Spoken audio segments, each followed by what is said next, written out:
Welcome, everybody, to the Dart Players of New York Grand Finals live here from Behan's Pub in the Bronx, New York. We were going to start with the second round action in the quarterfinals, as you see Joey Lanaugh beating J.R. Manto in the first 16. Joey will advance, and that is where we are going to start our day. So it'll be Joey Lanaugh versus Michael Miller, and that will be a second round match live here in a little bit. I do want to say this is the Dart Players of New York Grand Finals presented by Dirty Jersey Darts, live here on Eagle Eye Sports. As always, I am Tom Ottaviano, our technical director Jeff McMahan, and we have our tournament director and commentator. You'll see him in the background, Anthony Eugenia. He'll be here in a couple minutes. But like I said, we will be here live.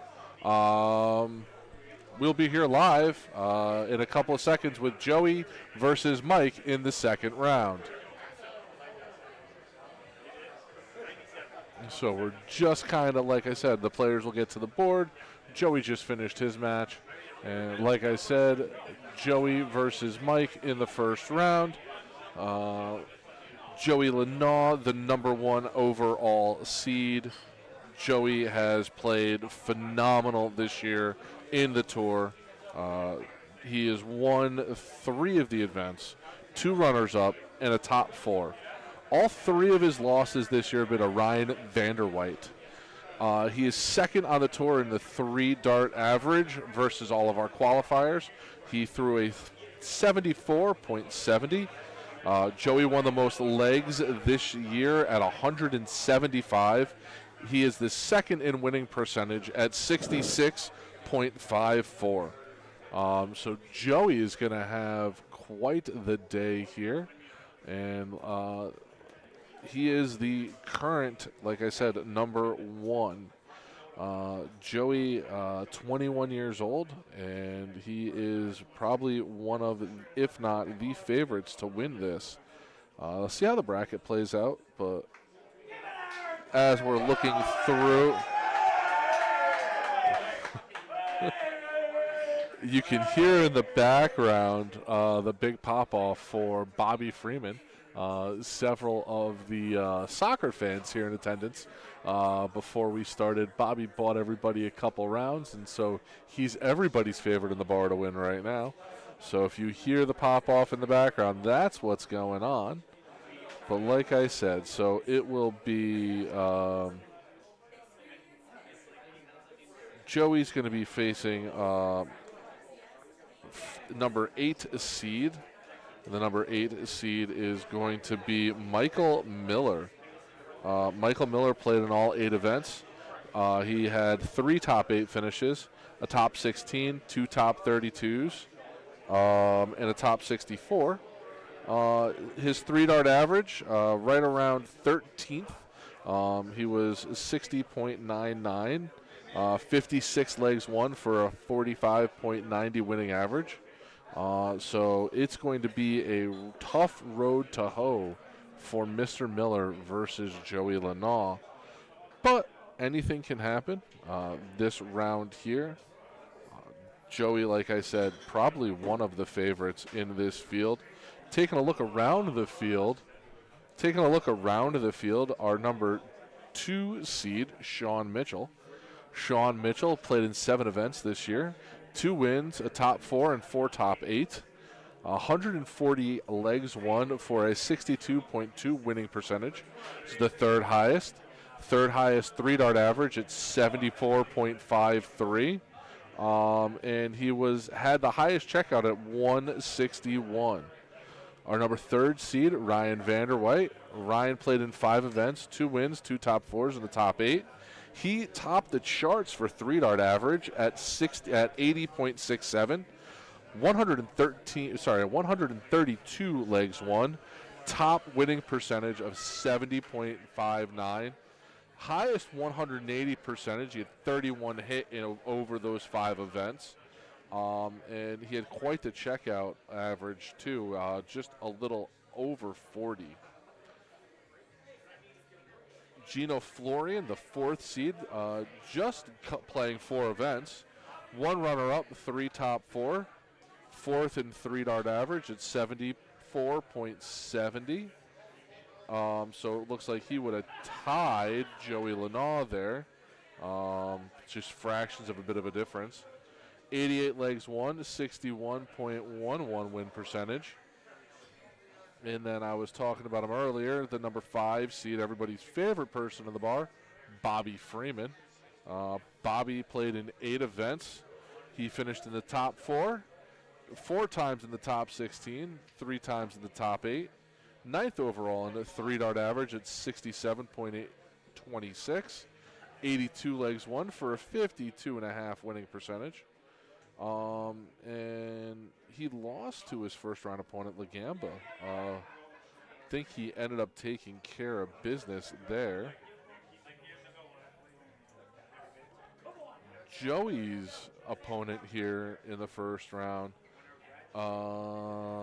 looks like him and Joey played once, and he beat Joey, it looks like, in the Dart Players of New York number 6 event. Went to 9 legs with Mr. Miller winning 5-4. Joey looking not to be on top form there. Michael winning with a 55.90 average. Joey a point lower. So it could be interesting. You know, Joey playing much better recently as we see both members of the board here getting ready to get underway. And this format here, it's all 501 all day long. Our quarterfinals are a best of 13, semis best of 17, and the winners, the finals, are going to be best of 21. So like I said, this is going to be Joey and Mr. Miller here. Just waiting for them to get underway. It looks like they are still warming up here.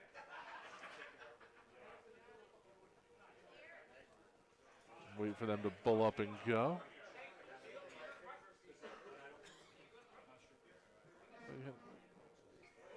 Really happy to be here at Behan's today, covering this wonderful event for the DPNY and the DPNY Grand Finals.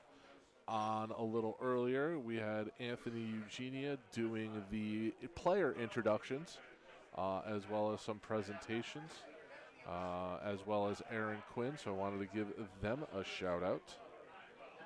And like I said, looks like we're looking to just waiting on both men to get started here. That's all we're waiting on.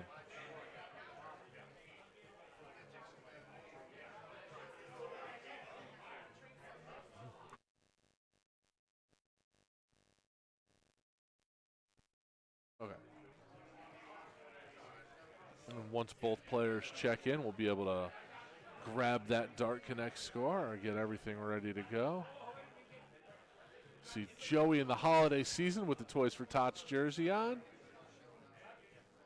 Believe Joey was one of the winners of the Toys for Tots last week at the big event that they do throw there, him and his father Tom.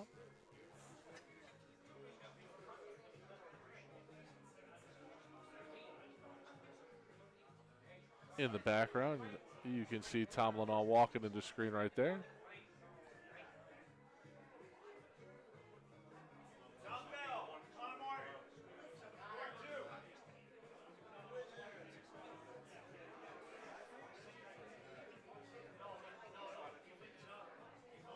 I think we are just waiting on a scorekeeper for board 3.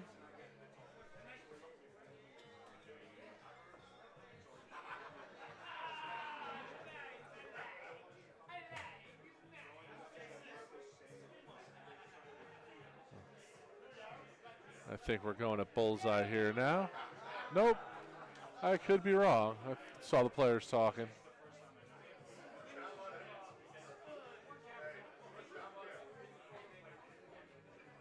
All right, I think this is Joey.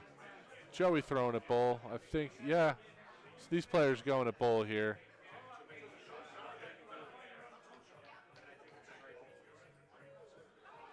All right, this is PDC Cork rules, so it's either a green, a red, or it's go at it again.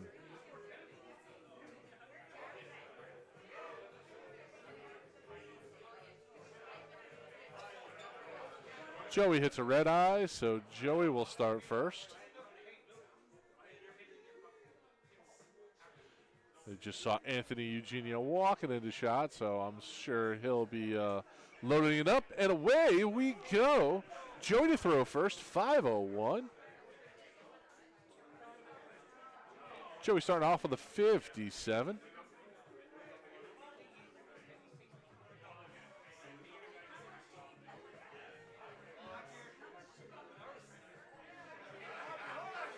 There's a good 3 darts for Michael.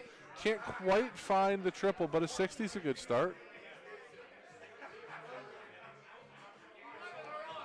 Joey tripping the last dart. Nice find on that last one for a 93.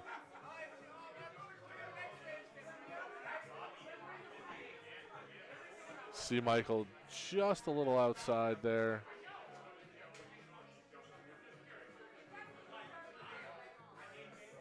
Joey starting to heat up. There's a 139 for Joey Lanaw.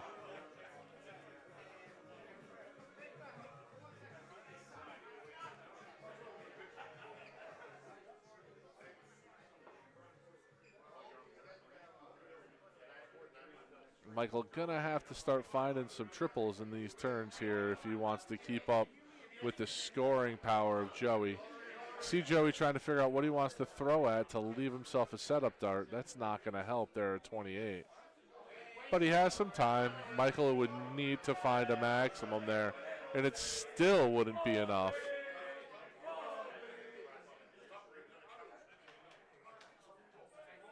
30 does not help. Joey seems to have plenty of time here.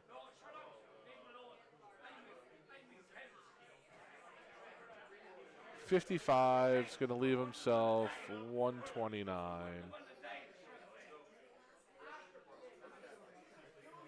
See if Michael can find a triple here to put some pressure on this 129. That'll do it. I mean, he's not in and out, but he's working it down there. 110 for Joey. Can't find it. Good setup darts for 57 there for Joey. He's going to have a 72. Plethora of options there for the young lad.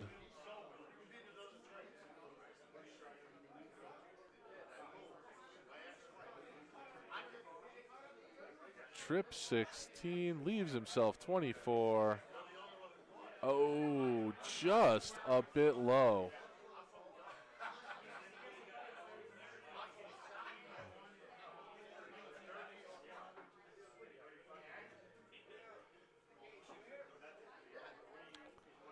That 5 gonna still, Michael still not in and out yet through 21 darts. Wonder if Joey thinks about splitting it here, throwing. Nope, pins it. Last dart.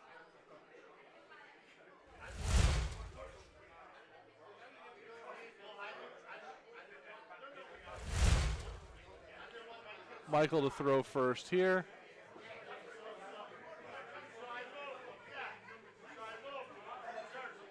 It's going to be a 45.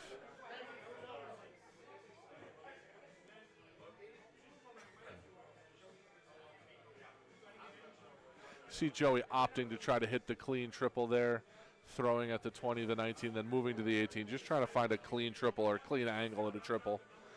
Try not to muddy it up there, get a bounce out or an unlucky hit.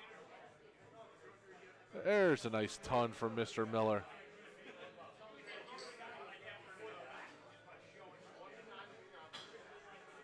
Joey with a 93 there with a nice pick on that last dart.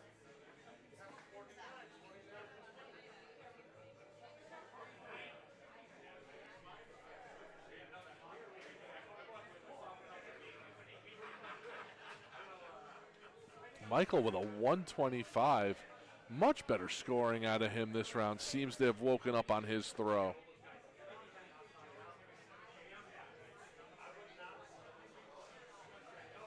See if he can find a trip 20 here.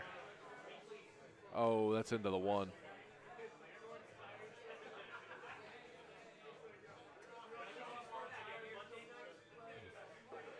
You just can't have a bad turn here. If you're Michael, you got to keep the pressure on. You got to get to the out first. That trip 20 will help. Should go either bull or 19 here. Trips the 19 for a 137 to leave himself 70.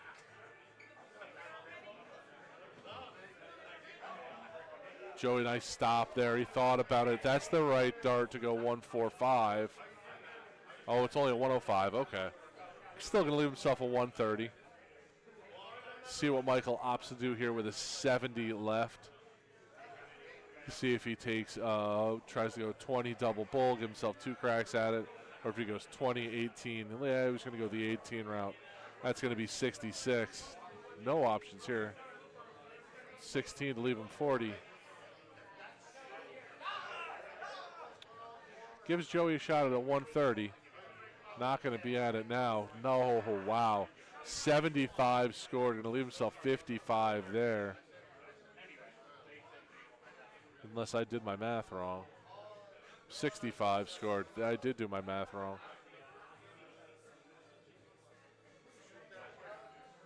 $76, leaves himself 54. Miller, 2 shots at the double 20.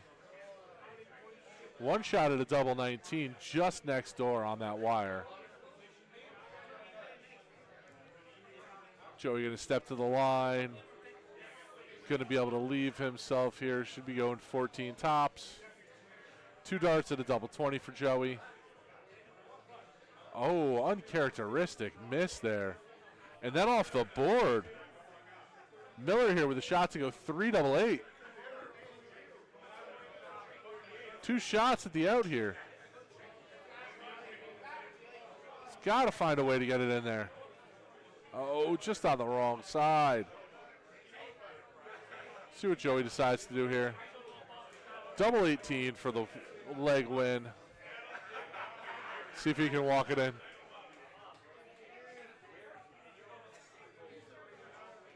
Walks it just a little too far into the double, from the double 18 into the single. That's a bust by Michael.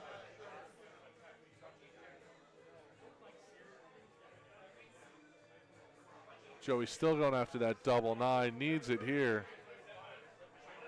That first dart, no love.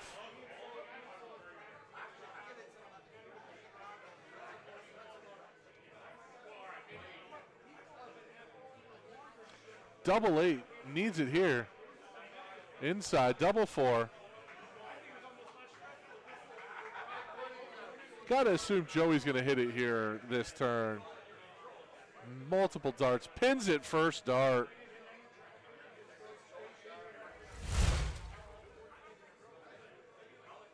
Multiple opportunities at the out there for Joey. Player of his caliber, you gotta assume he's gonna hit it there. And then he opens with a 96.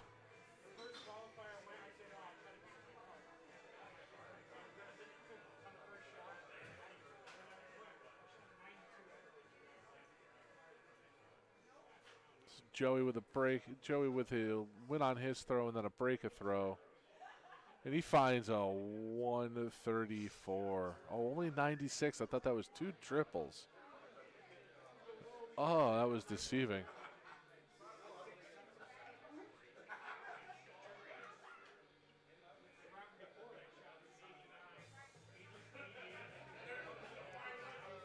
See Joey after hitting all over that triple last turn, tries to stay down there. 59, going to leave himself 250.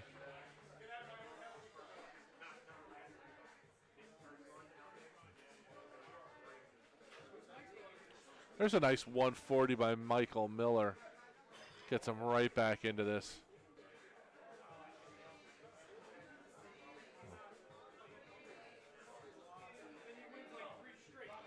He's able to pick that trip there. Puts himself at a 166 through 12. Not going to be able to find it out there.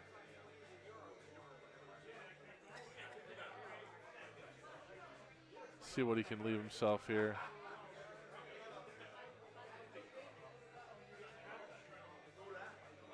That's a smart change out of Joey right there for a 96.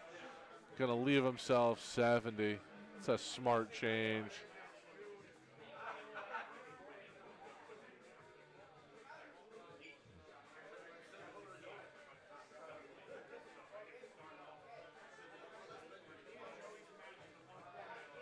Trip 18, double 8, double 4.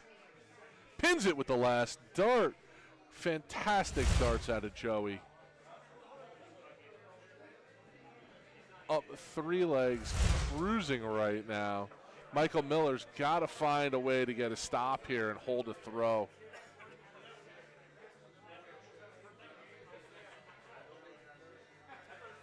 It's going to be a 57 for Mr. Miller. But Joey is starting to feel it. Fills it up with our first 180 on stream.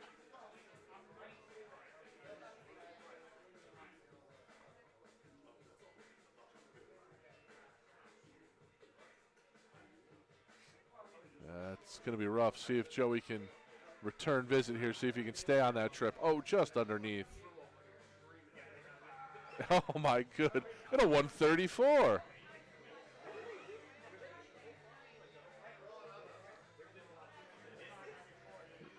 Joey sitting at 187 through 6 darts.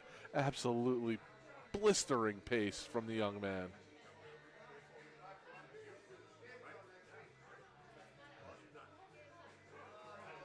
And a 139 for Joey Lenaw.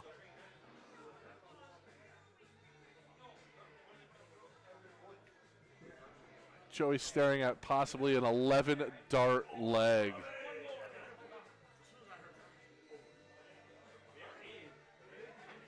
Staring down the barrel here. Double 16.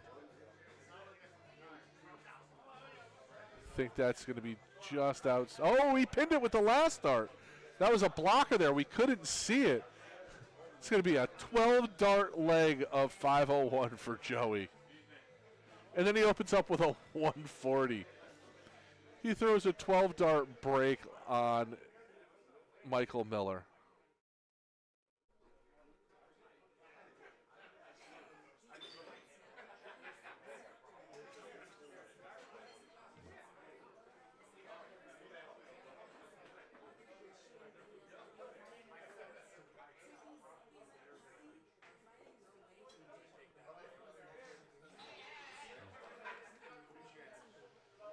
Joey on pace again for another monster leg here. Through 6 at a 284. Finds another triple. That's another ton for Joey. Through 9 at 184 again. Absolutely fantastic dart so far.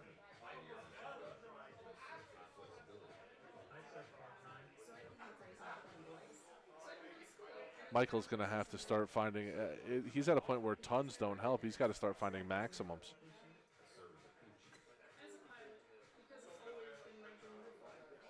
Another ton from Joey, leaving himself at 84 through 12 darts.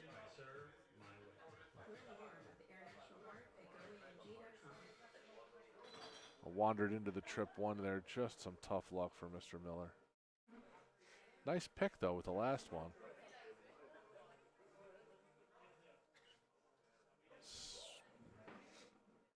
Nice setup by Joey. Leaves himself 40 when he comes back. He'll have at least 6 darts at it.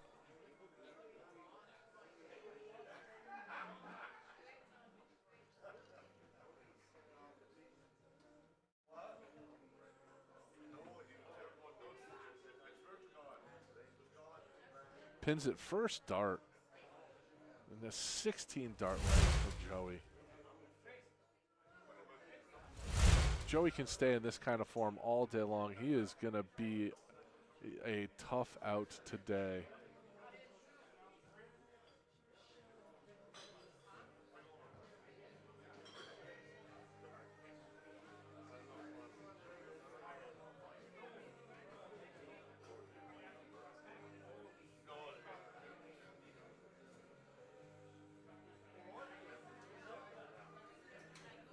Seems like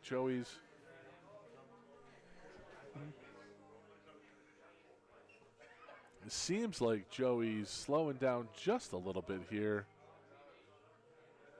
And as I say that, he hits a 140. Sometimes I think they can hear us back here. I really do.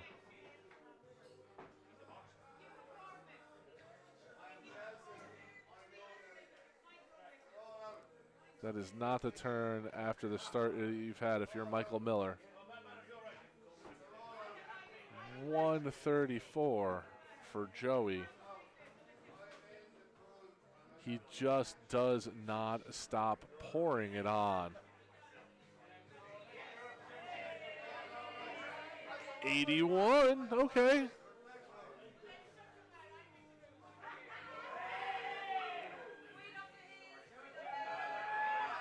Joey leaves himself a 140 through 12. See if Michael can find a ton plus to put himself on and out. Needs a triple. only a 28. Double 10 for the win.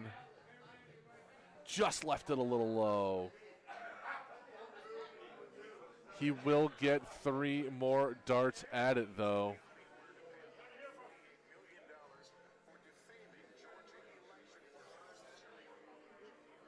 Joey will get 3 darts at this double 10 here.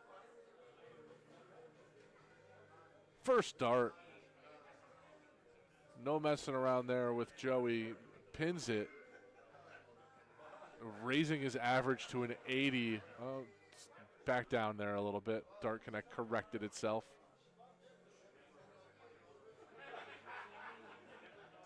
The dynamic averages there in Dart Connect showing.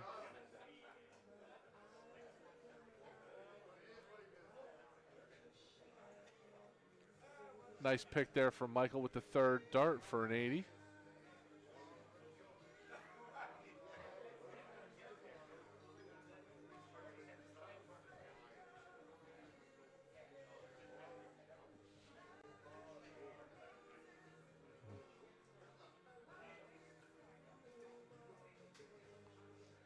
Follows up that 80 with a 41. Not what you want to see there with Joey coming back at darts in hand. Very pedestrian leg for Joey right now. Up 6-0, no real pressure, but last thing you want to do is let your opponent get any sort of momentum.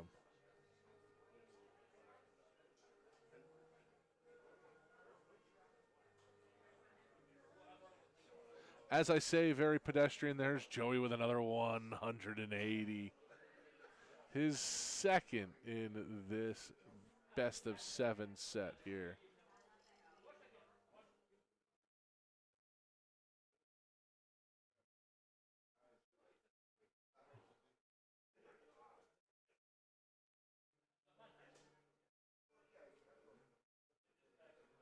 $99 for Lenoir. That'll put him on and out. It'll be a pretty achievable one, too, at a 108.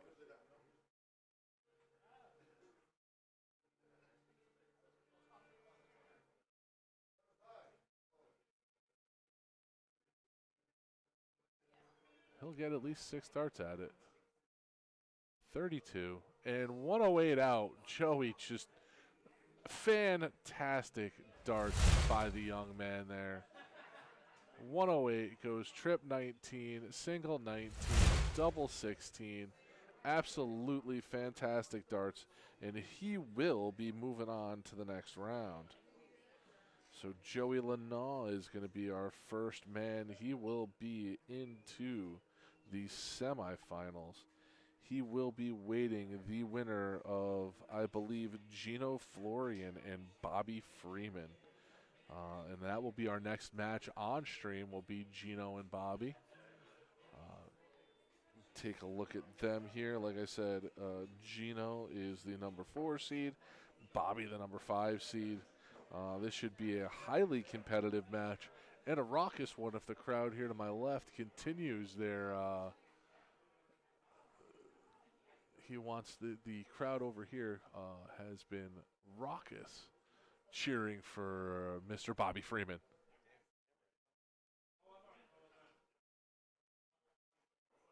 And over on one of the screens here, we can see someone that both Joey and Gino know very well, and that's David Cameron from the CDC. David currently down 1 set. And he'll be looking to come back for a win there. But next on stream, I believe we're going to have Gino versus Bobby Freeman. And that will be next. We'll take a quick little break. Stay with the action here in the background. And we'll be back from Behan's for our next matchup in the quarterfinals.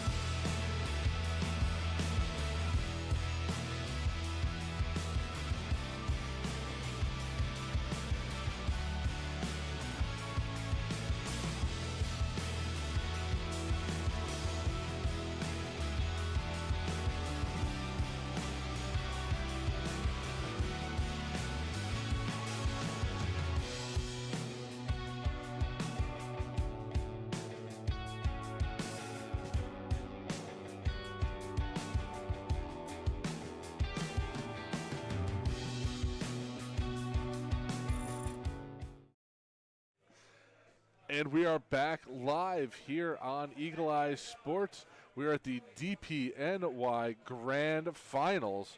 We are going to have Gino Florian versus Bobby Freeman. And that will be our next matchup. Like I said, Gino the 4 seed, Bobby the 5 seed. Both of them quite handily winning their first round matchups. So this will be a quarterfinal matchup. Like we said before, it is going to be a best or first to 7. And this should be a great matchup here. Both of these men capable of high-powered darts. Really looking forward to this one. Gino Florian, as I mentioned before, the 4 seed, he tied with Joey Lanaugh on this tour for second place in 3-dart average. Just absolutely at a 74.70. Gino only playing 4 events this year. Looks like in his 4 events, he was a runner-up. Yeah, Gino was a runner-up. I don't think Gino and Bobby have played against each other this year. Does not look like they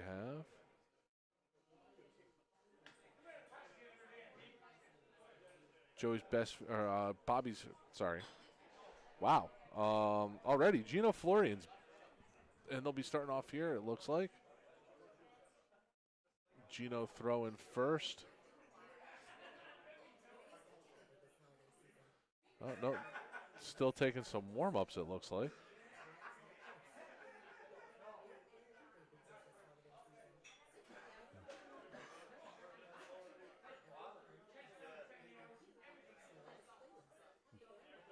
Gino pinning a double there. Bobby's turning a bull. That'll be outside. So, yes, Gino will start first here in this best of 13, first to 7. Gino throwing first.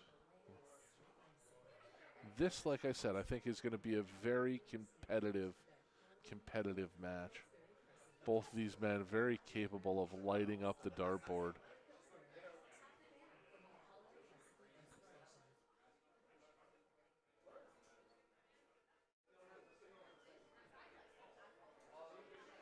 And Gino with the first big round here at a ton.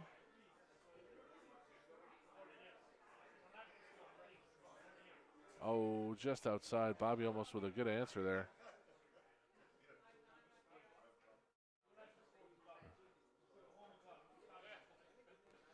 Both men just a little bit off their marks here.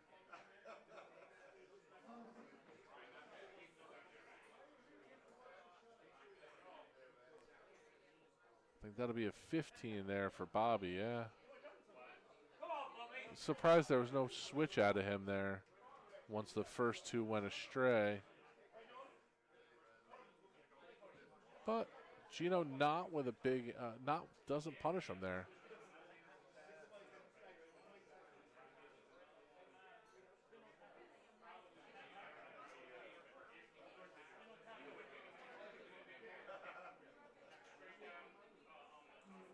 Oh, that's a rough bounce out from Gino. That looked like it was going to be in a trip 20.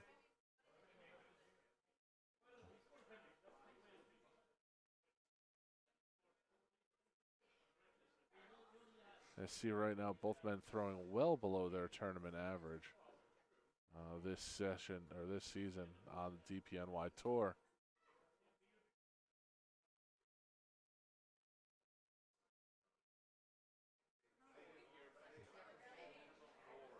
That's going to be into the trip 3, I think. That's not going to leave him an out.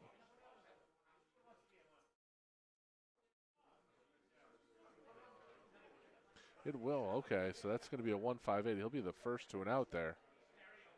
Gino with a 99. Puts a lot of pressure on this 158.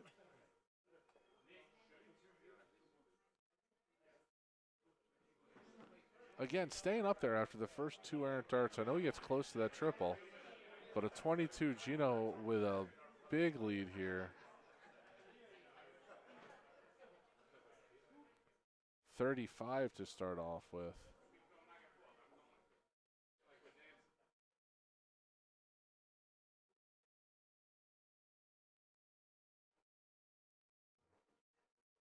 Leaves himself a 6. 66. That's going to be 80. 96. Leaves himself 40. Gino here with double 3. 1 double 1 for Gino. It's a bust. Bobby with a chance to break throw here. 3 darts at a double 20. Pins it first dart.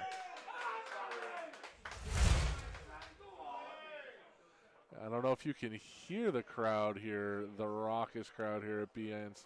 As I mentioned before, Bobby here buying several of the soccer fans a pint earlier, and they are well behind him.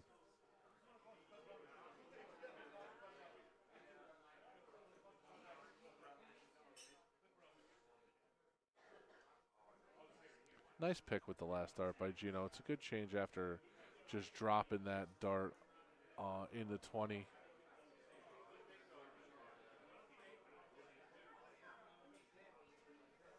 It's an even better answer out of Bobby there.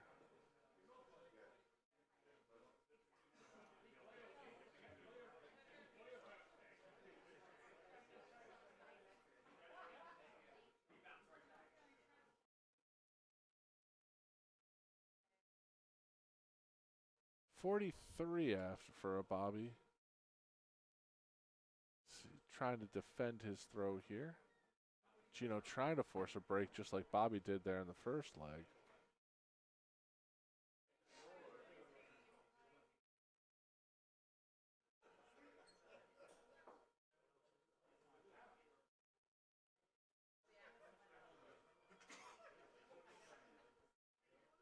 Both men just a little off pace here.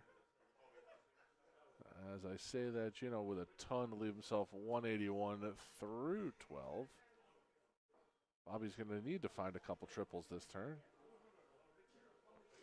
Only a 60. That's not really going to help his cause. Gino will be the first to an out. See what he can score down to.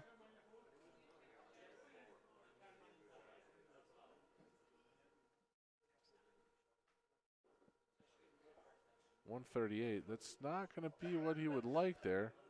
Bobby with a nice 95. He'll leave himself with a 96. 78 left. 58. He should go 18 here to leave himself tops. Oh, it's going to be a 92 scored. 76. 56. 43 scored. So Gino with a shot here. 14 double 16, double 16. Pins it second dart. There we go. Gino Florian.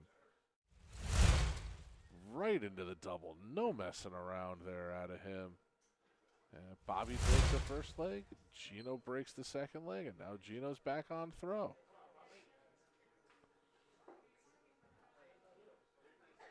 Neither man been able to hold throw yet.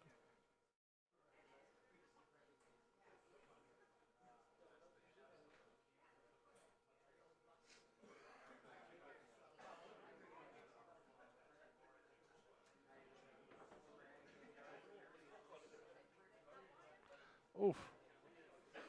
Rough 2 darts after that first one. Almost seemed perfect in that trip 20.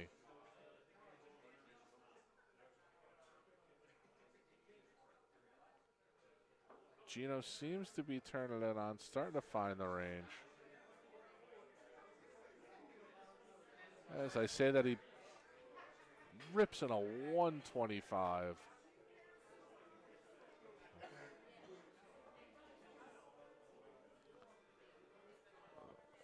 That's a nice ton from Bobby, but still a lot of work to be done on his end. Gino outside of, a 38. He would have liked to leave himself in a much better shape than that.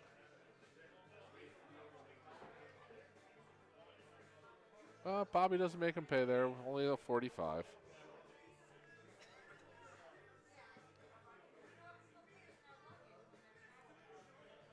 $80 scored. He's got 94 left. He should be going right at that triple 18. I think that's why he stopped there. He was in such rhythm. He was going to go right back at that 20, but then thought better of it.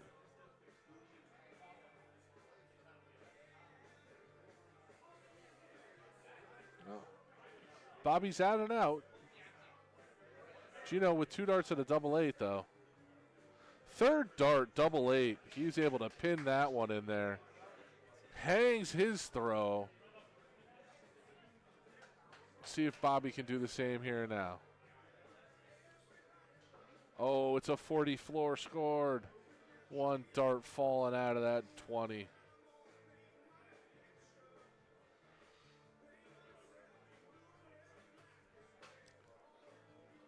Does not make Bobby pay for that dart on the floor, though.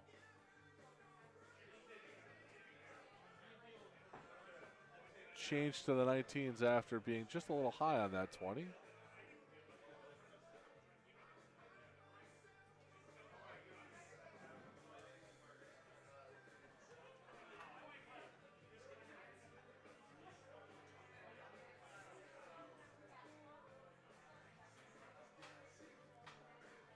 Both men seem to be slowing just a bit down here in this leg through their first 9.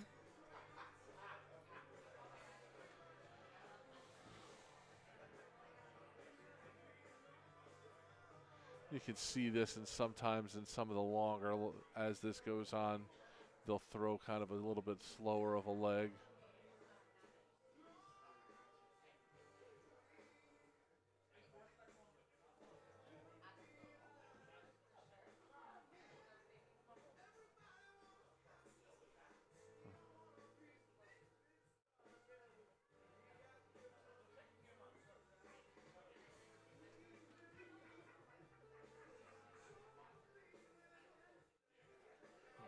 Both men in and around the triple, just can't seem to find the range at a trip 20. Gino finally breaks the seal, splashes across that triple range there. Trip 5, trip 20, trip 1.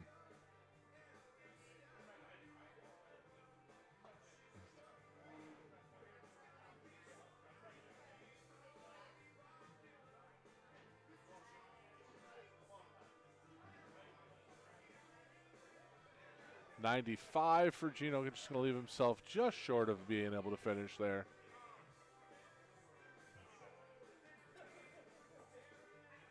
Now $140 for Bobby Freeman, I believe they're going to leave himself a 76.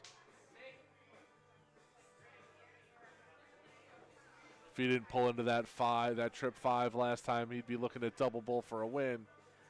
Oh, but that's going to be a 171 to leave himself 4.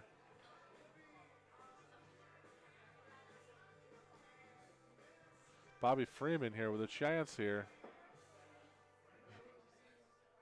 Double 20 for the win. Pins it with the 3rd dart.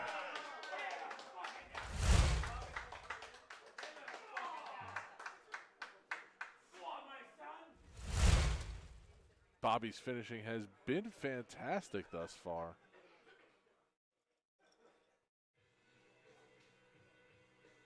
And after some early unsteadiness where Gino lost his first leg, Bobby lost his first throw.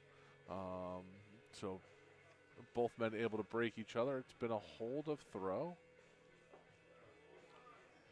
And a hold of throw. Gino now, it's his throw.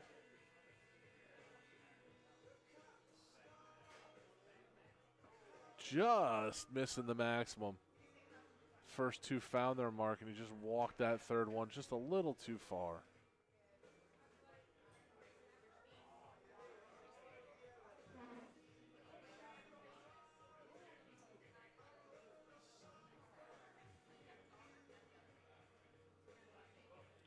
Gino able to find a trip.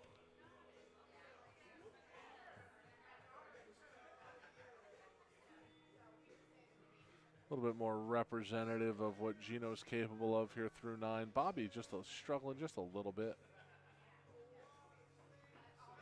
81 there. Yeah, he just finds himself into the 1. Does leave a 1-5-4 finish, though.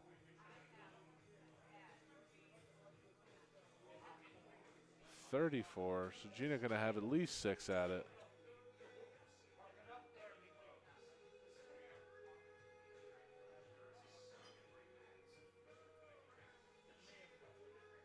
Now he's going to want to have some of those back, leaves himself a ton.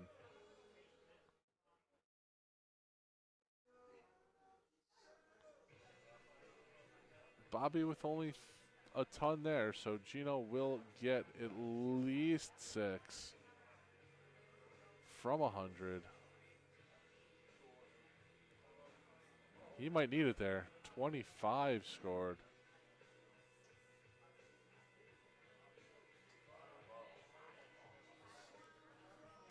Bobby, though, not really putting a lot of pressure on that 75 here for Gino. 58 left for Gino.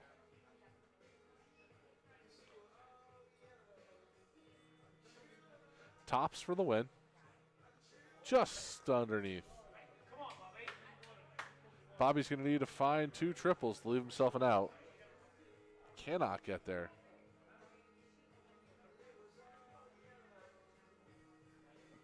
Gino coming to a double 10 here. First dart. Holds throw. 3-2 Gino Florian right now. This is a first to 7.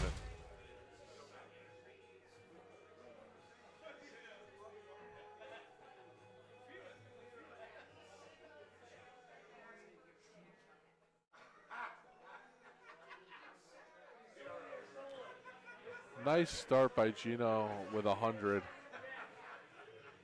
Gino trying to see if he can break Bobby in this leg, take control, go up 4-2. Bobby with a nice answer at an 81.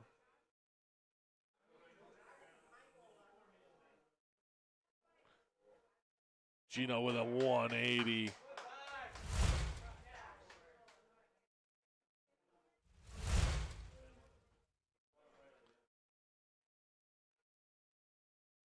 Seeing why Gino is on the professional tour, the CDC tour card holder.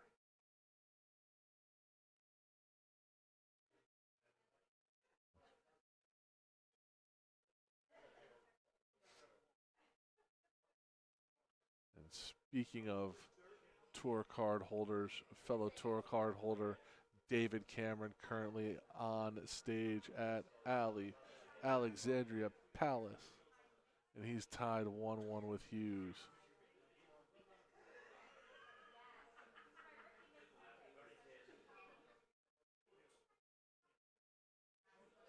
Gino going to be going 9-8-8 here, I believe.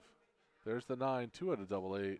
First dart, and he gets a break of Bobby Freeman's throw. Bobby's going to need to find a break here to get himself back into it. If Gino can hold throw, go up 5-2, Bobby will be in a dicey situation.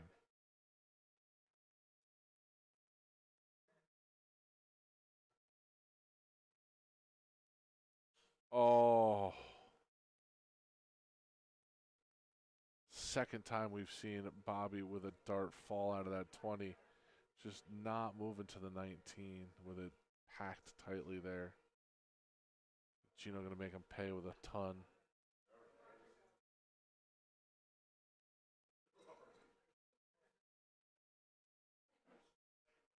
Sneaks it in there for a ton. That's a good answer out of Bobby.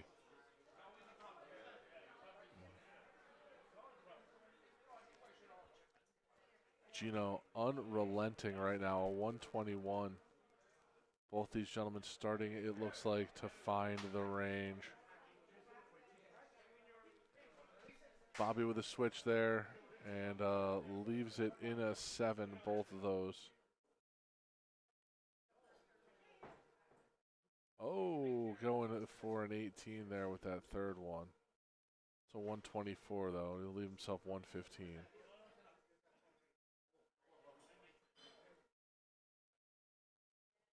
Not to that. Right in there for a 133. Trip 19, double 19. See if that's where he goes. Double 19. Third dart. Great darts out of Gino. It's a 15 dart leg.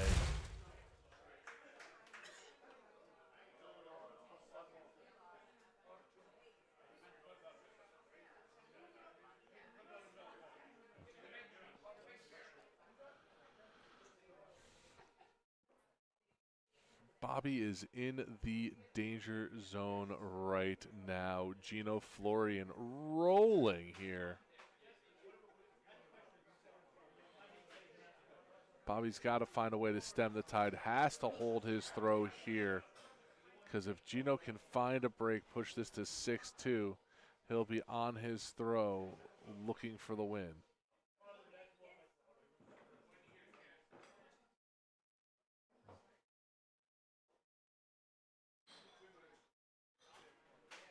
Some better scoring here out of Bobby.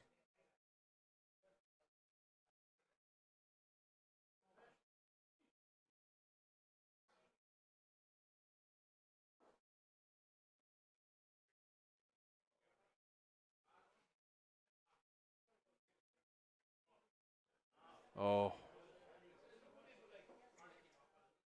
Back in the days of chalk, you'd circle that one on the board. It's a 9.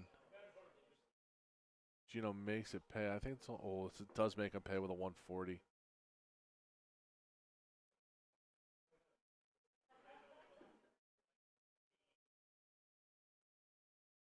Walked it the wrong way with the second one, but finds the 123 there. That is a good answer. Leaves himself an out. Oh. Gino trying to go double, triple 20, double 8 there. Does not have an out there. 67 scored. See where Bobby should start on the 19s maybe. Now go to the 20. Stay there. Oh. I think that dart just landed awkwardly. See where Bobby starts. Gino starts here. 22 left. Oh, nope. My math is bad. That's a second dart there.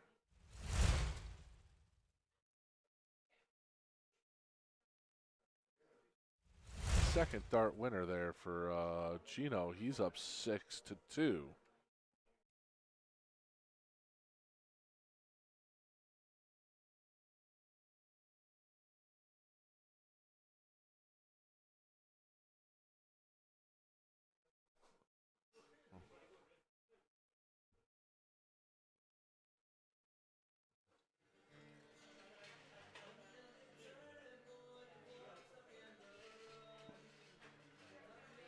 And now you see here Gino back to work.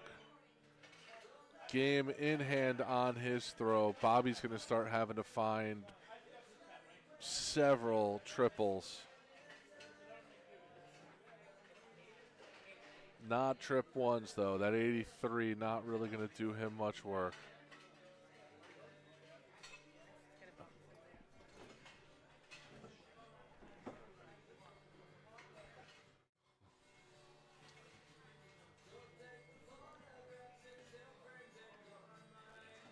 Bobby with a 59 there.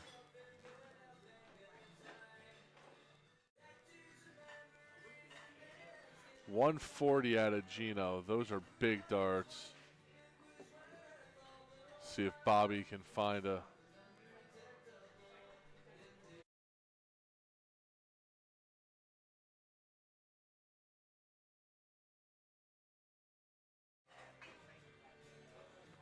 Good darts out of Gino to start there. Finds a trip 19, trip 7, and a trip 3. Splashed it all around down there. 87 scored. Bobby needs to find a maximum here. He needs a 180. Can he find a 140? Gino gonna have, it looks, at least 6 at this 84.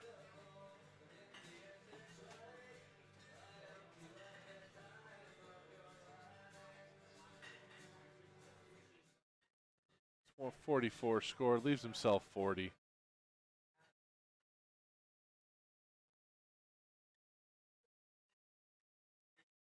133 for Bobby. Put some pressure on this 40 for Gino. See if he can walk it in with that third dart. He cannot. Bobby needs to get this 80 scored here. 60. Double 20. Oh, he needed that one there to stay alive and break the throw of Gino Florian. But Gino's going to step to the line here with 3 darts for a double 20 and a win here. Wow. Opens the door for Bobby Freeman. Bobby playing to the crowd a little bit too much for my liking. Needs to find it here. And that's why I never like playing to the crowd, because if you do, you gotta find it there. Double 2. He's going to get 3 more darts at that. I didn't think he was going to there. Gino opening the door. Double 5. Each man trying to hand the other this leg.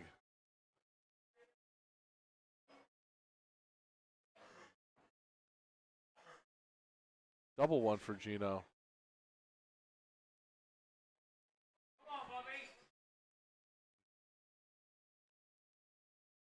Very rare you see a player of either of these gentlemen's caliber miss this many darts at a double. Second dart, Bobby out, staying alive in this one.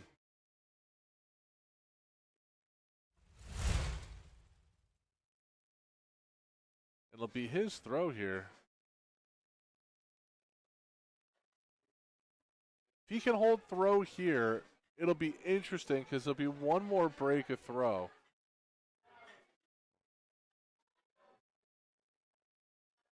Gino starts with a 125. That's a monster after a little bit of a lackluster finish there in the last leg.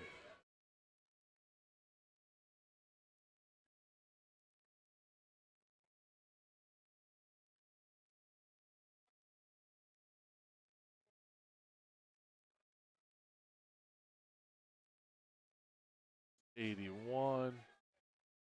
Gino still all around that 20.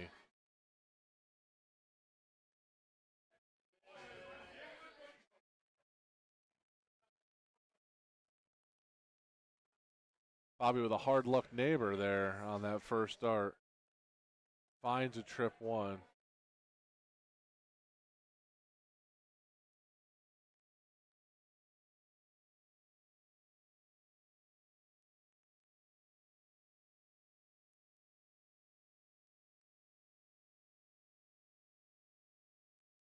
It's a 70 to stay in there, but he's still a ways away with only 331 through 12 darts. Gino doesn't make him pay. Bobby needs to find 2 trip 20s here. 60 not going to do it for him. Gino will be the first with a look at an out. 70 scored. Wow, he has 65 left, I believe.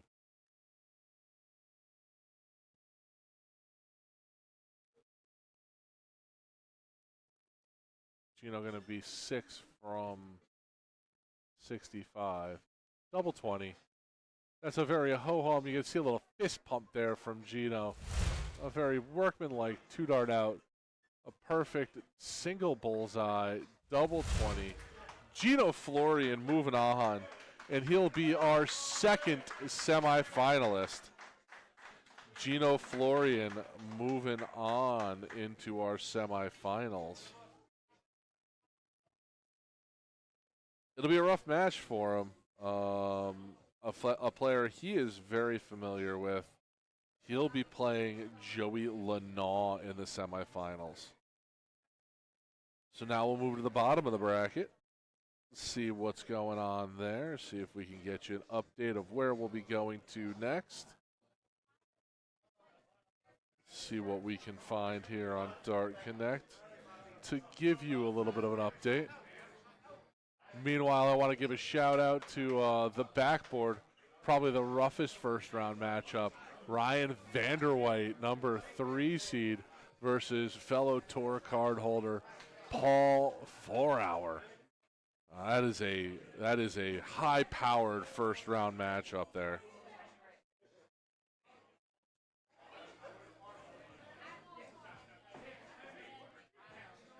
See where we stand in the finals.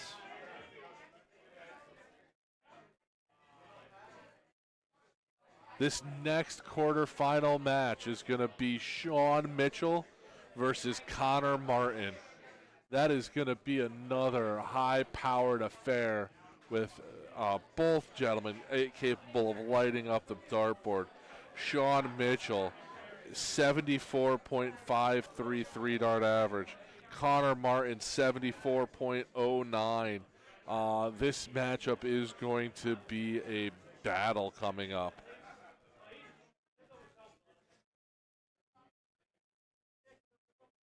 I am looking forward to this one as well. Both men capable of special things on the board, as I was saying beforehand. It'll be interesting to see what happens in this next matchup. So I'm going to leave you here for a second with the action in the background. We'll be right back on the stream board with Connor Martin versus Sean Mitchell.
And we are back here at the DPNY Grand Finals.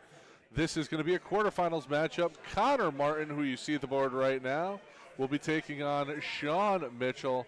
As I said before we went to our break, this is going to be a high-powered affair with two of the highest three-dart averages in the tour. This is going to be another fantastic matchup. Excited to see who can walk away with this one. I think both of these men, both Connor and Sean, poised for a CDC tour card. Both gentlemen, fantastic shots. Sean in particular has really picked up his game as this year's gone along. If you joined us for the New York Cup of Darts, you saw him there.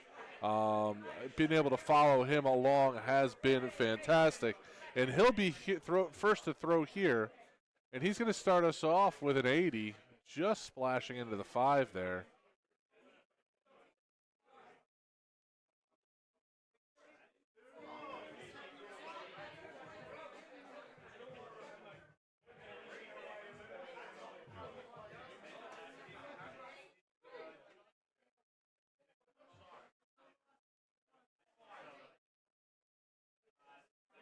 Both of these men, I think you're going to find, are going to be consistently in the 20 around the triple bed.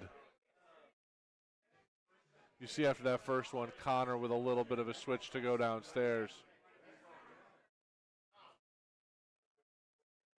Another trip 20 from Sean. Can he fill it up? There's a 180 from Sean Mitchell.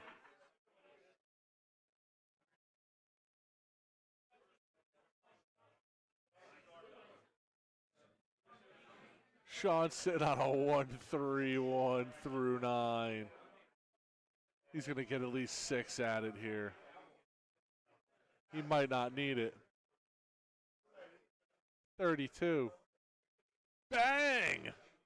Oh my goodness. Wow. Wow. What a leg of darts from Sean Mitchell there.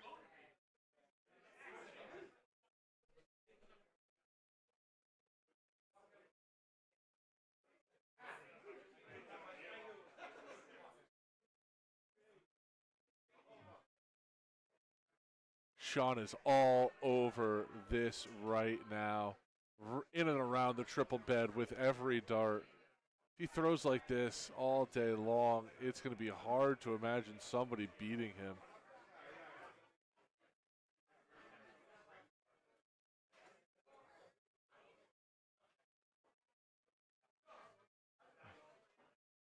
Just the assault on the triple wire right there in the 20s.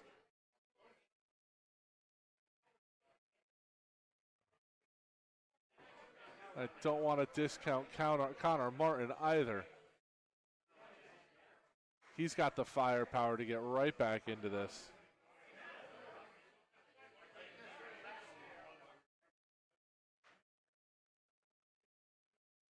First 2 errant darts we've seen out of Sean after his blistering pace.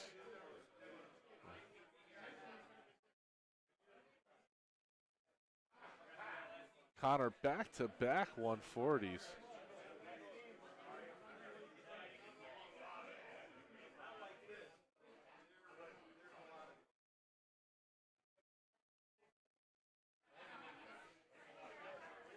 .81 scored.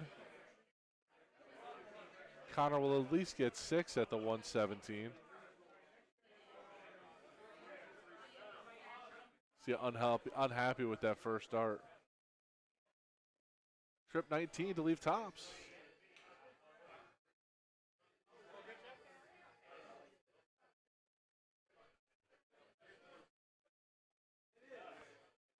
See how much pressure Sean will put on that tops by. That's a ton. He leaves himself a 137. Connor with 3 darts. See if he can walk it down. That's a good marker.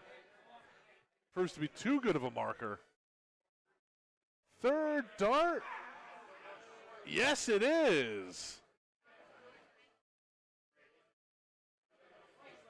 Couldn't tell after that with the way that dart was in the way. Sneaks it into the triple 20. Double 20 for the win.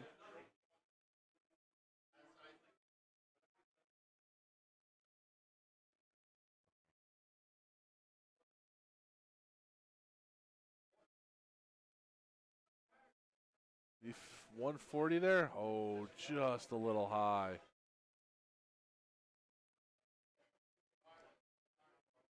Sean has been assaulting the top part of that trip 20 wire.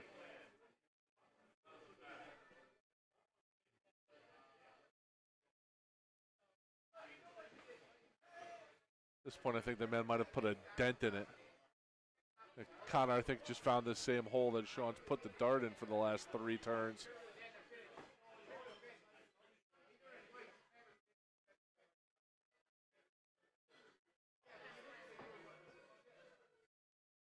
.95 there from Sean.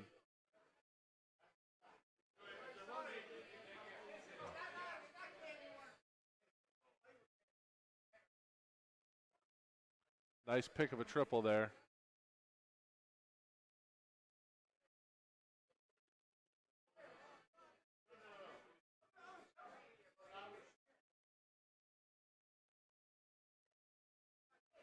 .96 from Mitchell. Trying to retain his throw. It'll be Connor Martin with the first looking it out here. This could be a big one. 140 from Connor. Going to leave himself 79. Sets himself up beautifully through 12 darts.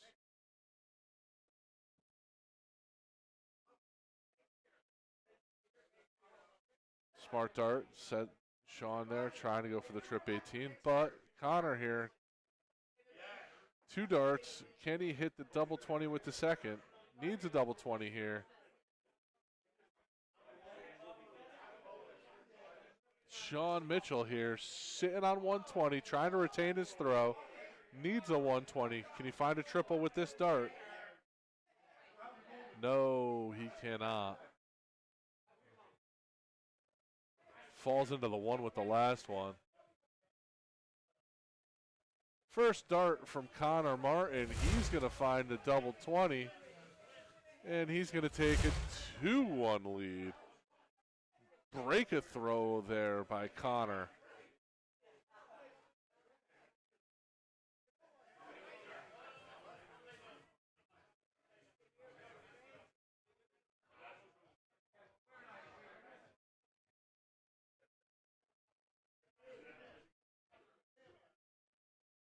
Connor trying to be the first lower seeded player to move on. So far today, it's gone all chalk.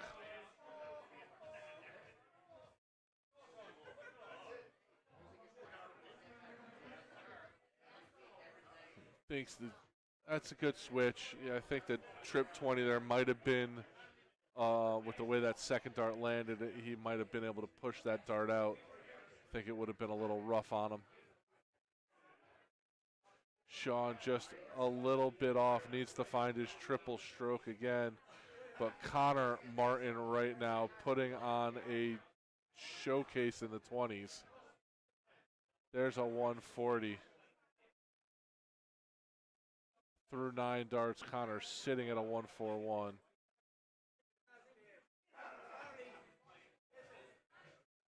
Sean answers with a 140 of his own, but Connor gonna have at least 6 at it. 80 scored. Good switch there.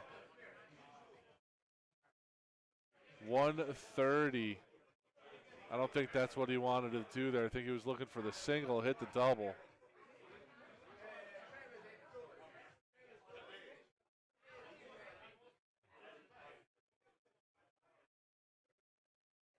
Sean all over it. Connor, see which way he decides to go here. 3 double 4. Double 4. Second dart. And that's a 14 dart leg for Connor Martin.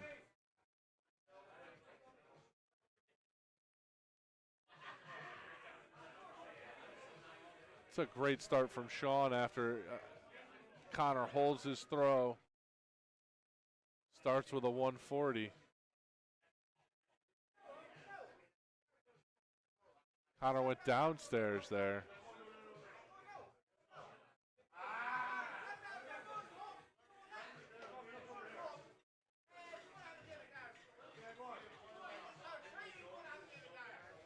$80, $81. That was not a 180. Connor, Sean correcting that right away before it goes any further.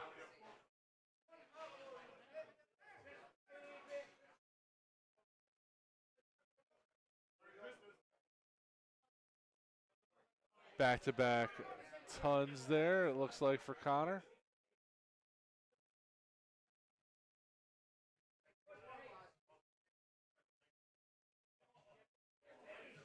Sean seems to have regained that triple stroke.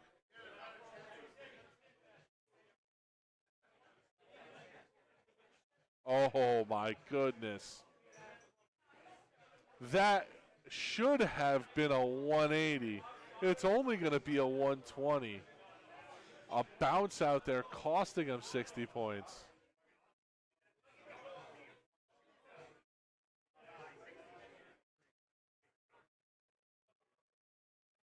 Ooh, 41 there for Sean, trying to find a triple 20 to leave himself tops. Leaves himself 99. A plethora of pressure. That's 120. 140. Oh my goodness. Connor Martin through 12 leaves himself 40. Sean he's got to go double-double here. First darts found wanting, leaves himself 40. But Connor's going to have 3 darts at this. Saw him leave that one before. And second dart.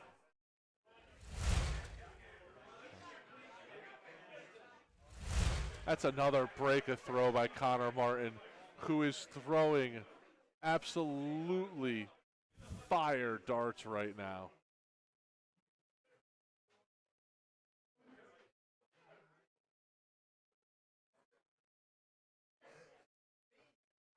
As I said that, it might have been a little bit of a commentator curse. He opens with a 39 on his throw.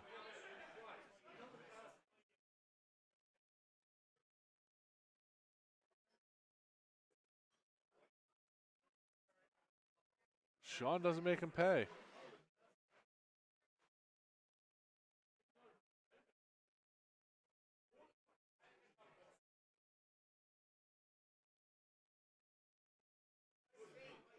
That's a great switch. First dart was a little high. He was a little off on those trip 20s in the first round. Finds 2 trip 19s. Great darts there. Sean all around the triple right now, but he's going to need to start finding it because Connor has been in the triple bed. Probably trip 18 here. Yeah, try to throw it.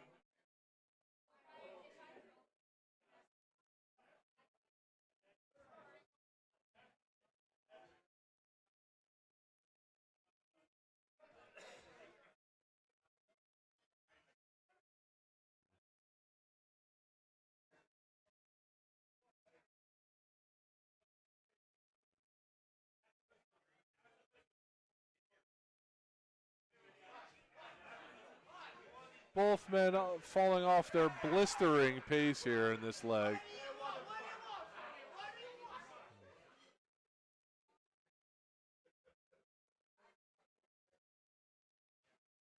$61 there for Sean.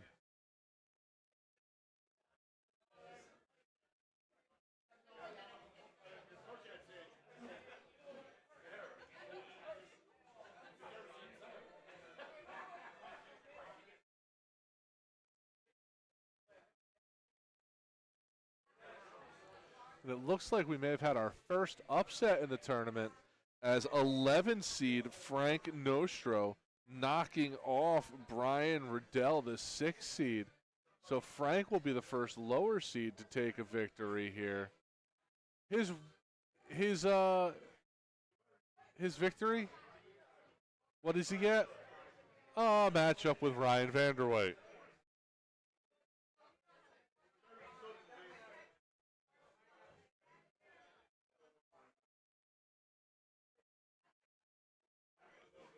.96 there for Sean.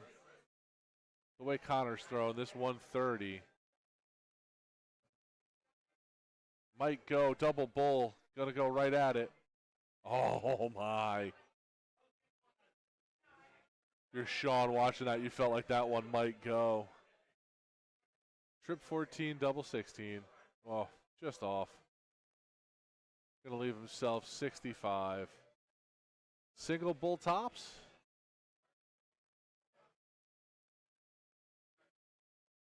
Opts to go 15 and then at the double bull.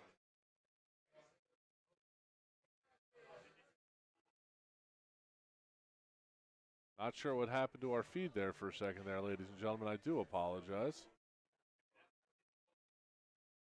Oh.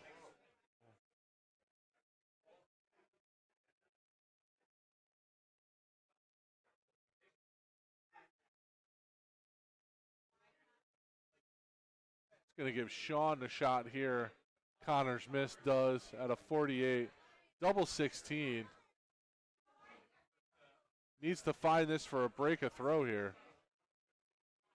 Oh. Sean needed that. He's going to want those darts back. Connor with the double 4.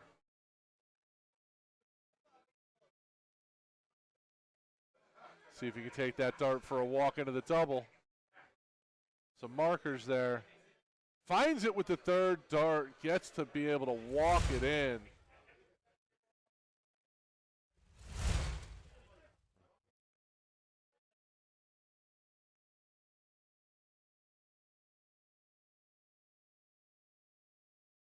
Sean's going to want those back. He could have taken a break a throw there.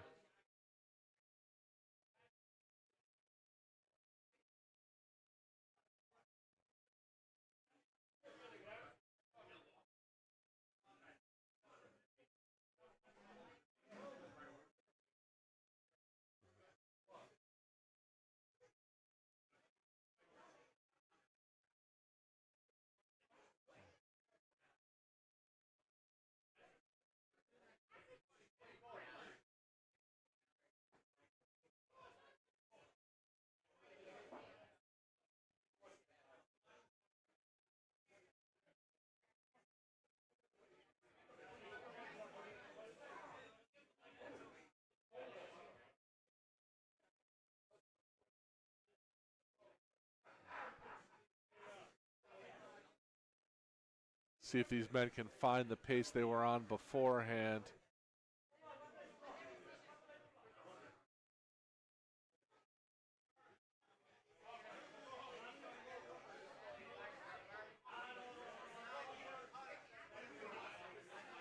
Both men started off with such a blistering, high-powered pace. Seems to have fallen off a little bit here as we've gone on. Connor has definitely been the beneficiary of that up 5-1 here. Sean needs to hold his throw here.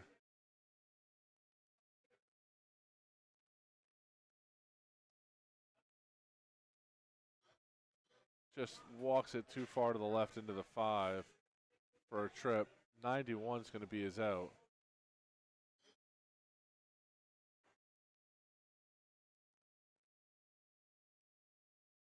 It's going to be a 105 there for Connor. He's going to leave himself 96. 66, double bull for the win. Hasn't been able to get that double bull to go. 76.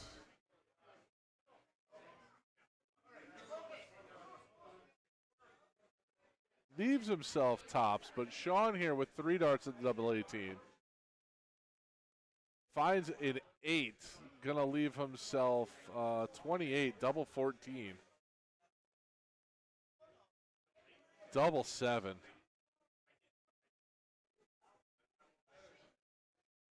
See Sean frustrated with those darts. Can't seem to find an out right now. Can Connor take advantage to break a throw again? Not with those three, he can't. Errant double 20s. Sean with a 7 here. 3 double 2. Double 2, 2 darts at it. Got it. This has to go for Sean. Oh.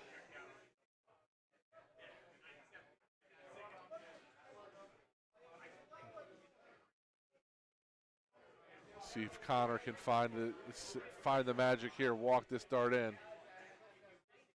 Oh, just a little too far into the single 20. Sean now, these gentlemen trading opportunities for the win. Can Sean capitalize? I can't tell where that would have been. I can't tell what the bounce out was there. And then he just leaves it low. Connor with a chance here at double 10.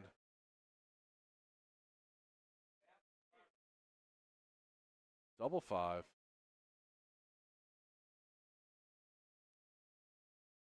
Can't find it.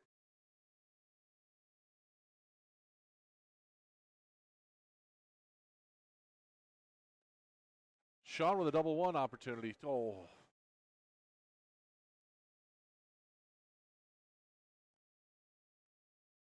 See if which one of these men can be better at the mess cleanup here. Connor sitting at a 5.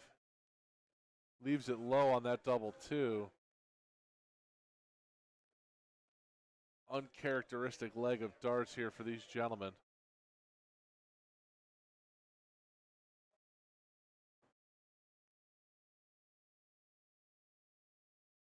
Sean's able to find it. And you see the sarcastic celebration from Sean Mitchell. Sean retains throw there.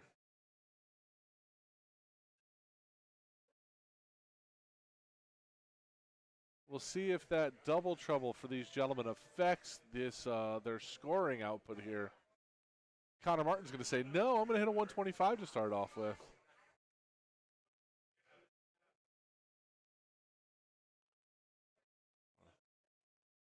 I know personally when I struggle with a double, sometimes I come back to the line and I struggle to find the range there. And to Connor, however, dialed in all over these triples. That's going to be a ton there.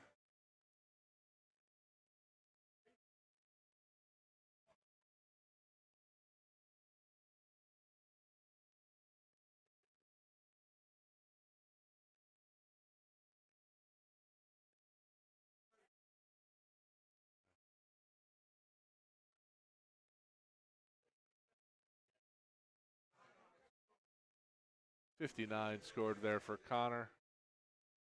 Just trying to change the angle, see if he could find a triple. Sean finds one first start, and another. Fill it up, Sean Mitchell. There's a 180.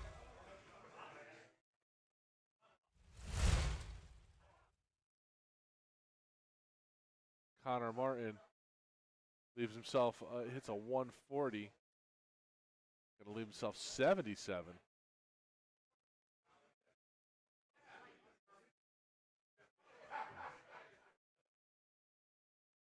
Connor, there's Sean going to have a 93, but Connor at a 77. 20 double 20. There it is. He's going to be able to pin that there. That's going to be a 77 out.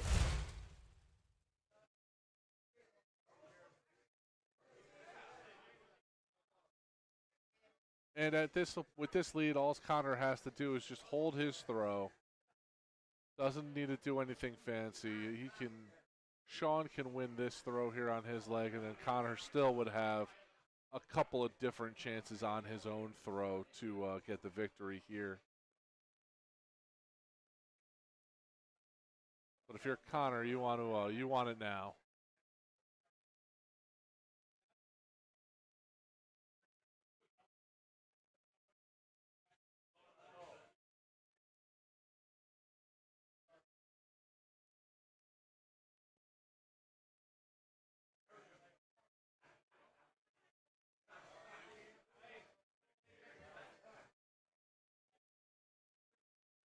Sean still dialed in on that triple 20. He's going to need a lot more of those to crawl back into this one. Connor Martin just almost fills it up. That's a nice 140.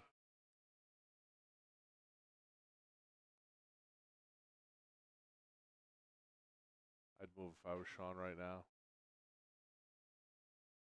105 scored.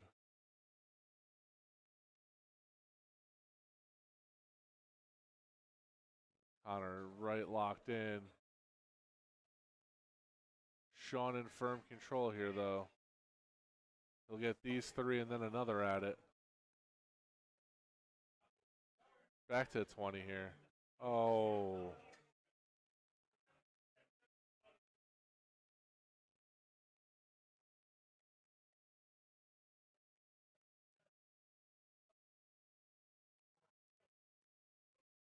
Connor going to leave himself a 140. Sean at a 95. See which route he decides to take.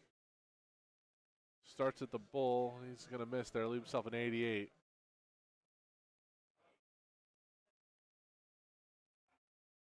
$18. Oh, wow. 32 scored. Can't finish now.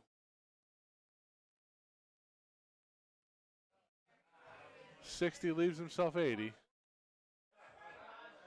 But Sean here has a shot. Double bull. I don't think he'll go for it. Double 16.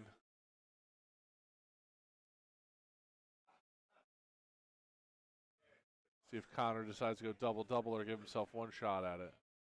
Going to be double 20. Double 5. Trying to go around the world there. Just a bit outside with that last one. Sean, 988.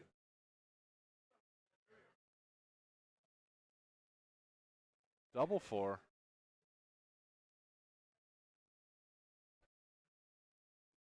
Sean just hasn't been up to the task on his doubles. Connor, though, he has been. And that's going to be Connor Martin moving on to the semifinals with a big win over Sean Mitchell. Connor Martin takes that one down 7-2. He'll be our next semifinalist, and he'll be playing the winner of our next matchup on stream, which is going to be Ryan Vanderwhite versus Frank Nostro. We're going to step away here from the action for a second while they switch out the dartboards. So we'll be right back here on Eagle Eye Sports at Behan's for the DPNY Grand Finals.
Welcome back to DPNY, the Dart Players of New York Grand Finals, live here at Behan's.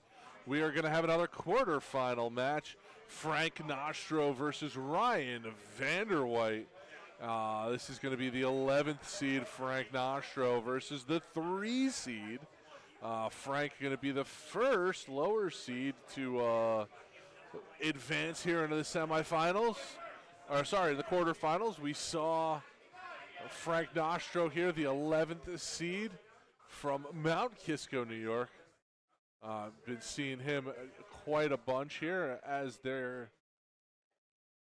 starting off here. And you got number 3, Ryan Vanderwhite, one of the best players here on tour. And bring them in here. Frank to start and throw first. He hit a 70. Ryan back at it with a ton, and that's where we stand right now.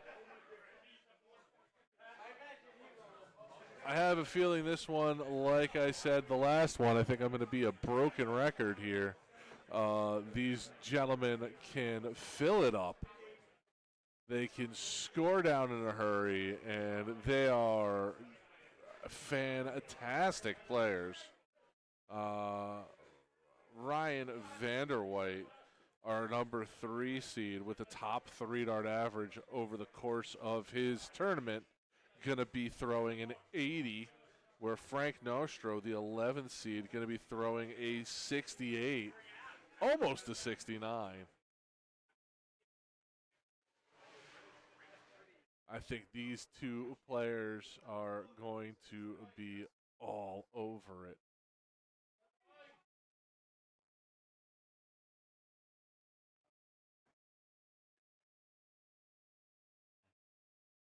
Ryan with a 123, going to leave himself a 103 out. He'll be the first one to take a look, see how much pressure Frank can put on that. Only a 41. I think he's going to leave himself 169. That's not going to be an out. Trip 17 here. Double 16. 103 out. 3 dart out for Ryan Vanderwhite.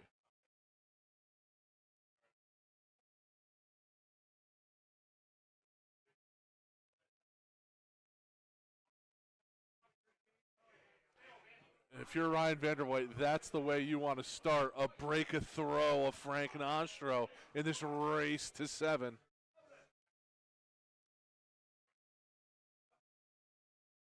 First person to 7 here will be moving on to our semifinals. They'll be matched up with the man we just saw, Connor Martin.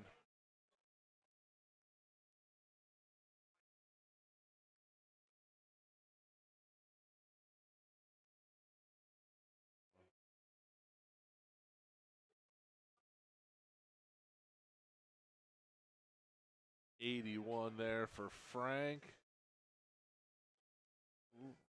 Frank a little bit of a lead through the first 6.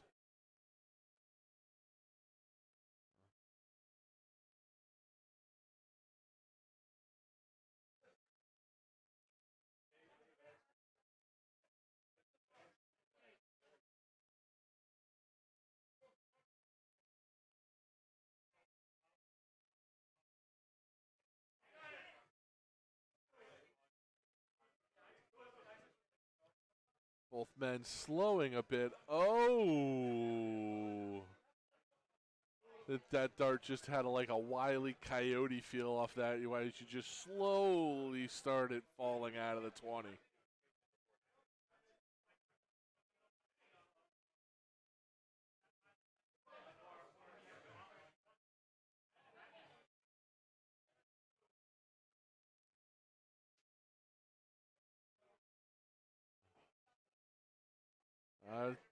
Gonna definitely need to change it because these players are tearing apart the 20 right now.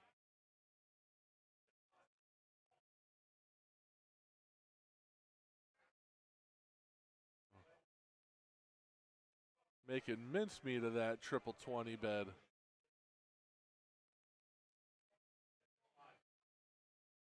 Another 20 here from Ryan. Oh! It's a rough bounce out to leave himself 60. See if Frank can capitalize. Take out a 138. That's going to leave him 78.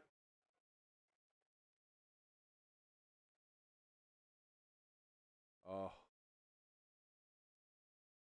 84 scored. That's a good leave, but he would have been liked to have been looking at an out there because Ryan's going to have two. He's going to have one at the double 10.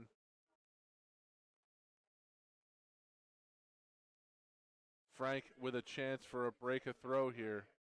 He's going to have two darts at a double 20. One dart at a double 10. That, I think, needed to go if you're Frank Nostro. Ryan Vanderwhite able to pin it with the first dart into that double 10. Frank had a shot for a break a throw there. Ryan able to eke one out. Frank needs to find a break. Needs to find a way to hold here with his throw.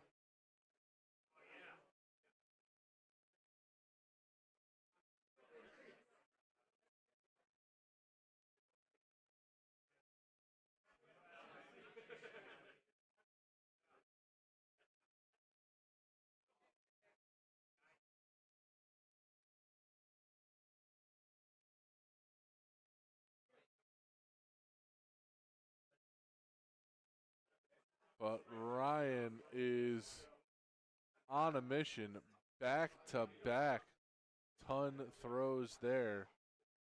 Puts himself at 301 through 6. Frank just a little off there. Wouldn't be surprised to see if he switches it up coming back.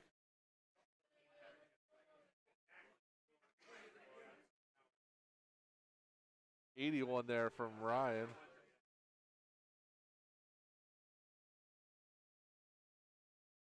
Frank does not switch, and can he fill it up? Oh, he does switch with the last dart for a 127.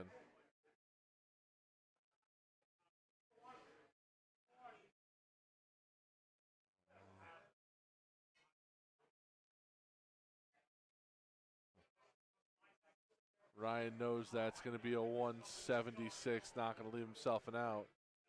So barring anything catastrophic with these last two darts, Frank Nostro going to be looking at a 132. How much pressure will be on that 132?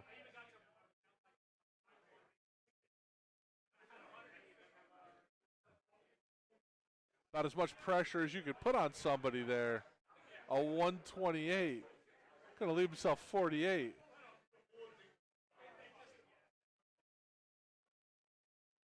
I think that's 72 scored. I think this is 40 left for the win.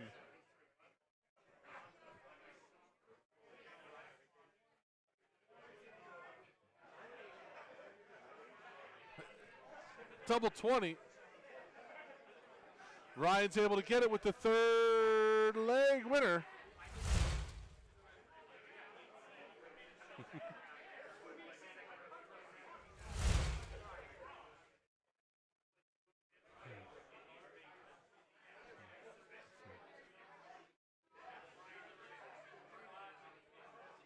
Starting to get to the area where Frank is going to have to find a break a throw of Ryan here.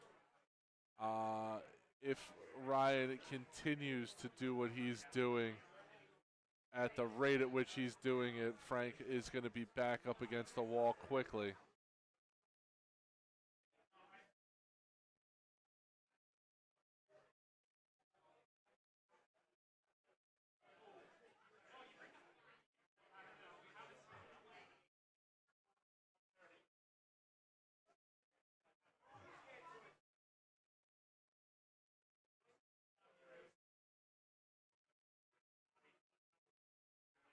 Frank just a little bit outside the 20 there.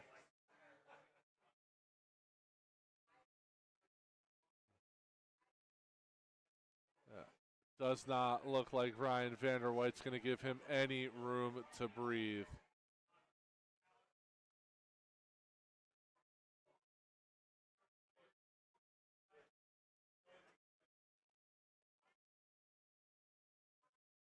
Ryan, barring anything catastrophic, should be sitting at an out. Will be sitting at an out. 85 is going to leave him 117.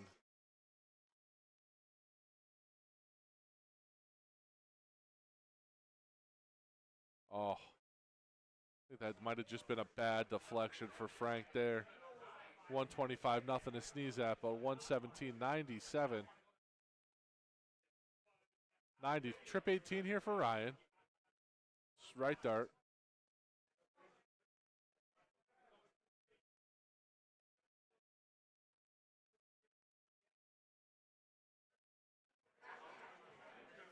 I think that's going to be a ton there for Frank. A little bit of pressure on this 72. 48, 24. I think that bounced out of the double 12. Ooh! 60 scored. Awkward 12 left for Ryan. Frank on a 135. He's got 85 left. Not what he was looking for there. 85. Double 20. Frank Nostro, he needed that. A break a throw in style with a 135.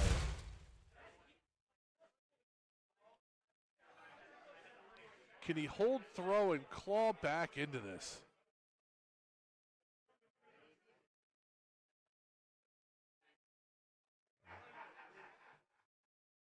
A hold a throw here, and Frank Nostro right back into this race to 7.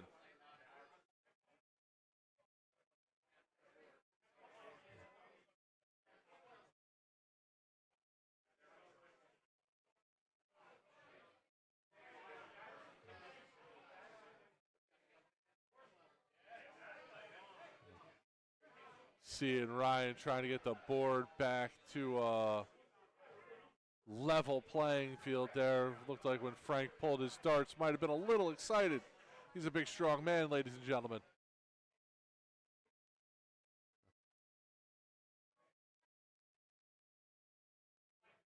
$95 for Vanderwhite there.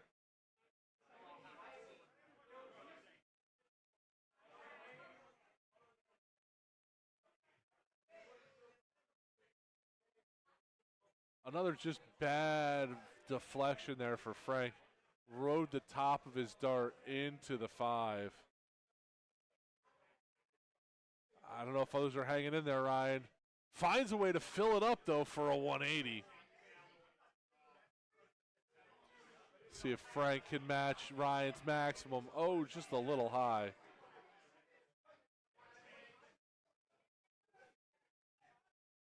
Rode his dart into the trip 20. Finds himself a 1 there, though.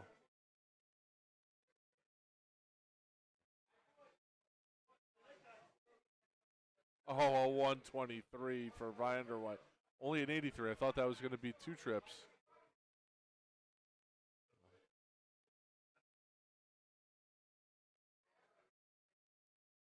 That's just, that's the third or fourth just bad deflection Frank has had in this match.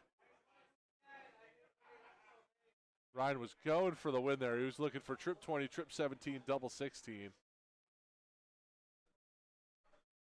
Finds himself with a 107.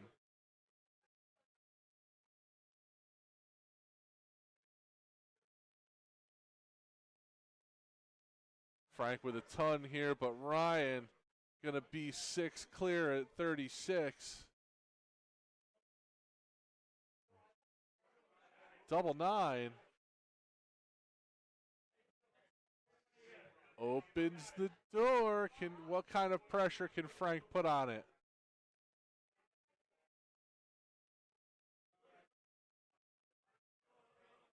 A little bit of an adjustment there from Frank. Rides it high, that stack there. Going to leave himself a 138. Double 9 for Ryan. Double 4. Just a bit outside. Can Frank Nostro knock back another massive out? He can't.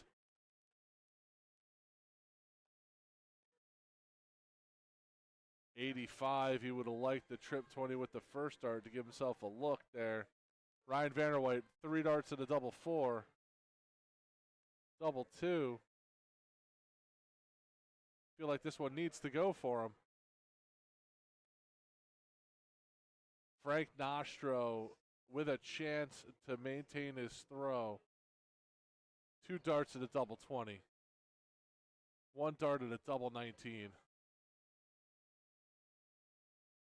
Just finding that next door neighbor, literally putting it as close to the wire as humanly possible, just on the wrong side. Ryan going to need this double 2. Doesn't want to give Frank another look at it.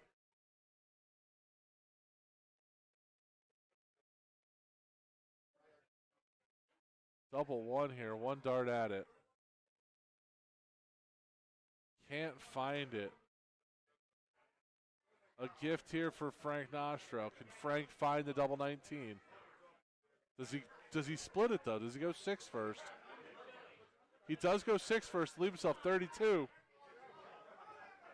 Oh, and then he finds the single 7. You can see even Frank laughing at his predicament there. Gonna leave himself double 8.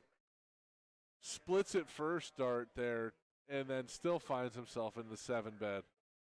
Giving Ryan another throw at it here. You got to feel a player of his caliber will take it home in these 3 darts. Double 1 again. Almost the same exact darts as the previous turn. Frank double 8. Wow. Oh. Just unlucky deflections and dart riding there by Frank. At it again. Ryan here, double 2. You see him get it that turn for a break a throw to go up 4-1. Both him and Frank Nostro. Multiple opportunities to win that game. Ryan is the one that's able to find the double and take a 4-1 lead. On his throw, can Frank break back? Can he steal it to make it 4-2?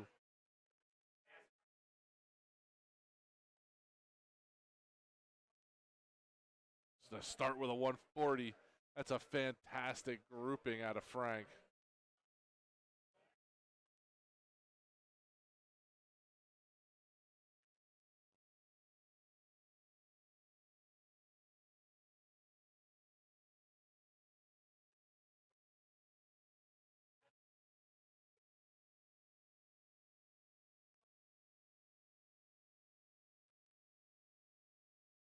$85 out of Frank.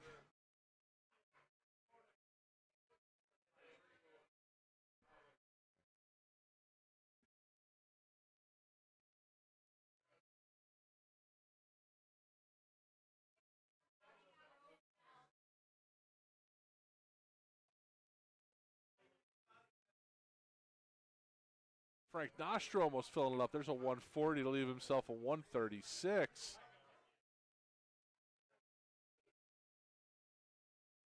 Frank maybe starting to find that triple stroke.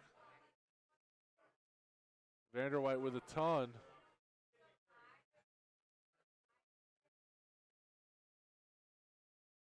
Trip 18 here out of Frank. He's moving.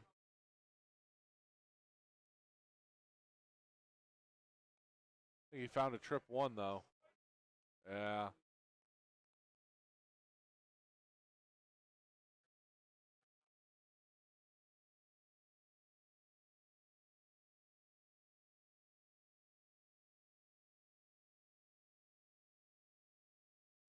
$66 scored for Vanderwhite. Frank starting on, leaves himself an 88.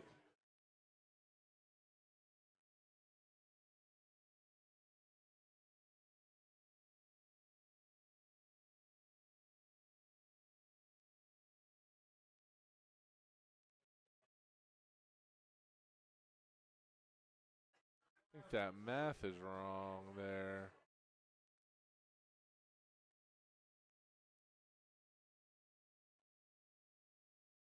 $133 for Ryan, though. Yeah, that's a 28 there for Frank left. Wow. 53-13 is the right dart. There it is. He'll leave himself tops. Frank with a chance to break, though, here needs to find a double 14. Finds it first dart. Great dart by Frank, able to pin that 14 for a win. Now can he hold throw to make this interesting? That is his second win. It's his second break of throw on Ryan. Hasn't been able to hold his own throw, though.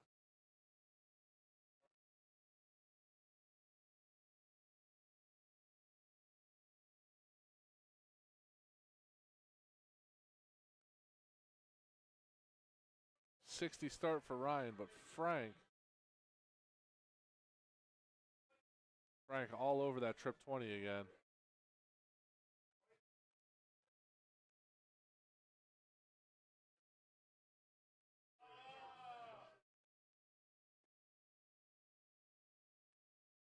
Ryan being able to find that trip 20 now.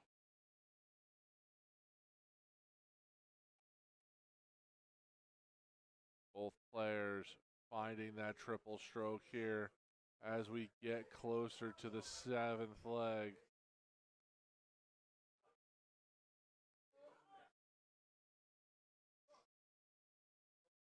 All around it there by Vanderwhite.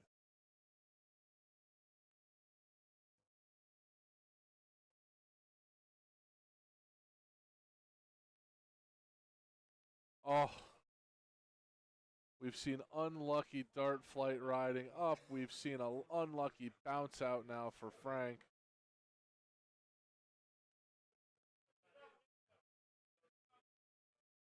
And that's just fantastic darts for a 128 from Ryan. Trip 17. Oh, 97 scored there. Leave himself 30-24. No out available for Ryan.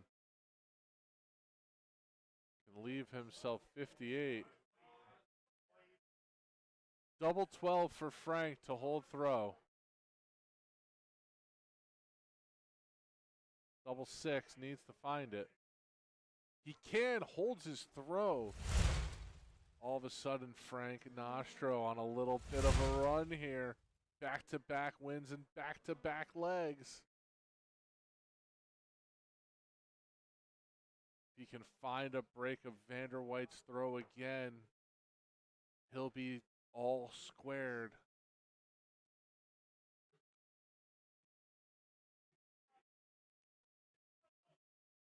And if those first three are any indication from each player, it is going to be a fantastic way through here.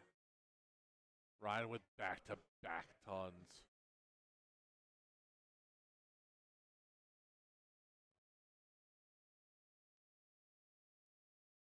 And there's Frank just staying within shouting distance. Ryan can hear the footsteps behind him.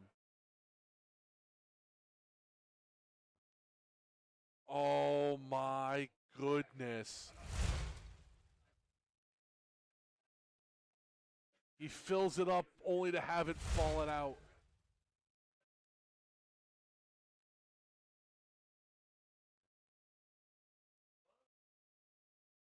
.95 by Frank there. Ryan will be the first to and out, though.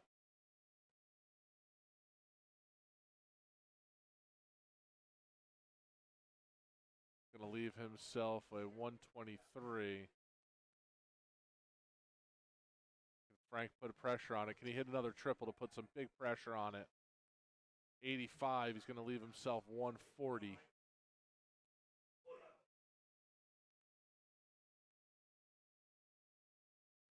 No out at a 103.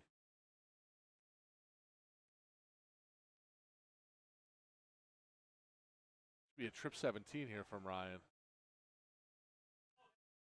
43 leaves himself 80. But Frank at a 140. Can't hit the 140 without the triple there. And he find it now to leave himself 40. Frank Nostro now. The unlucky bounce out.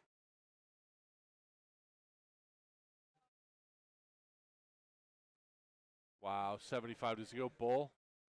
He did try to go bull. He was looking for the win there. It's the right dart with your opponent sitting on 100.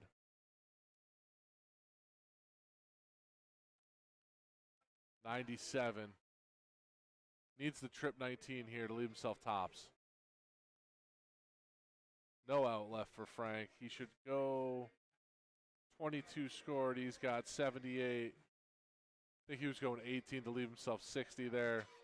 But that 23, both men not having the turns they wanted and out there. 3 double 20 for Ryan. One dart and out here. Only one is what he needs. Hangs on to his throw, pushing ever closer to that 7th leg in the victory.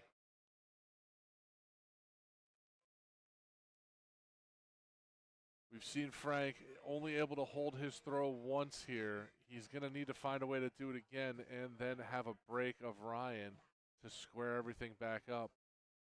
Ryan clearly not going to make it easy.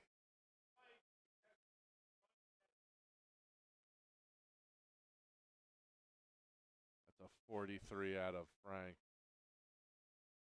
Ryan looking to pile it on, though.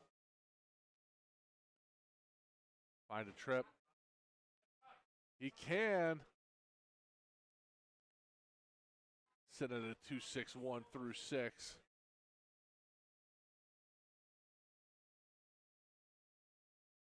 This is not the time for Frank starts to falter. He's got to start finding and filling up the triple.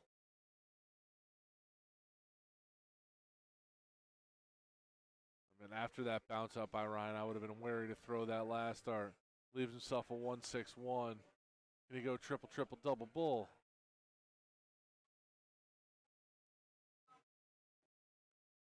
He does not need to. He is well ahead, at least 6 from 161.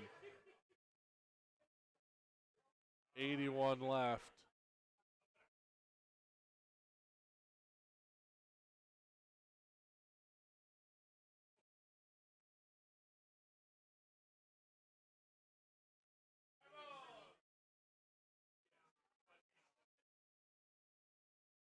Uh, 140 for Frank. But Ryan's still going to have 6 from 65. 15 after drilling the center of the board. Double 4. With a third dart again. Ryan with a dagger. Frank Nostro on the precipice of being eliminated. Has to find a break from Ryan Vanderwhite's throw here.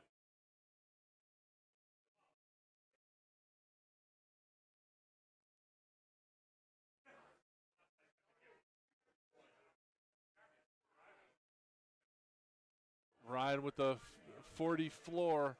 Both these gentlemen just bouncing out of triples left and right. Frank walked it left into the 5. Couldn't walk it right. Couldn't find the third trip 20.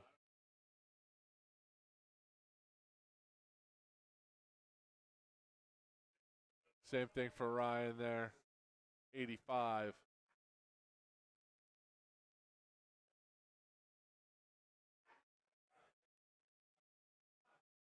Frank fighting back. 140.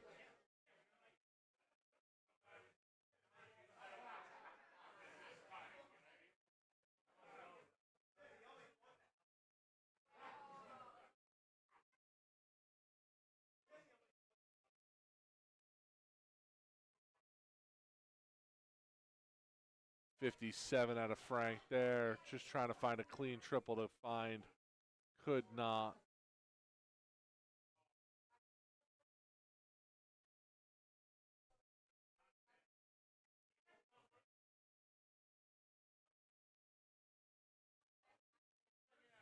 See what Frank can leave himself. He's got 159. 81's going to help him immensely. Going to leave himself 98.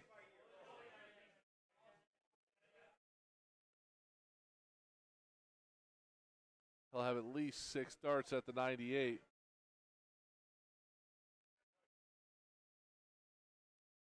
$78.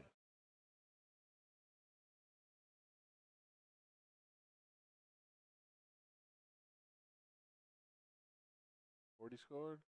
28 scored. Wolf. Leaves himself 70.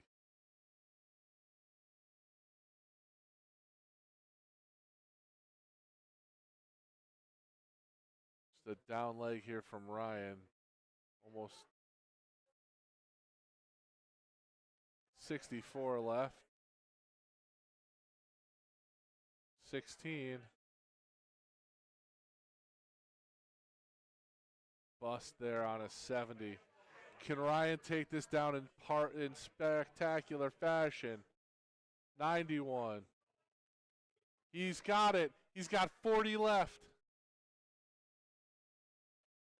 Just misses.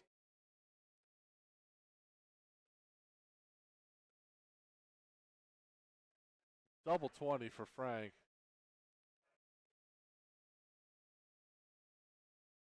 Pins it in there, breaks Ryan's throw. Staying alive, 6-4.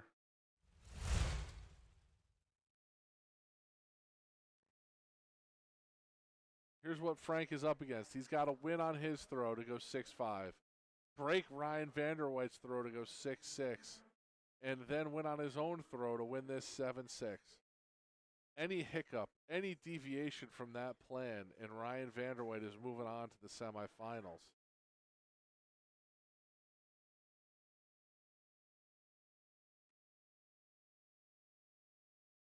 And that's going to be a 138, 134 to start off with Ryan.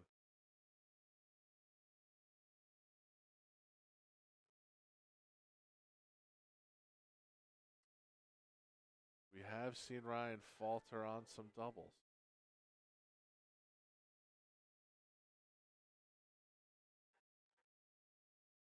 It's a smart switch. I don't think that first 20 was all the way in the board.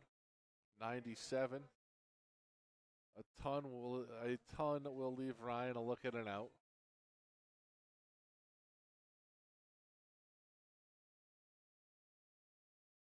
Ton plus would he be even better? Another, I think that's going to be a ton. Going to leave himself the big fish. Frank's got to find 2 trip 20s. Nothing he can do here. Ryan Vanderwhite, 6 from 170. He'll need it. Only 45. Frank can put some serious pressure on this. Gonna have to find 2 trip 20s. There's one. Can he do it again? 153.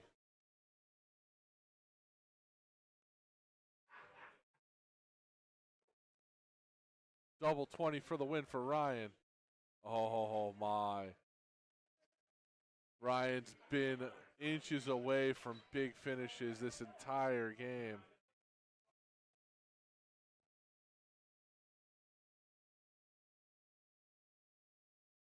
Frank has to hope he falters here. 3 darts at a double 10. 2 darts at a double 5. Second dart. Ryan Vanderwhite is going to be moving on to the semifinals.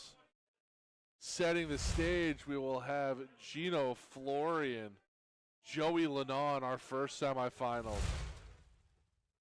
Connor Martin, Ryan Vanderwhite in our second semifinals. It is going to be a blistering pace here. Looks like we're going to try to do some board maintenance, switching out the boards. We're going to take a quick break here and be back with our first semifinal.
Ladies and gentlemen, welcome back to the DPNY Grand Finals here on Eagle Eye Sports, presented by Dirty Jersey Darts. We are at our Grand Finals first semifinal. Gino Florian, Joey Lanaw. This is the number 1 seed, Joey Lanaw, versus the number 4 seed, Gino Floria. You see Anthony Eugenia introducing our players. They'll get to the board, get some warm-ups in, and they'll be up and ready to go. Gino Florian marching through. He beat Edward Bushi 5-2. He beat Bobby Freeman in a battle 7-3. Joey Lanaw, he took out Jay Armento 5-1. He took out Michael Miller 7-0. These two gentlemen have been slinging darts all day long. Currently, our current leaderboard right now, Joey Lanaw sitting at a 77.84. Joey Lanaw shooting currently a 77.84. Gino Florian right behind him at a 72.86. Both of these gentlemen capable of huge numbers. This here is going to be a battle.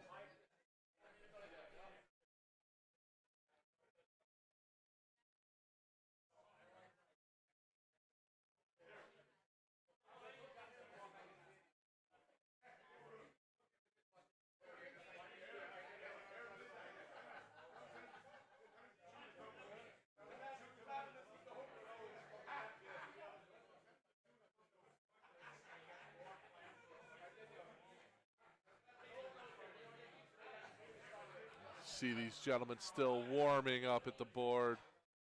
Joey Lanaw, the 1 seed. Gino Florian, the 4 seed. This top part of our bracket, all chalk so far.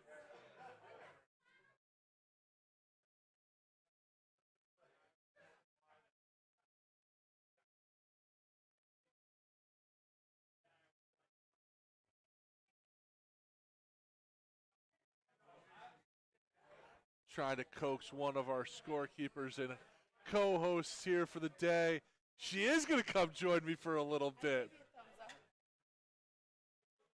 So I'm going to introduce friend of the stream and one of the people behind the event today, Aaron Quinn. Thank you for joining me real quick. My pleasure.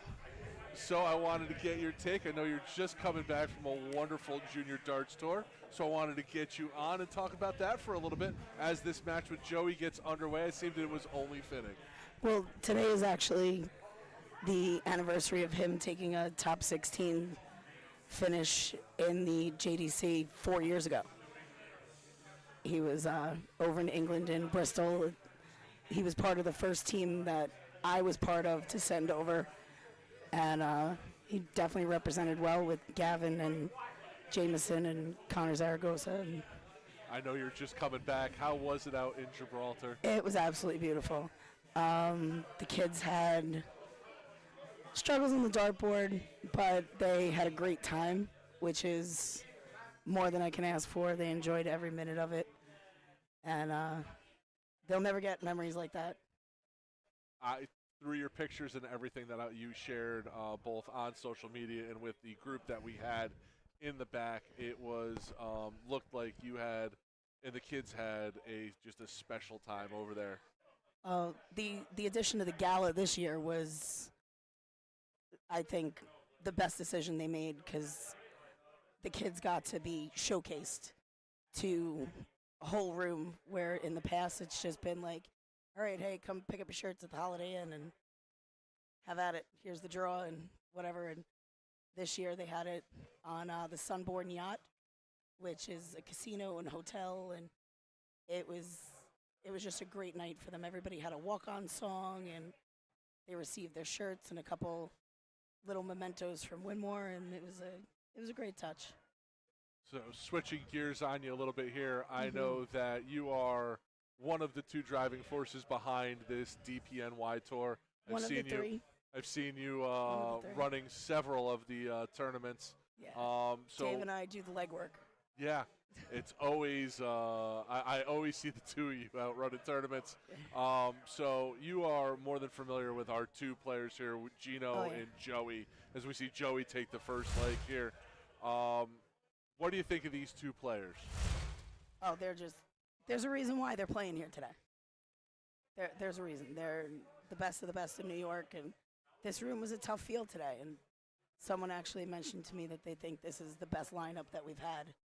And that's saying something since, we're going to be starting here 14, I think.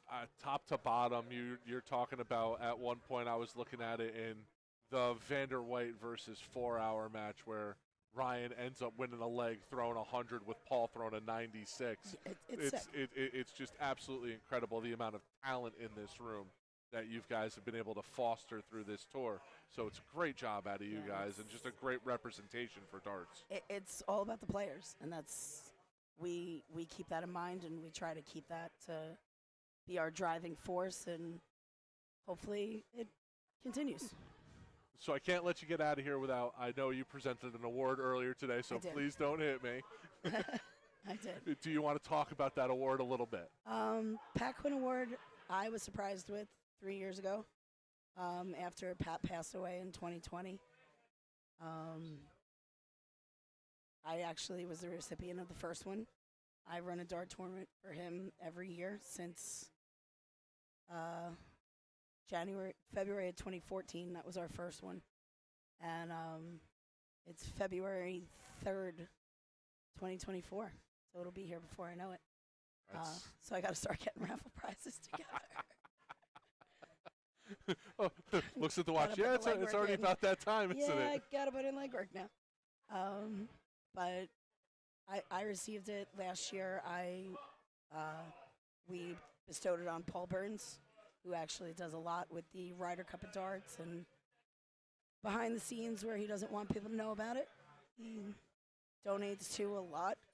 And this year it was my privilege to give it to Tom. It was a no-brainer, to tell you the truth. I know Tom coming off of that big year 10 for his Toys for Tots. Yeah, it was a great turnout. I played in Luck of the Draw. I played in the ladies' event. I got a tough draw in Jen Kochi, but we both shot really well and gave each other pretty good games. She ended up getting me, which she normally does. But it was a great day, and the raffles, he raised, I think, over $35,000 just last week alone. Absolutely insane. I know everybody from what I saw, it was a great time. Everything that Tom and Joey had shared on Facebook from the event, absolutely fantastic. Seeing Joey here with a 2-0 lead, starting to pull away, see if he can break Gino's throw here again. Yeah, so both of these members, CDC Tour card holders, 3 of the 4 are our finalists are. Yep. Joey always surprises me. I with another 180. He's been absolutely all. Shouldn't. He's filling up the 20s, but for how young he is, how well he carries himself, both here at these events, but more importantly on the CDC tour. Oh, he's such a good IC kid. Cause yeah, I do the I'm same old enough thing. to be his mother, so the joke with his mother and I are like, yeah, well, Joey's her kid until he comes home. Until it starts out. Yeah, like he's my kid until tax time. Yeah, and Tom and Janine get to claim him. But no, he's just, since he started, he's always been respectful. He carries himself very well. Great ambassador of the sport. So is Gino. Gino plays a lot of soft tip from upstate New York. I met Gino years ago up at the Syracuse Open, which is also coming up in February. That's another one. We'll be live on USA Darts for that one. And Joey taking the 3rd leg there. Wow, here we go. Yeah, so Gino actually, the last DPNY event, Gino needed to play in it to qualify for this. To meet his quota. To meet his quota. And as soon as he was done with that, he jumped in the car and ended up playing a soft tip event in Waterbury, where I think he was partners with Jawa. Oh, Connecticut. Yeah. Played at a soft tip event. He's all over the place. Well, we were talking about great players in the room at one point because we were streaming it, and I looked around and there's this one here and this one here, and talking about Jay and Junior Aha, and all of a sudden I'm looking around the room and there's Gino, and I'm like, weren't you just down at DPNY? I didn't see him in the room. I didn't know where he was, and all of a sudden he just appeared, and I'm like, I think I would have mentioned you as great players that are in the room. Yeah, sometimes. He would even say sometimes. Yeah, sometimes. Both solid averages at the moment. Gino needs something to click. Yeah, Gino's at that point where he's got to get a break in Joey's throw here, and coming down a little bit through their first 9, but there's a nice ton for Gino.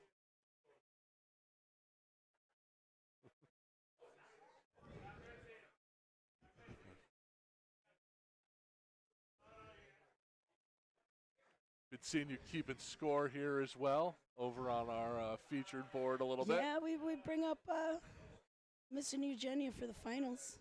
Oh, because Dave and I do legwork during the year. He can come up and mark a best of 21. That's when him and I were planning it out this morning just on the fly. I was like, oh, no, you get the finals, buddy. Best of 21, that's all you. 18, double 16. There it is. Nice one-on-one checkout. Little instant replay. Sometimes he looks like he throws the dart so hard. He reminds me of years ago, great New York City shot, Timmy O'Gorman. Okay. He used to fall like that as well, and I swore to God he would have a bullseye just imprinted on his head. Just like he's going to go over. Yeah. But they never do.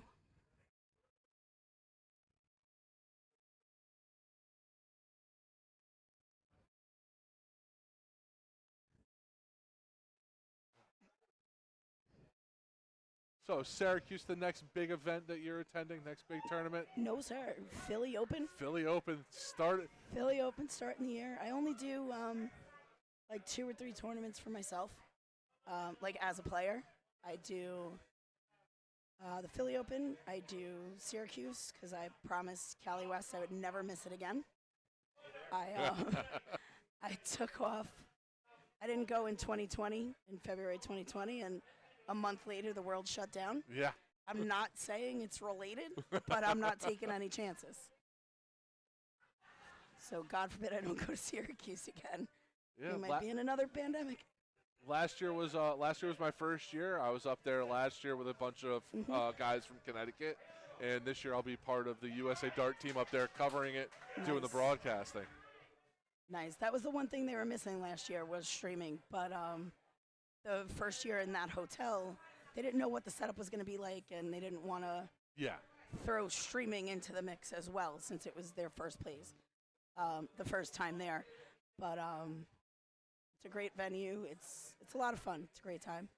And look for me during the Weakest Link because I'll be helping out with that and torturing all of you. Can't wait. Gino just taking that one down there. Back-to-back wins for him.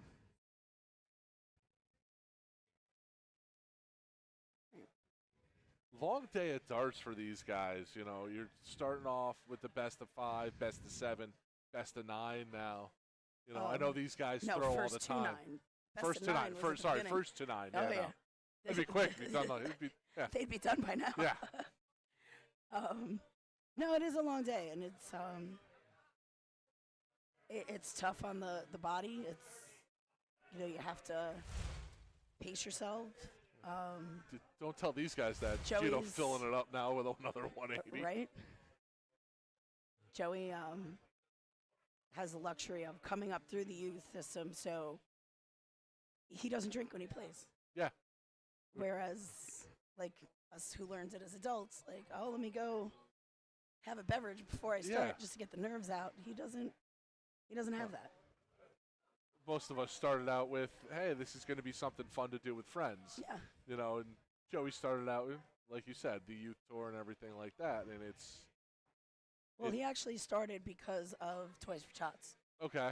He wanted to play in the event, and his dad, Tom, said, well, you have to practice. You have to. I'm not, wasting my money on. Yeah. So I'd say, good investment. Yes. Good investment, that one Toys for Tots. Very ho-hum 14 dart leg of 501, Disgusting. Very lackluster, if you ask me. Yeah, oh gosh. They need to step it up.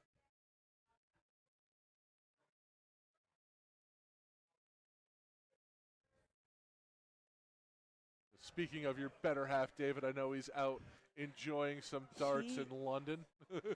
He's at the Alley Pally, rooting on some of our North Americans. Unfortunately, we haven't had the best of luck the past 2 days. But the guys gave it their all. Stowe Bunce, Jules Van Dongen, Dave Cameron. We're just waiting on Norman. Norman hasn't played yet, and I think we're still Norman in might Alex. be tomorrow. Yeah. Alex hasn't played. And 20th, yeah. Yeah, I'm not sure when Matt plays. I think Matt is tomorrow. Okay. So we got 3 up, 3 down. But all three of the players that we've seen so far take the stage. Stowe, Cameron, and Jules. Mm-hmm. All three players, I think, that will be back on that stage without a question. Oh, 100%. That's not Cameron's first time there. Yeah. If you remember, he had his lucky wasp a couple of years ago or last year. There was just a wasp that perched on his shoulder the entire match. And he actually won that match. So maybe he left the wasp at home this year. Sometimes all it takes is one lucky break like that. I've always said I'd rather be lucky than good sometimes. And I'm nowhere near good, so I'm pretty damn lucky sometimes. Speaking of good, Gino trying to go the 2 dart. And he hits it with the third. It's right darts. 82, the confidence to go double bowl there. All of a sudden, I think they're taking a break. Yep, after 7 legs. Yep. We put a break in there just in case anybody has to, use the facilities or shake the sillies out, depending. So we'll take a quick 5-minute bathroom break, and we'll be right back with some more action here for the Thanks DPNY. for having me. Thank you, Aaron Quinn, for joining us. Anytime.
And we are back here, leg number 8. Joey Lanaugh, Gino Florian. You've seen Gino with a flourish come back in this after Joey started out strong.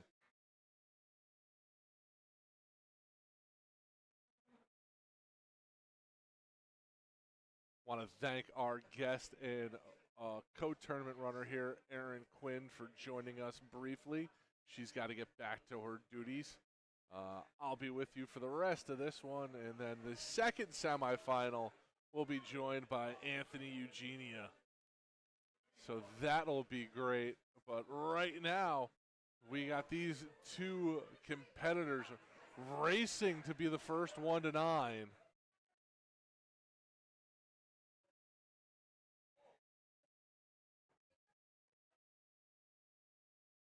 Gino trying to break Joey's throw here. If he does, we're all square, and Gino will be the one in control.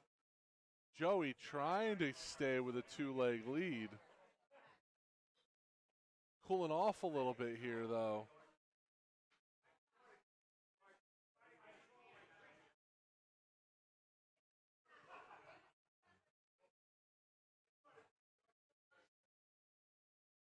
Not going to be an out yet for Gino. Joey with a chance needs to. Even another triple there wasn't going to do it for him. So Gino will be the first to see it out. How far can he work it down? He can work it down pretty far. 96, leaves himself an 80.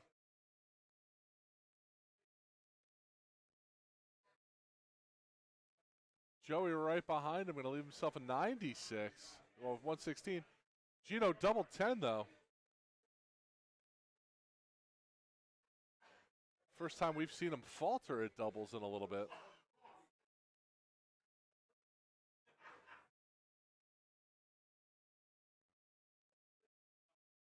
Joey there with a 30 score. Gino with a shot here. Double 5. Oh. Joey going to have a shot here. Triple 18, double 16. Stay on the 18. Oh. 21 going to leave himself 65.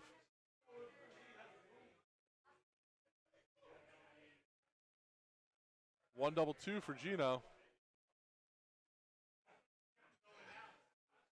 Seen a lot of these players trouble cleaning up the lower outs there.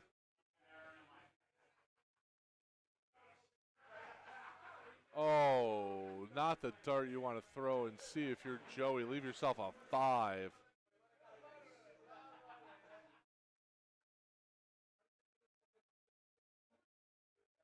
He should definitely have 5 left, though. 52 scored. Gino pins it, second dart. That's a huge break of throw by Gino. That turns this first to 9 on its head. It's as if we're at 0-0. Gino throwing first. Now it's a race to the first to 5 wins.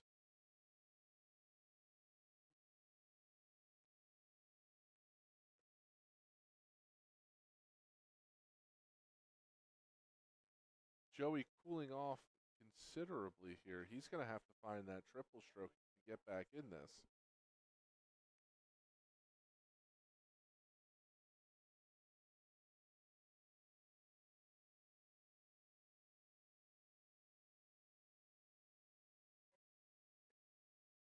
There's one round where he had it. See if he can now dial that in.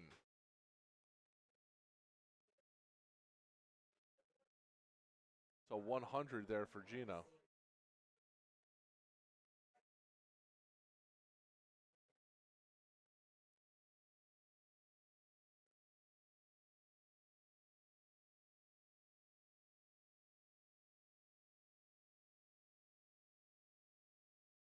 Gino, what a prolific grouping there.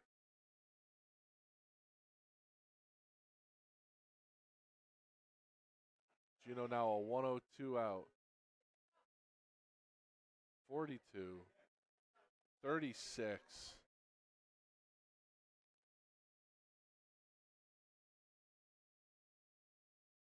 just high.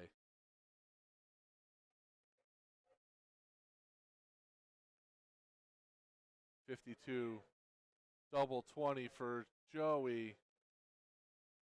And he's going to pin it there. He breaks Gino's throw with a 112 out. He really needed that there.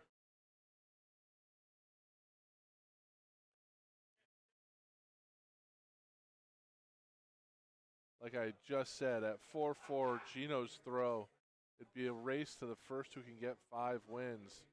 Joey's going to need that break. See if he can hold throw here now.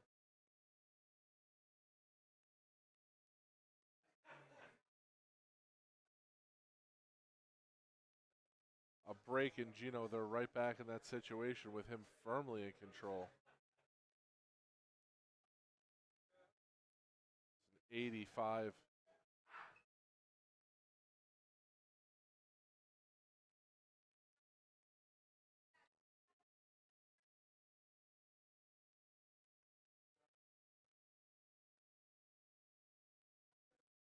Gino just unable to find it that turn, only a 30.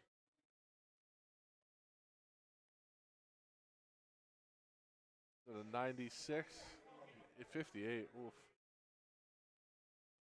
This third dart looks so good out of Joey's hand.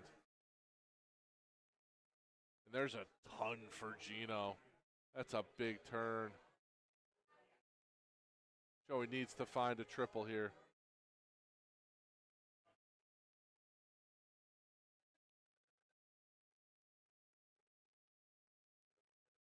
.58 can't do it. Gino will be a first to look at an out.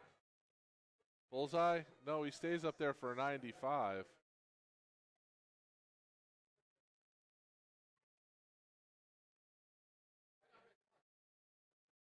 Joey answers with a 95.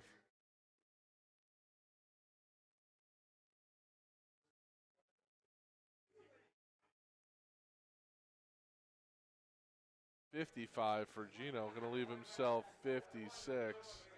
66, I apologize.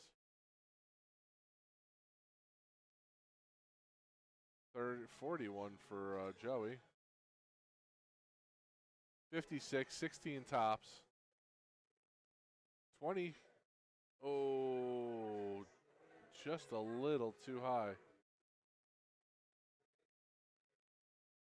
Double bull, he's got to go at it here. See himself not happy with that effort there. Finds himself in a single 3. Gino with 3 darts to steal this one.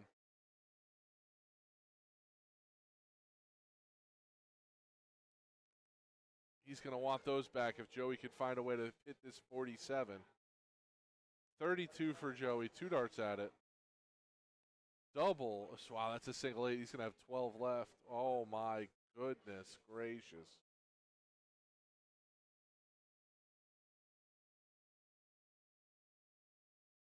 Double 5 for Gino. Wow. Both of these guys giving away leg number 9. I'd bust if I was Joey. That's a good dart. Can't hit it there. Oh. I hate having to find that one there to leave myself an out. Joey with a double 6. First dart winner. These guys throwing a 31 dart leg of 501, showing they are human.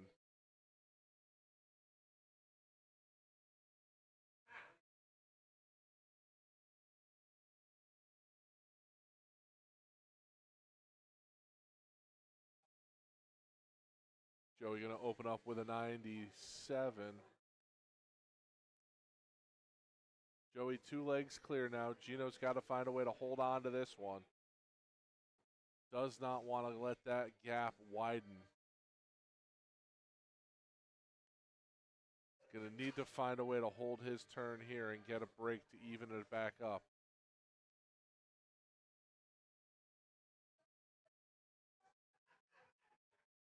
After that midway bathroom break, Gino came out, won the first one, but Joey has since won the last 2. And he is rolling in this one. Gino, as if he's listening to commentary, says, I'm not done yet. There's a 180.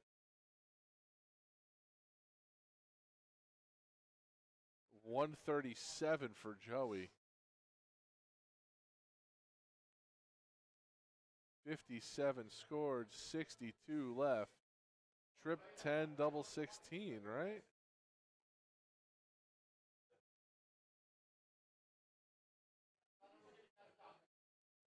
Yep. It's what he goes for there. Nothing really other than he could do there. 63 sitting on 56. He should be going at 16. 76 scored. Another 18. Double bull for Joey here. The second opportunity he's had at a double bull out, and he's just hasn't been close. Gino 11, double 16.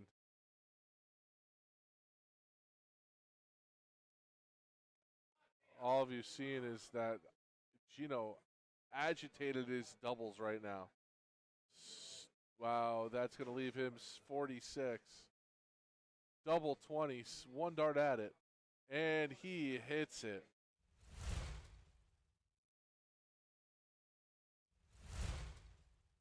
Joey going to go up 7-4, darts in hand, starting it out here.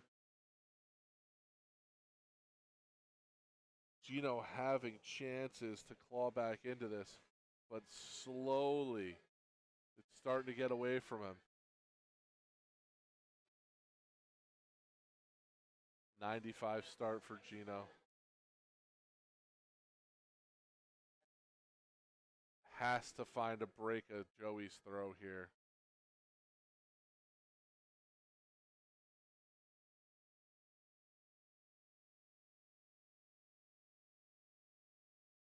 .85, that's a good turn.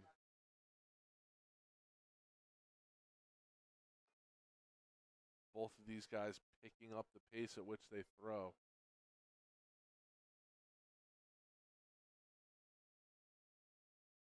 It's going to be a 134.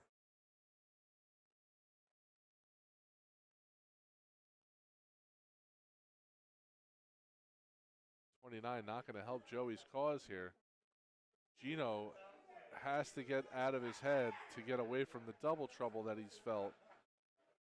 141, going to leave himself 46.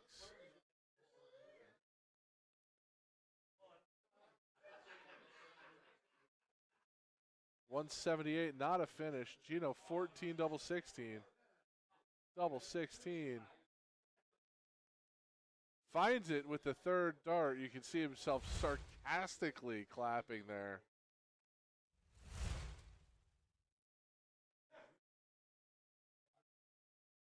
Finds a break of throw. If he can hold throw here, it'll make things interesting to say the least. But if Joey finds a break here, darts would be in hand on his throw. Just left it a little low there. Gino with another 140. Good darts following, good darts there. Joey can't keep it up. 45, Gino through 6 with a little bit of a lead. That will keep the lead growing. See Joey with the change there after some triple-less turns.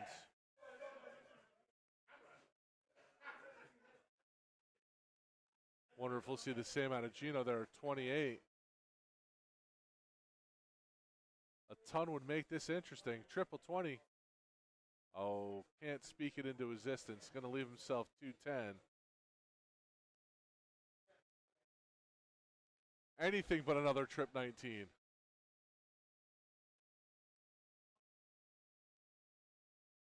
Don't hit a 171 and leave yourself 2.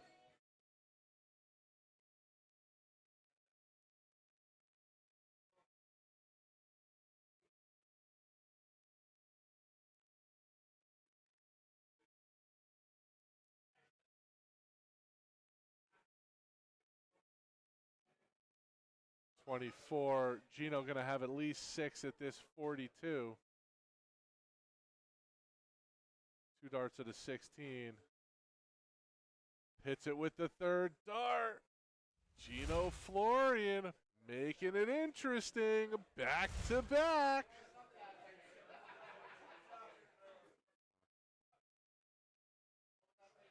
Dragging Joey into the deep waters, leg 14.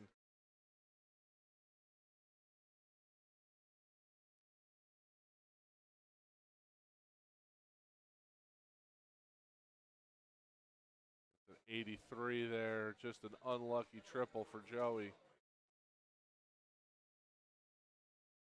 But Gino trying to get another break of throw here.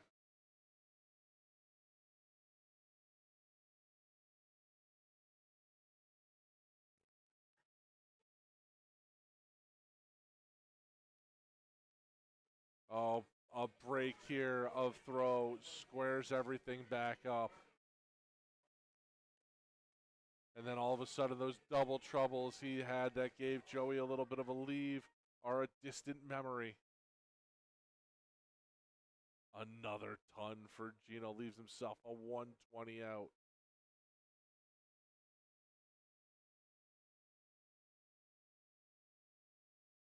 $62 for Joey.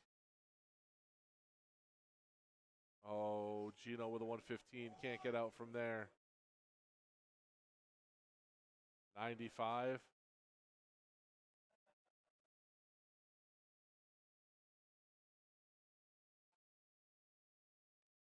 $32 scored there for Gino. 143. Joey can't find the out now. 57. See where Gino goes here on this 88. 72.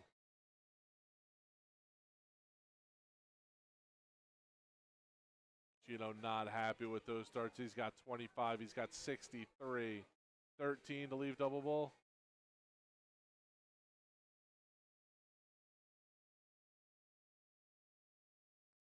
$37 scored. Joey 86.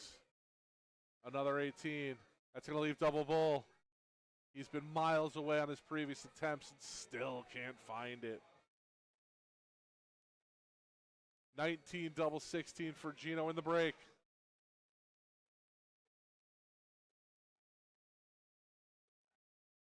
Can't find the double 16 with the third dart.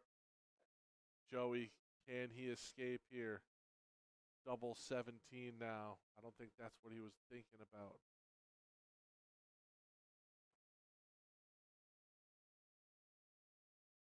I think if he could do that one over again in his head, he probably would have chosen to go one double 16. But Gino, double 8, 2 darts. All of a sudden, those double troubles that I was talking about creeping back into the mind of Gino Florian.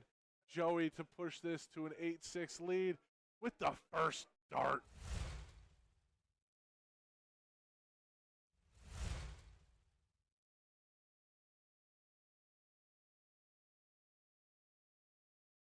Can Gino retain his throw? Is he too rattled?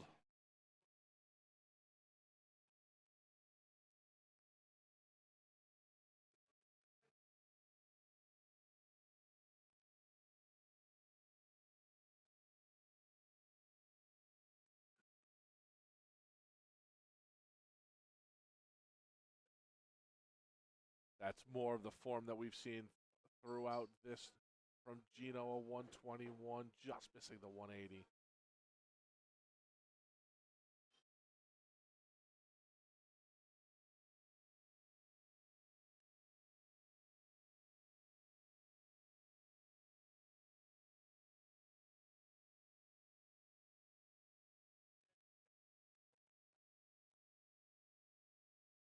While I have a chance here, I would want to give a big shout out to all of my friends and Dart family out there today at the Comers for Casey's Toys for Tots tournament.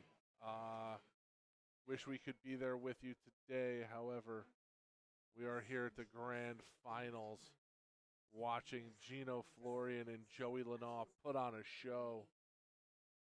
Gino, can he find a trip here? 45 going to give Joey at least 6 from 153. 40 is not going to be enough.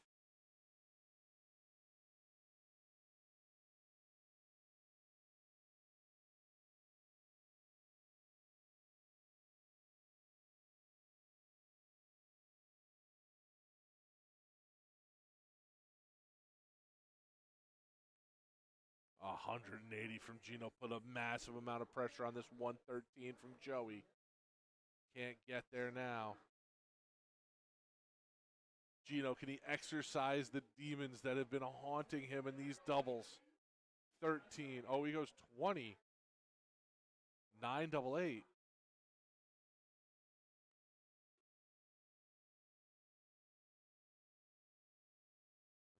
I think he might have been trying to go 5, but now Joey 2 darts at a double 20 for a break a throw and to send him into the finals. Nails it. Second dart.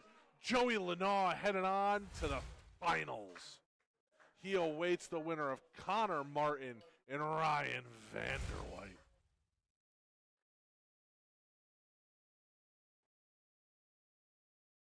That matchup, that semifinal will be coming up next.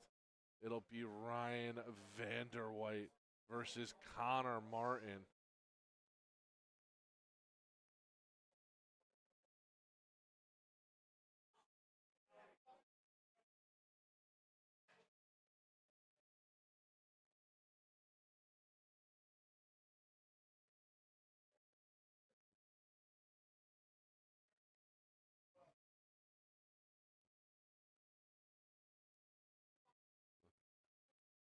That matchup here is going to be next. It'll be our next semifinal.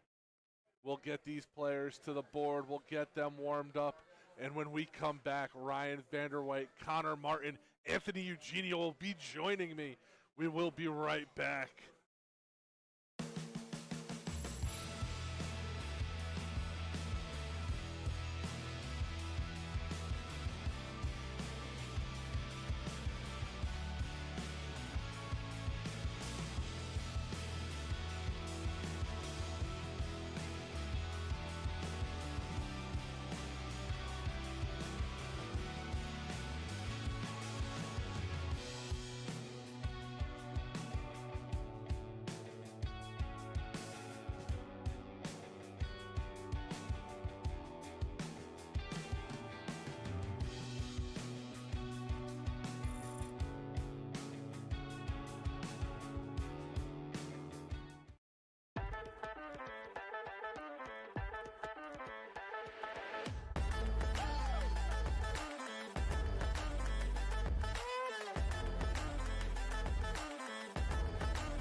Welcome back to the DPNY Grand Finals semifinal match. Ryan Vanderwhite, Connor Martin live streaming here on Eagle Eye Sports.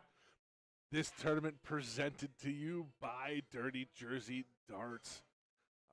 You're going to have another barn burner here. I can't wait to see this matchup. Another fantastic matchup. Ryan Vanderwhite, Connor Martin. As far as the leaderboard goes today, Ryan Vanderwhite, as we mentioned earlier, he was the leader in 3-dart average coming into this. He's number 2 today, only behind Joe Ruski. Ryan Vanderwhite is throwing a 78.12. Connor Martin not far behind, throwing a 70.67. Both of these gentlemen are lighting it up on the board, filling it up in the triples. Like I said, joining me at some point in this match, Anthony Eugenia. He has been running around, helping out all day long, scorekeeping, running the social media production. In the background there, she was on commentary a little earlier with me, Erin Quinn. Want to thank Erin again for joining me and the fantastic job that she does with the Junior Darts Tour. I can't tell everybody here enough good things about Erin and what she does and means to darts here in North America. She again, the Junior Dart Tour. She was out with the kids in Gibraltar. We'll see Ryan Vanderwhite throw first here. Starting with an 85. Good darts from Ryan. Nice start out of him. But we saw Connor Martin earlier, and he has explosive darts as well.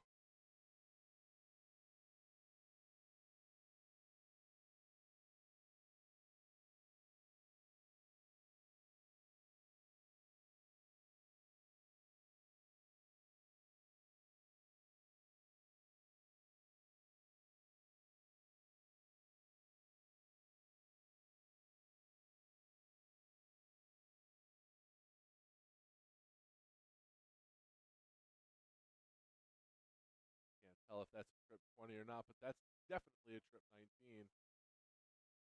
Was not a trip 20. 97. Won't be at an out yet.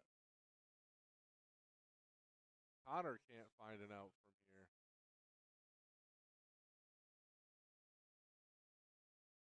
.182 left. See where Ryan can end up. That's going to be some good darts out of Ryan Vanderwhite.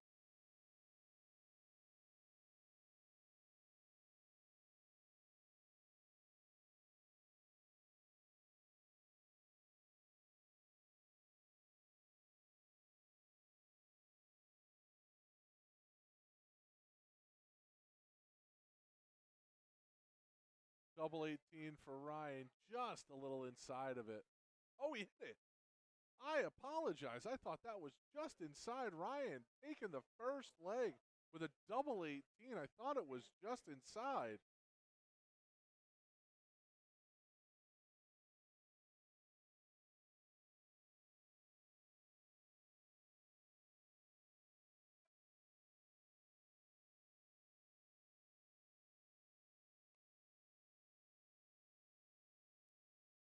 .139.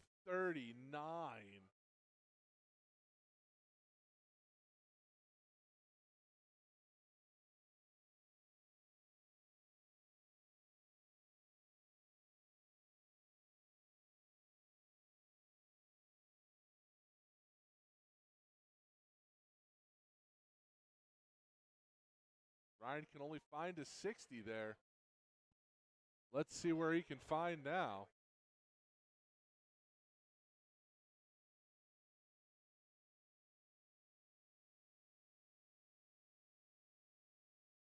Gentleman falling off the 100-plus blistering pace of that first leg. Still a little triple trouble here.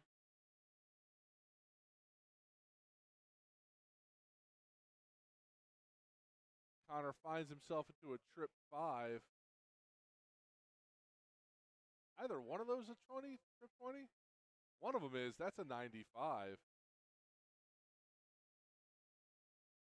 Back-to-back bounce outs by Ryan. You saw it on the previous turn. That one bouncing out of what looked like a trip 20. Should be 19, trip 19 here for Connor. Can he find a trip 19? Went with the 17. That's not a bad shout either. Leave himself a 130.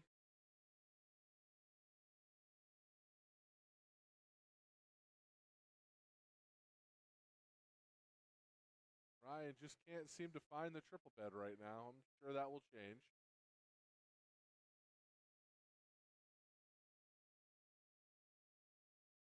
$58 there for Connor.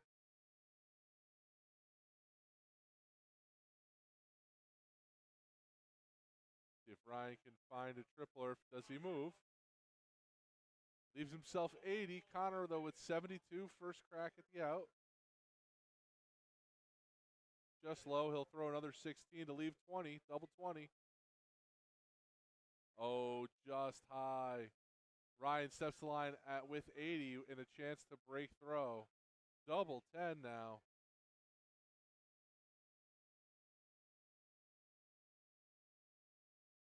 The last dart snatches game 2 away.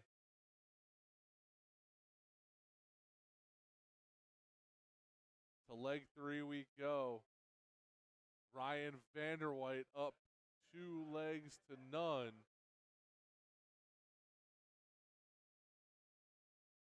Only a 55 there.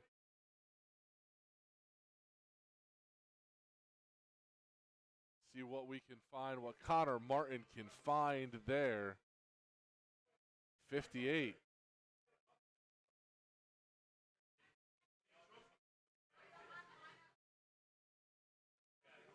There's a 60 for Ryan.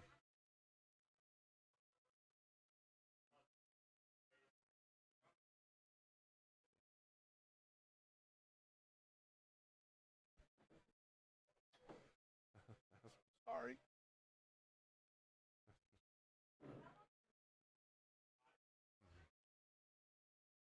I mentioned earlier Anthony Eugenia would be joining us. Anthony, thank you for joining us here in the booth. Oh, welcome, Tom. Been scorekeeping and been rather busy today, being our MC and pretty much everything all day today. Well, DPNY, I try and get out and do everything. I'm thrilled to be back in town. Yeah, Aaron Quinn and myself helping to keep score and keep things running. And yeah, we try and make things special for the players. They work hard all year long, and they come to the Grand Finals, and we try and do a little music and walk-ons and all that good stuff, Tom. Yeah, and the player field that you guys have been able to get this year has been the deepest player field, I think, ever. Aaron and I were talking about it earlier, and the amount of professional players you have in this room, absolutely astounding. I was thinking that same thing, that not only overall, but I scored that first semi, and like the 4 quality players that are in the semi with Lenore, Florian, Martin, and Vanderwhite. People nationally have seen them all play on the CDC circuit and on big time streams, and pure quality. So but to your point, yes, all the way down through the 16, very very good deep talent this year on tour. See here, Ryan putting on another show through 18 darts, sitting on a 74. I just put on my social medias for anybody unfamiliar with these two that this is DPNY's version of El Clasico, the match over in Europe between Real Madrid and Barcelona. This is just an all-time classic. Two players who've got multiple tour championships You know, Ryan has won 3. The defending champ Connor has 2 under his belt. So, and that's not easy. There's only I should know this square, but I think there's only 5 players that ever won a DPNY tour title. Of course, Jim Widmeyer with the Big Daddy of 5. Oh, Ryan pinning that for a 3rd leg win, holding throw here. Connor's got to find a way to win one here. Got to hold his throw here, you think, Anthony? Yeah, I scored his quarterfinal against Sean Mitchell, who came in today as the number 2. He won 2 events this year, so Sean was definitely going to be favored in that. But similar circumstances, Connor, got down a little bit, but fought back and really steadied things and overtook Sean in a pretty big way. Connor has had just a great showing today. Going into that match against Sean, I was talking about how great Sean had been throwing and really improving his darts throughout the year. And I think he was one of the favorites coming into this, just the way he was throwing. And Connor just blew him out of the water. Yeah, it was the case a little bit. In fairness, Sean's double trouble, but Connor kept his game pretty well rounded there. He scored well and took the opportunities when presented to him. And yeah, Connor is extremely dangerous. From year to year, his commitment level and that's meant respectfully from a personal level. But when his head is equaling his, I'm watching the boys give us a wave behind the screen. When his head is right there to match the ability in his arm, he's about as dangerous as anybody on the East Coast. Yeah, I had met Connor actually at the Long Island tournament that we do, Mast.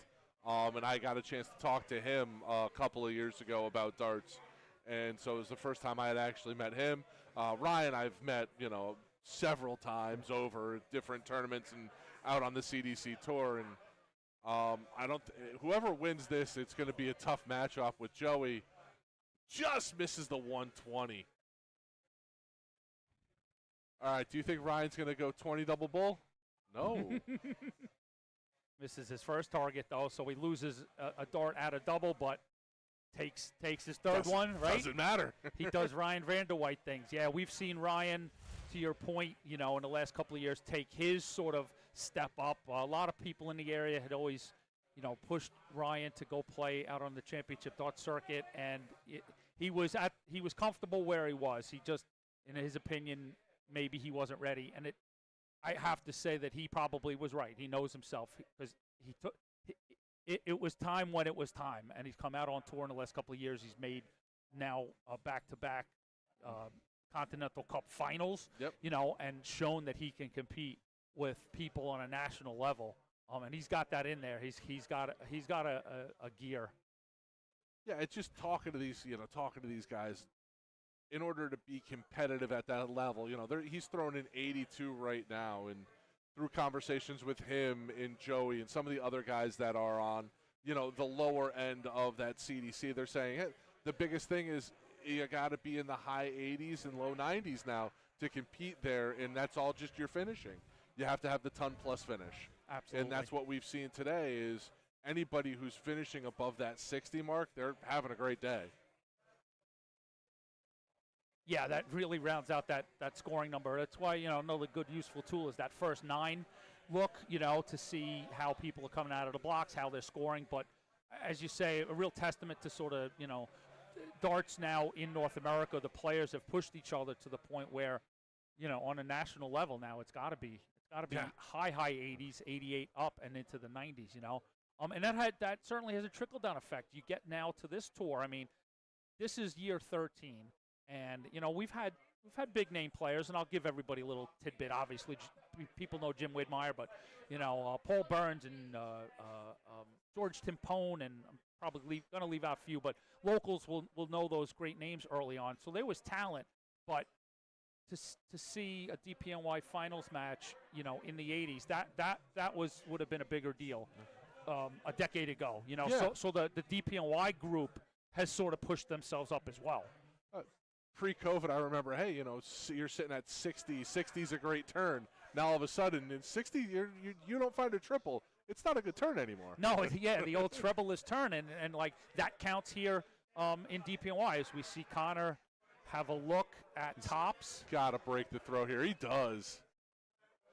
And that big exhale sort of tells the whole story. You know, he knows who he's up against, the spot he's in, and a break, a throw is extremely helpful there. Yeah, you saw Gino kind of start to come unraveled at the end there with his double trouble. You know, a couple exasperated looks at the board, trying to figure out what's going on. He just seemed a little bit off there. Sure, and that was that sort of negative snowball effect. It weighed on him from turn to turn, and it just mounted to where late in the game he was just, it's one of those little privileges you get when you're scoring. You get all the inside scoop from the players, good and bad, as they talk to themselves, either to try and spur themselves on or vent frustration. And yeah, Gino was getting more and more frustrated. And in fairness, Joey just sort of stayed solid. I've tracked Joey a lot today, just by happenstance. I've scored a lot of his games, and early on really wasn't real strong. Really was sending up signals that he was really open to being taken out. And I scored his quarterfinal game, and something clicked around leg 4. He just sort of put in, I think it was like a 12-13 daughter. Yep. And then he hasn't kept up, but he's been solid from that point on. So it'll be interesting to see what he brings into the final, whereas he's coming in as the 1 seed. He's won 4 events, half the tour. So, a lot of mounting pressure, even at the young age of 21. The expectation level is really starting to raise for Joey here in New York, right? It's about time to be a champion. But look at the 2 guys he's going to have to face. It's either a real strong Ryan coming out of this second final, 3-time and defending champ, or if Connor makes a massive run, gives himself that confidence, a 2-time champ. Yeah. So Joey's got a mountain. Either way. He's had some success this year against Connor. It's been the obstacle for him has been Ryan. That's good math there. Wow. And that's a way to kickstart things, a 1-2-1 finish on throw for Connor Martin. Takes a cool sip of a cool drink. Chatting up with the game, Pat Gallagher, he's our sort of liaison here at Behan's, his home bar, and we're thrilled to be here. Always nice to be in an Irish pub around Christmas time. The lights are up, the decorations, and I'm recently a transplant to Texas, moved my family out to Texas, and I will tell you, I've actually told some folks that's one of the things I miss, that sort of warm feel of a New York Irish pub around Christmas time. I will say they were a great host, got here nice and early, let us set up, anything that we needed all day long. Pat was right there. So, again, great thank you, because they were a great partner for us today. And they have been to the tour for a long time now. Absolutely. Behan's has been a host since the very first year of DPNY, all the way back in 2011. And for those that know, it was pre-fire. It was a big fire here in Behan's. It gutted the whole place. It was pretty sad, but they've come back strong. They're one of those real rocks of the neighborhood, a place that, so they had a lot of support to build right back up and rise like the phoenix, if you will. Connor find another big out here. Well, he's pushed his average up Yeah. substantially in the last probably 3 legs.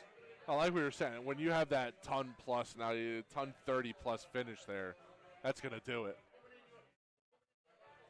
Going to need a double bull here. Whoa, good look at it.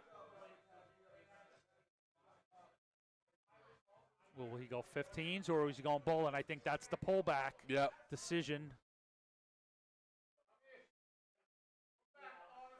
57. That are going to leave you. Wow, he does it again.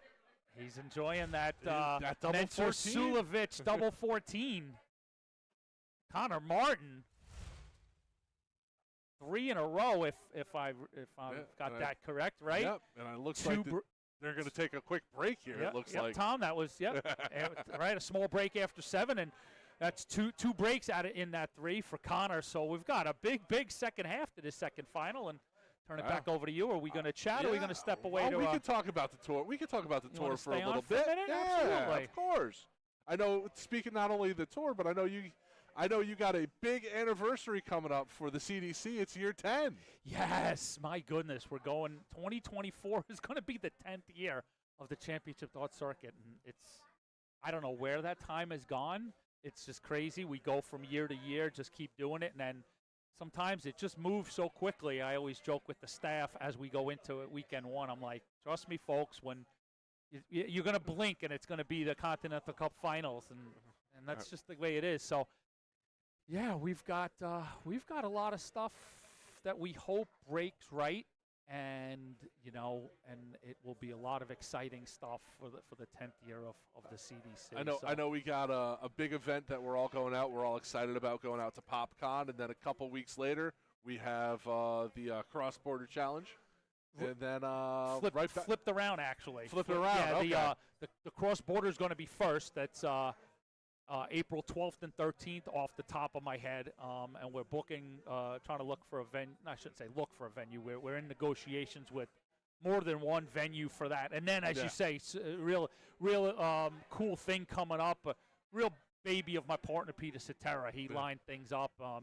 PopCon in Indianapolis. Yeah. So this is going to be this pretty cool thing where it's exactly as it sounds, a pop culture convention that has thousands and thousands of people attend, and CDC is going to have a little booth and a place to sort of, expose the love that we have, what we feel this great game is. We're going to get a chance to show it to, that key demographic that we always talk about,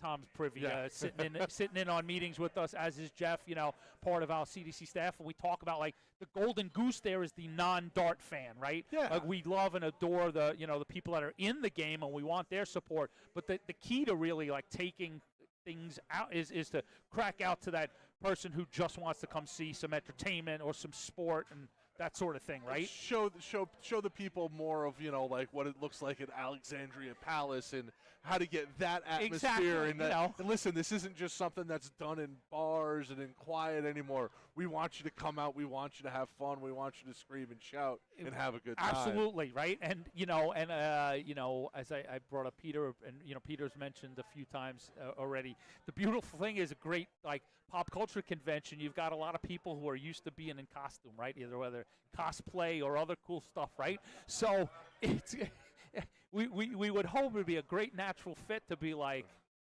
when we're back underway. See? You get Eugenia, blabbering away, and it'll be like, oh, wait, we got a winner already? Hey, folks. Thank goodness we're not looking at the chat. Somebody's screaming, can you pay attention? So we're back underway for the second half of semifinal 2. Through 12, these both men are sitting at it out through 12 darts. Oh, boy.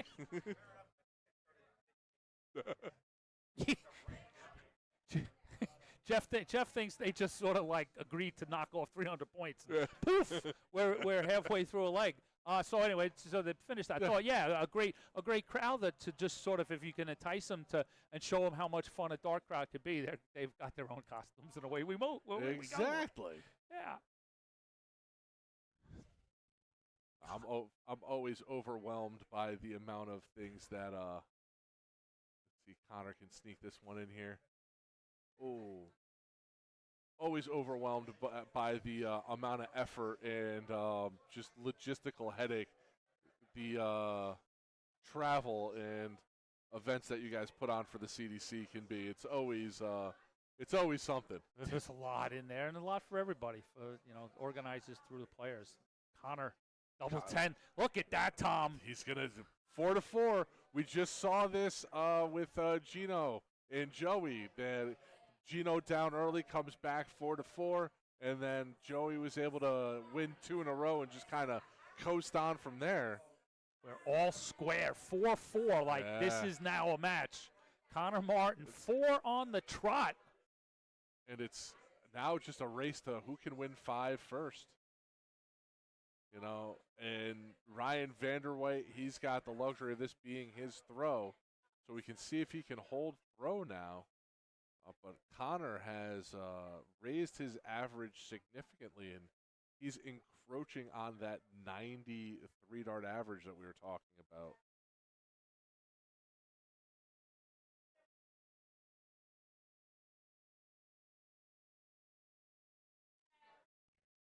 Always incredible to see these players. I was talking to Aaron about it earlier, just the stamina and the day that these guys have had to get to this point. You know, the amount of legs they've had to throw. Absolutely, and that is part of the formula of launching this Dart Players New York that has now gone on to 16 different Dart Players tours around the country, which is just one of the more mind-boggling things that have happened in my incredible journey through darts. But the long format DPNY, DP tours, and then into CDC long format. Part of that long format experience, just as you touched on, it's stamina. I've been a big proponent when I launched, and as I've sort of talked to players over the years. Oh my goodness, no. Devastating for Ryan Vanderwey. Wow, a no score. All three of them falling out the board. On a bogey coming into that and can't even make an adjustment on that. So now, wow, a 0 for Ryan. Such an unfortunate collision. See if Connor can capitalize. He can. How badly is he going to? That's an 85. Wow. That's such a huge turn in this leg. So stamina, fitness, all of it's a big component in the long format experience, So I've always talked to players that there's always something to learn when you're playing long format darts, whether you win or lose. Let's see how Connor does here on a pivotal leg 9. Oh, he gets a bounce out there. He was looking at going 18 bull there, I believe.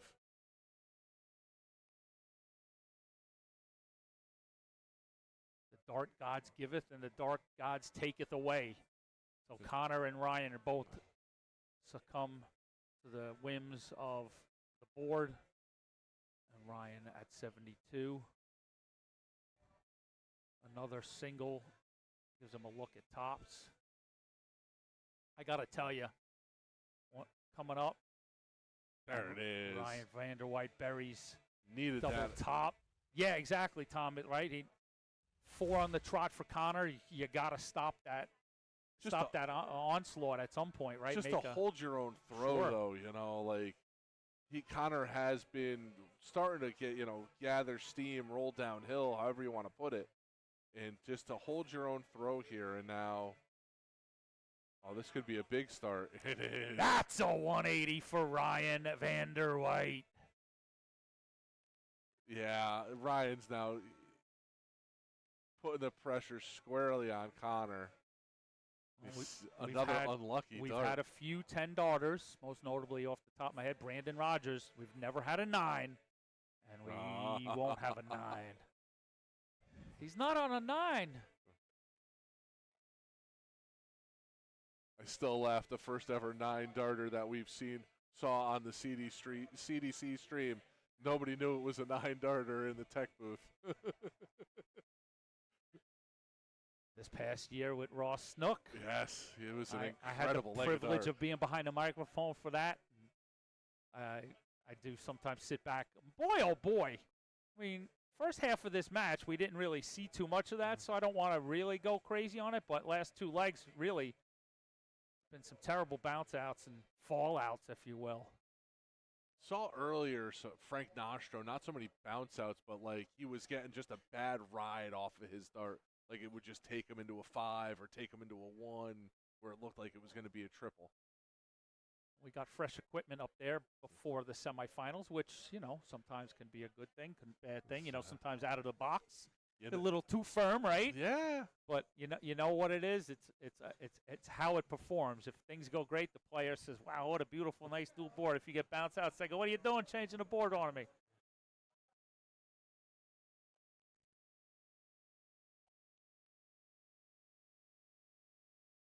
All right, so Connor, you got to assume here's got to get a triple, got to get this within some sort of pressure on Ryan's 100.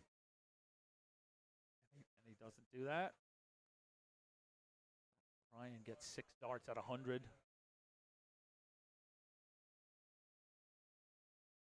don't know about you, but I'm always worried about that one finding a way into a triple and just that bust. Absolutely. And well, we think the players are, but that's the difference between sitting behind the mic and actually playing. They're a lot more smooth and calm inside than we are. There you go. Speaking of calm, no trouble there with that double. Gets a break and opens up a 2-leg lead. So 2-leg lead, darts in hand to start leg number 11. Only needs 3 more now.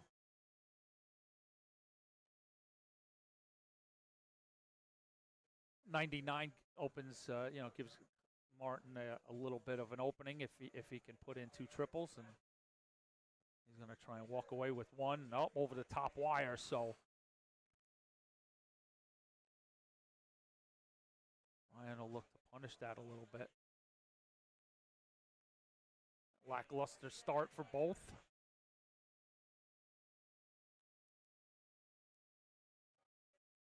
I'll give him 1 more.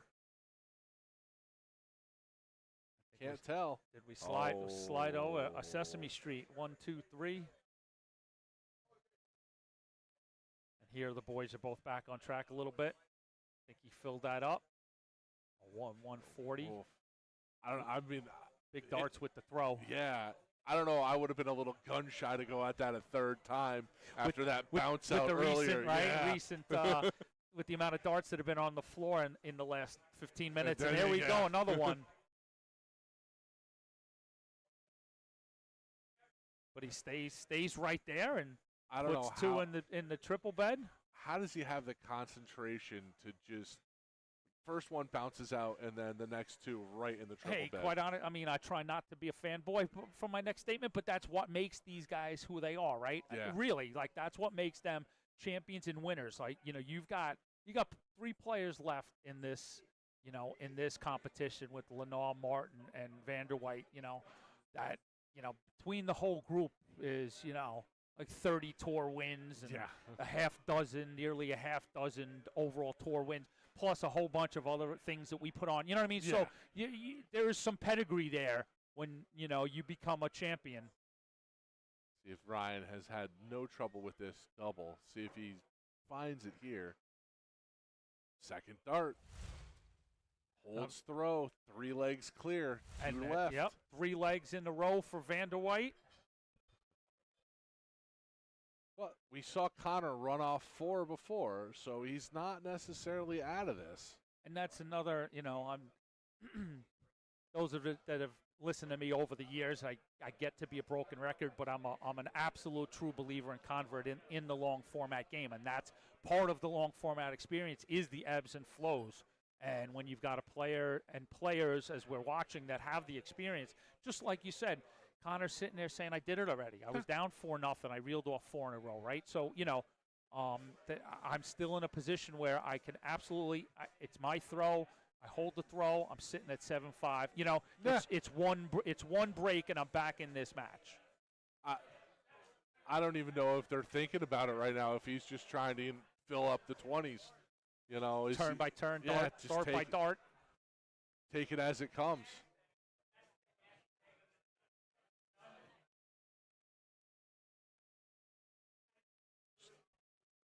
Both guys right now through into leg 12. Both of them above an 80. By far the best darts we've seen so far today. And that was to be expected. I truly, the history between these two is almost never disappoints. There's always quality darts from both players when they meet each other. I'm sure they're both New Jersey residents. Yeah. There's a lot in there that they push each other about.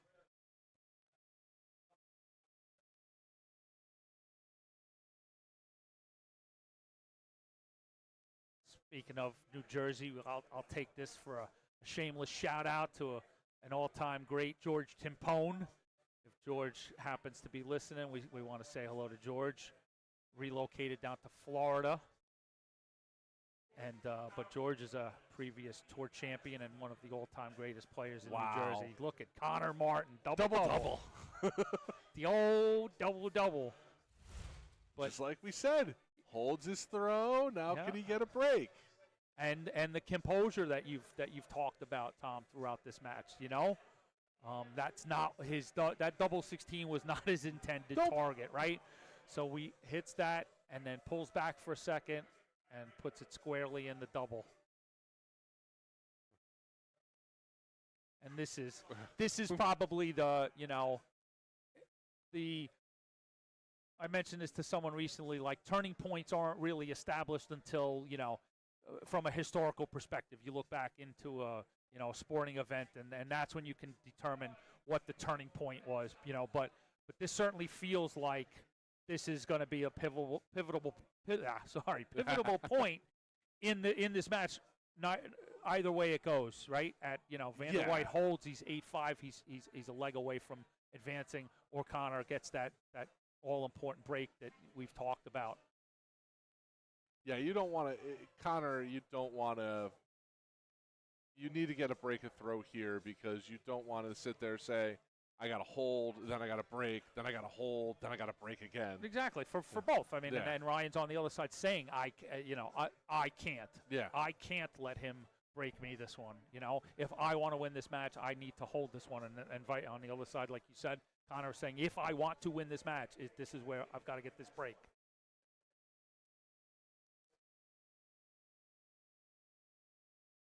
Either way this goes, the finals are going to be it's just going to be a pure shootout. I'll be manning the scoreboard for the final, so I'm looking forward to that. See if we can have a little fun with some good darts. And I want to thank Eagle Eye Sports for being down here today. Jeff and Tom have done some great work today, getting set up down here early. True professionals. I always say, anybody who listens to the Eagle Eye broadcast, I'm just lucky Jeff keeps inviting me back. You're along for the ride? Just misses the 124 finish.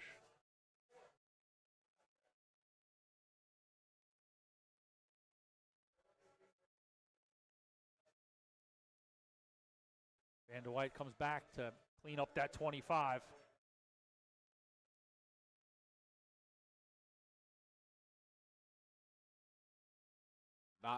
Not even any trouble there. First dart's perfect into the 9. Second dart right into the double 8.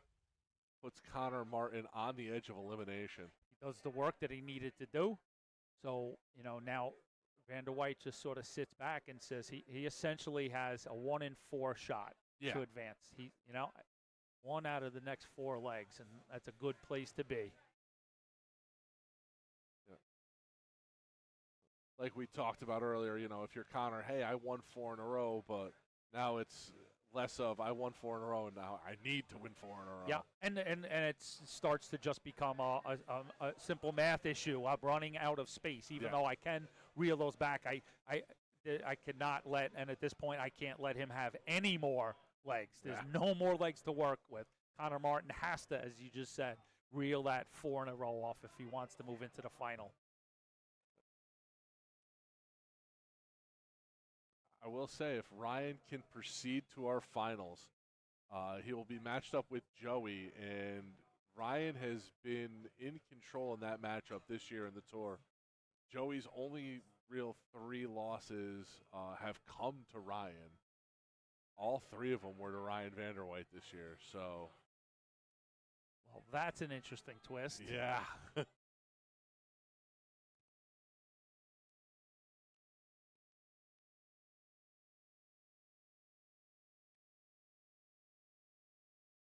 Ryan at the ripe old age of 41 has sort of become like the senior player, in the area, just by he's been playing for so long.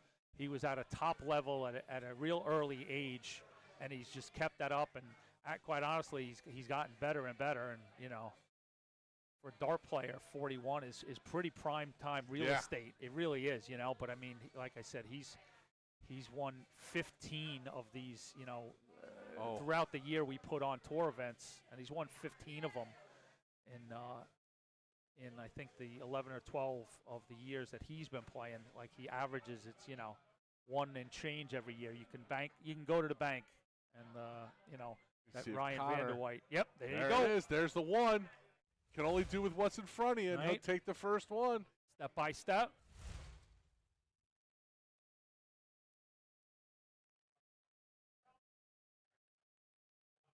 But this is the tough part now. You got to break Ryan's throw.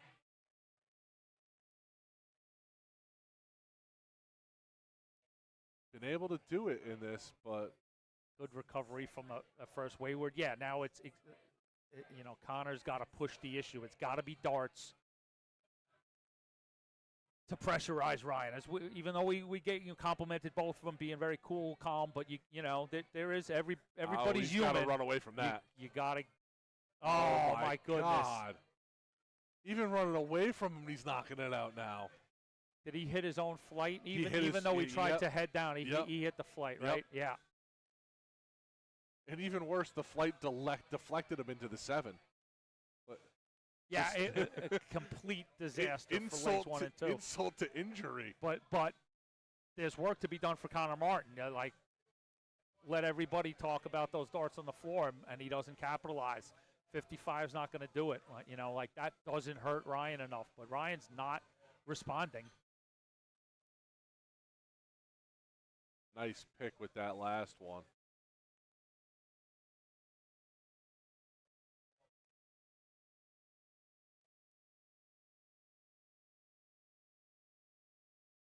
Great, 95. yeah, great flow on there. And if you go back and watch, he hit that 555 and expertly glanced over at his score to see, but he really didn't break his throw.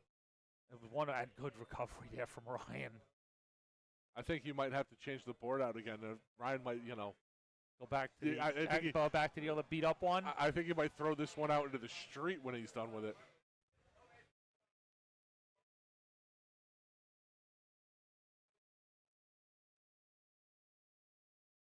Connor the first to look at it out.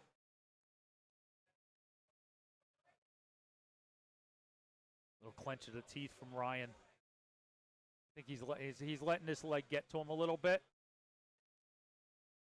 We saw it with Gino, the bounce outs, the different things that are happening on the dartboard right now it's hard to keep them out long term. 1 or 2 of them happens, but now you're talking about 5, 6, 7 turns that it's happened to him. Needs to find a triple to put some pressure on Connor, and he does. This should leave him with a 119. Yeah. Always 119 is always a little cumbersome, but at least he's in that spot to where Connor's got to think about it a little bit. Ryan's in with a puncher's chance. Now that was a flat out mistake. Yeah. It's even more. I don't want to be too harsh, but you got to be harsh in the second semifinal of a DPNY Finals to go 20s with 119 left. Poor decision making from Ryan Vanderwhite in a massive spot that Connor Martin capitalizes on. Makes him pay with that double right there and a break a throw. Can Connor hold to push this to a maximum now? He's done half of the work, Anthony. He's got 2 more to go. And if you think that slow start to this leg was about Connor, you're absolutely wrong. That was to let Ryan sit on those mistakes. But what does Connor do? He comes up with a 26. He's got to rectify that with the two triple score here, and we've seen that a few times now. He's into that 555. 95 with a good recovery of that last start. 95 if it wasn't coming after that 26. Yeah. Because Ryan's 100, it backs it up with 100 here. Now Ryan is just slowly pulling that leg towards him a little bit. Connor's got to get a big score here, and he's not going to do it. A 100 just won't do it, and he doesn't even get that. Like you talked about him doing the work, but Ryan is still a leg away from moving into the final. And with a 180 there, he's going to leave himself a 121. Wow. Well, we've gotten our answer, Tom, about whether Ryan was going to recover from that disastrous leg prior. Yep.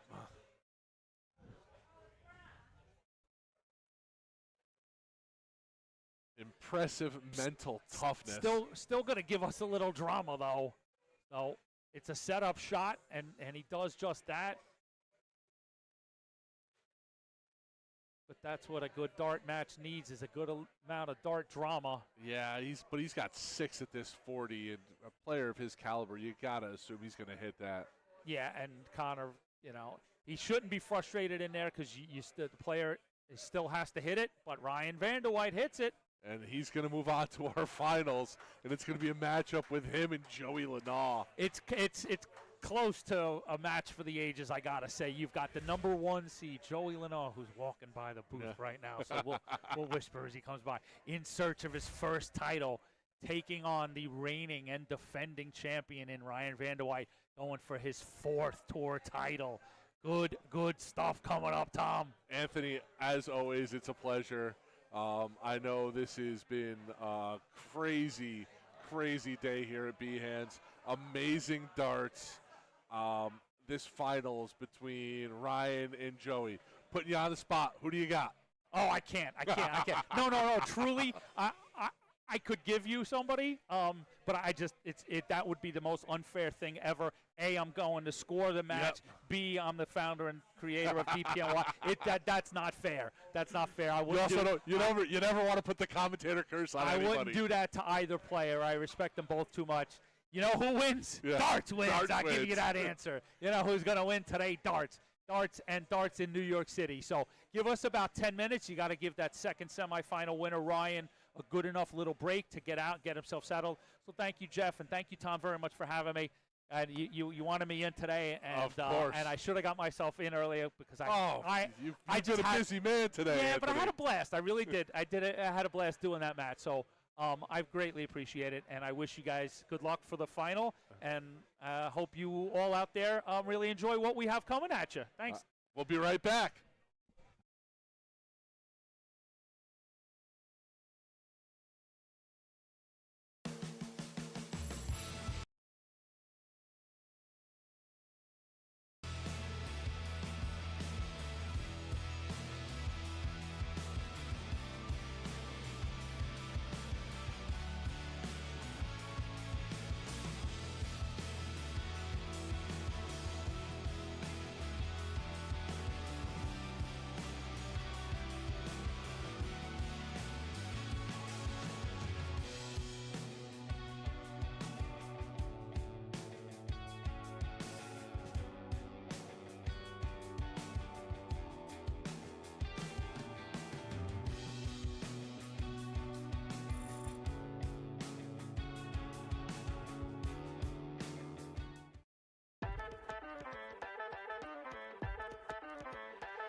Welcome back. We are at the finals of the DPNY Grand Finals.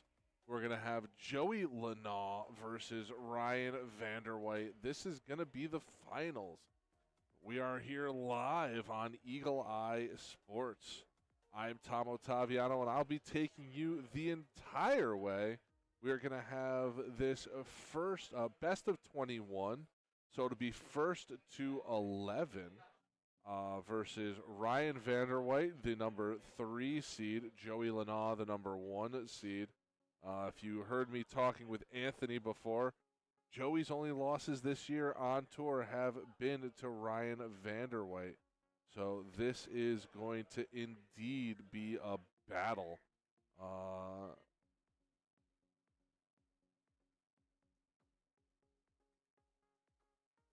Just trying to get everything underway here, get the guys to the board.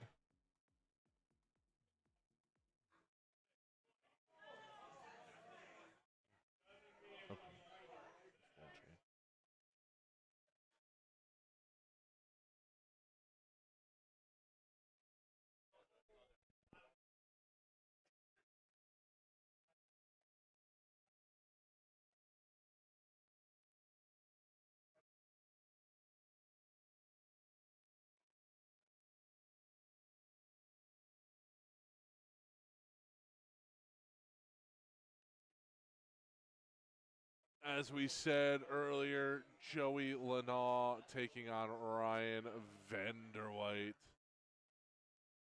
These two dominated this tour this year, along with Sean Mitchell. I wanted to thank Anthony Eugenia for joining me in the last round.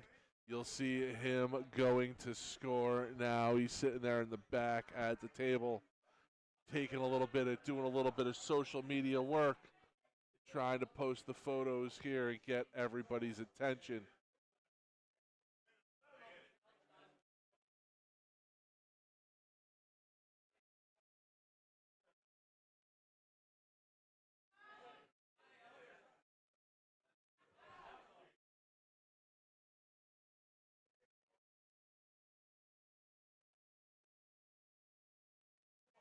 DPNY going strong here.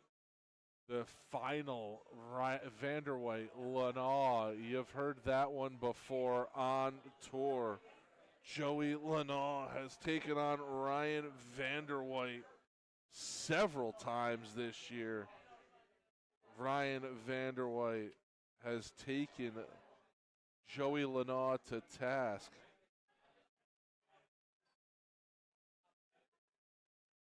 The number 1 seed, the silent but deadly Joey Lanaw.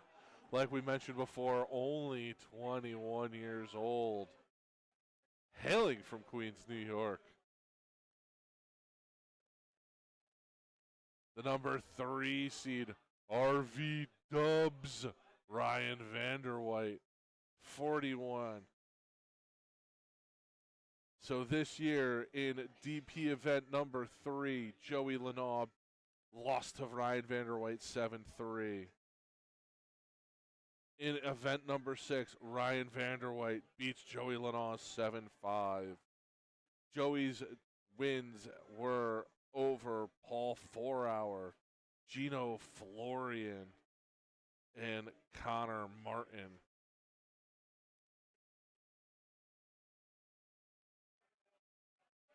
Anthony Eugenia looks like he's getting ready to do the finals call. And then we will be underway here.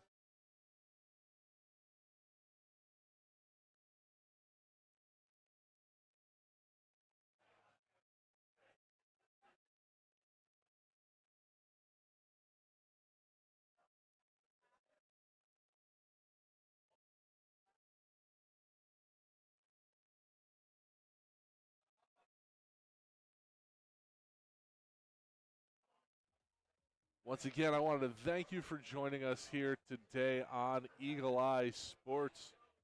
This is weekend number 3 for us here streaming. We covered the Mrs. Connecticut, the Mr. Connecticut, and now the DPNY Grand Final. I'll ask our technical director, Jeff, any idea what our next stream will be? Our next stream is in January.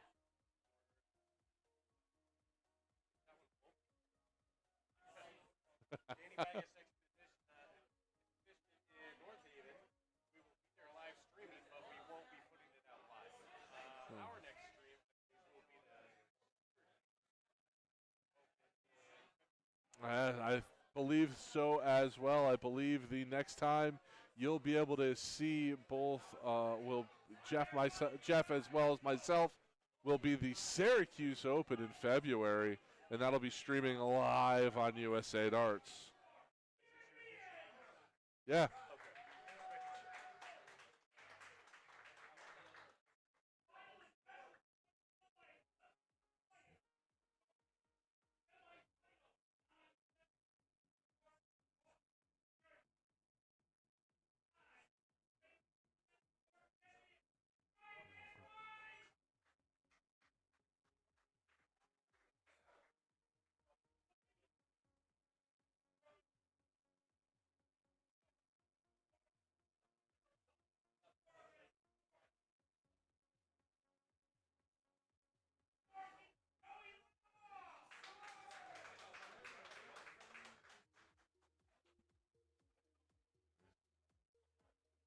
Well, buckle in, ladies and gentlemen, whoever you may be and wherever you may be joining us from. These gentlemen can light the scoreboard up. We'll see if this break between the semifinal and final for Joey offers any kind of slowdown in his darts. Ryan just coming off of that 9-7 victory over Connor. You saw him struggle at times in that event, but was able to come away with the victory.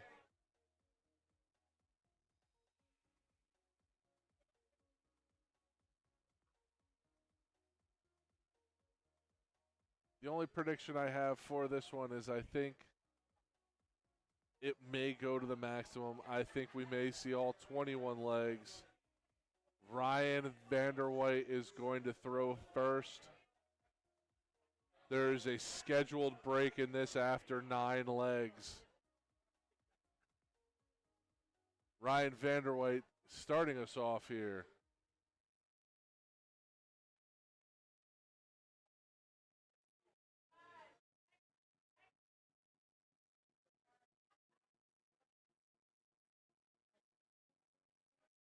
.85 from Joey. And there you continue to see the bounce outs. They're plaguing Ryan at this point. Able to find a triple, but that bounce out costing him valuable points here.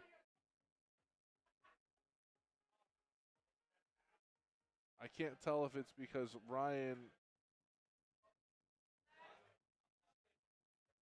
I can't tell if Ryan is lightly throwing the darts. I can't tell why he's having these bounce out issues. One thing I can assure you is that's if it is a touch issue, if he is just throwing it a little too lightly and that's the cause of the bounce outs. Joey not going to have that issue. Joey's another one that throws his darts heavy. Ryan's able to find a ton there. But Joey's going to leave himself 80 on the comeback.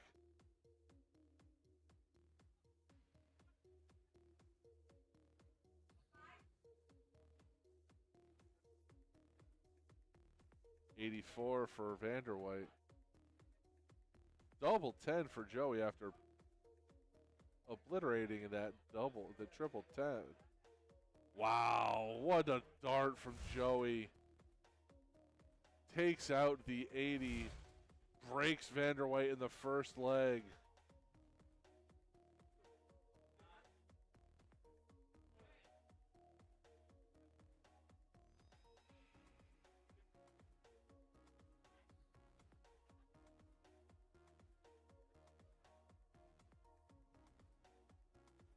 RV Dubs Doesn't make Joey pay for the slow start.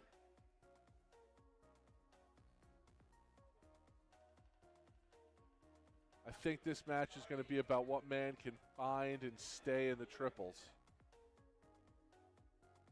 Ryan's going to have a 140 there.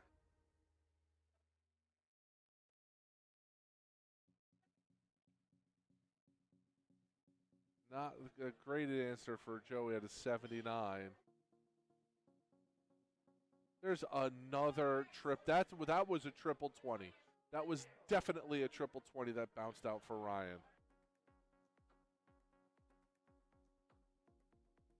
I don't know what is going on. I've never seen this many darts bounce out of a dartboard before.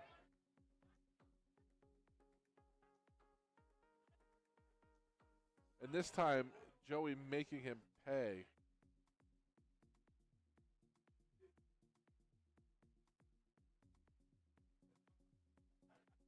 $99, great answer. Joey with a ton, Ryan with a 99. Ryan the first in and out. 65 out of Joey there. Puts himself on a 167, which isn't out. I'm staying away from that 20 if I'm Ryan.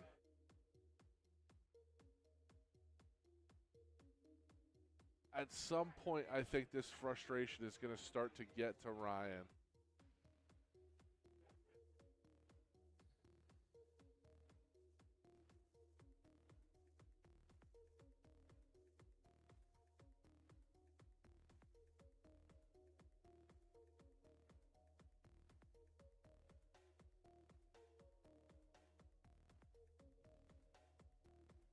Bear with us, folks. Looks like some technical issues as the board camera is frozen.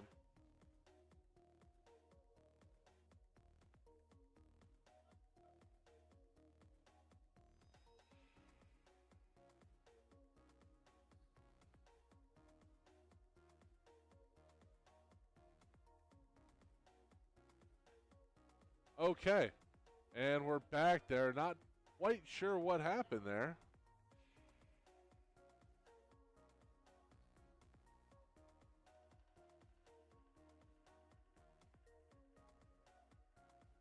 Joey just missing.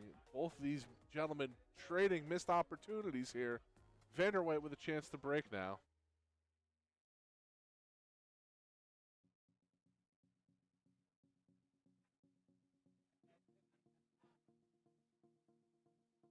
No bounce out for him there.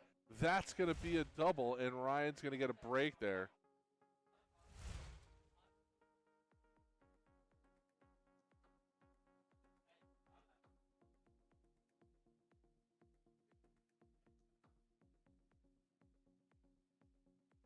That's going to be a 140 for Ryan. Great start there.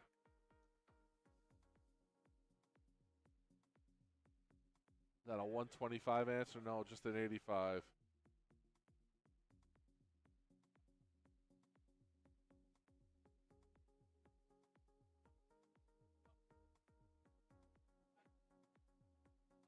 Ryan back-to-back great turns, ton 40, ton.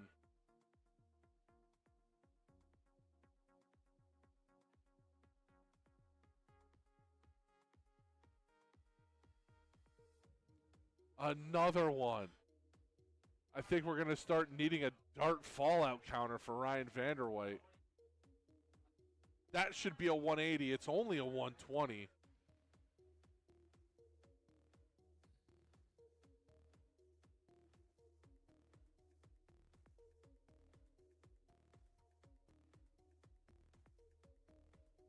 See, Ryan just can't figure out what the issue is there. Nobody else really seemed to be having any problems on the board today. Just Ryan with the bounce outs. You know, definitely a Ryan issue there. But not this leg. He's got a 85 left. Does he go the trip 15 for the double tops? I think he's got to here. Can't find the distance.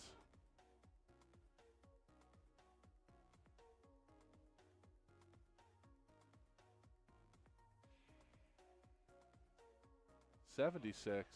Double 8. Oh. Joey just missing a double 8 to break back and take the third leg. Would be his second leg win. Ryan to hold throw. Can he walk that third in? Oh.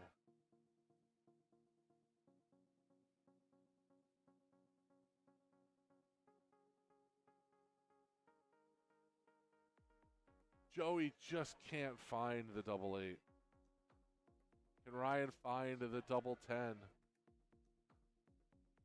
He can, and he holds throw.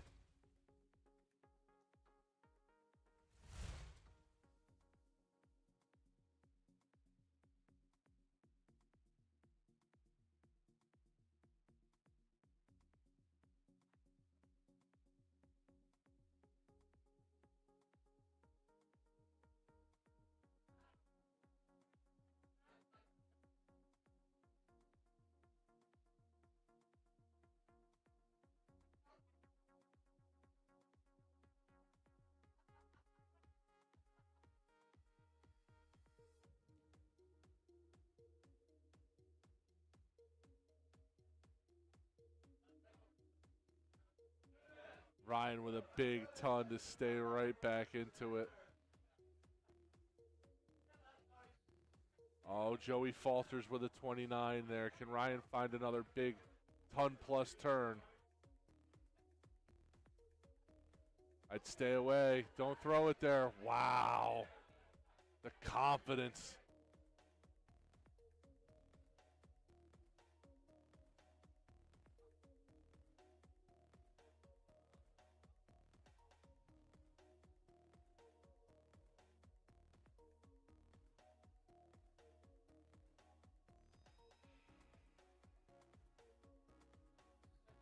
After some struggles early, Ryan seem to be finding the triples now. Starts sailing it a little bit straighter, a little less of that drop in that you've seen kind of cause those bounce outs. See how that dart is landing downwards. I think that's what's contributing. It's kind of falling into the board right there. You see it doesn't stick into the board. It's just kind of not. Instead of heading straight into the board, it's trying to drop in, and he's just not getting the drop that he would want to in the board.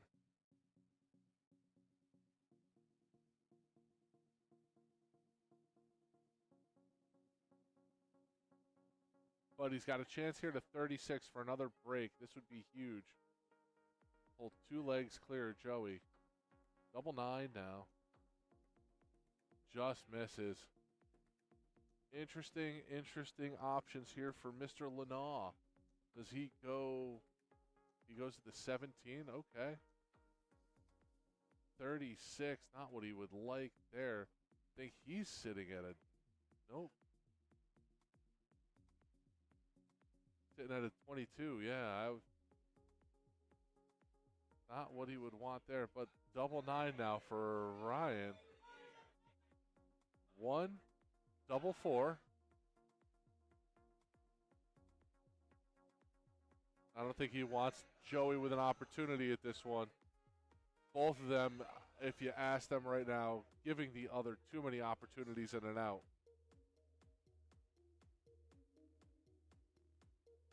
See, Joey knows he's not capitalizing right now. He's had his opportunities. He just hasn't been able to find the double when needed. Ryan, can he clean it up? Needs to find the double.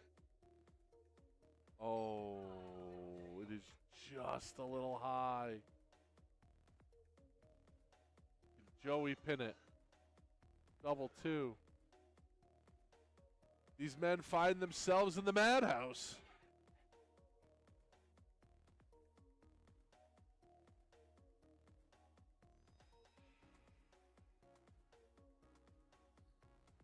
Just a little low.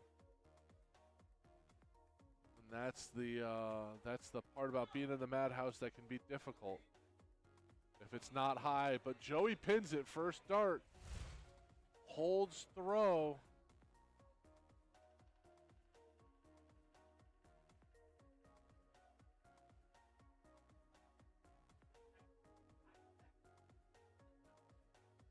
That dart hit his first dart, a 24 there.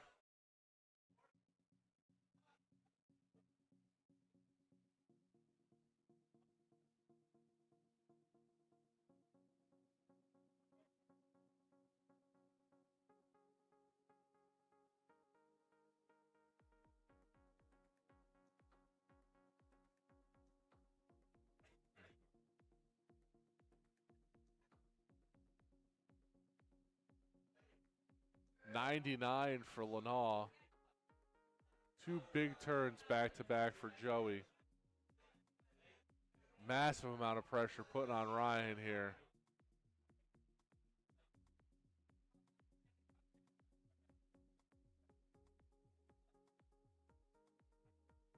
There's a 140 from Joey.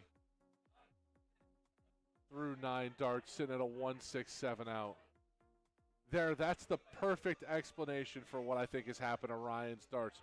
You're seeing as it's coming in, dropping in, his point is hitting, but he's just not throwing the dart hard enough, I believe, for his dart to fully get there.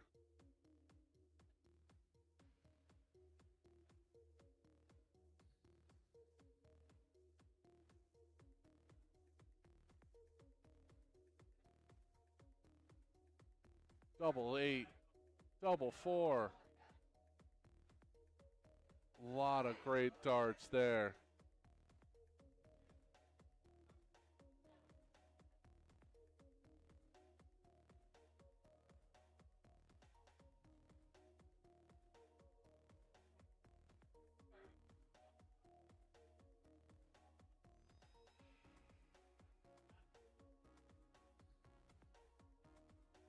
Joey pins the double 2 for the win.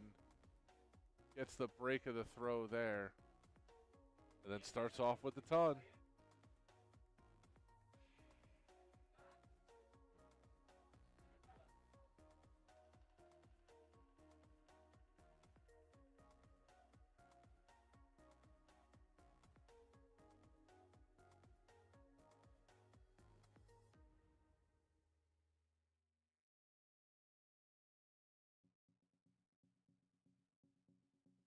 $47 for Joey.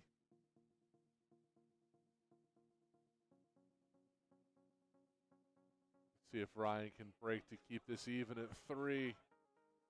It's a nice ton. That's going to put him well in front here.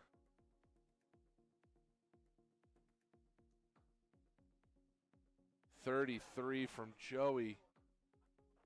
Ryan at a 264.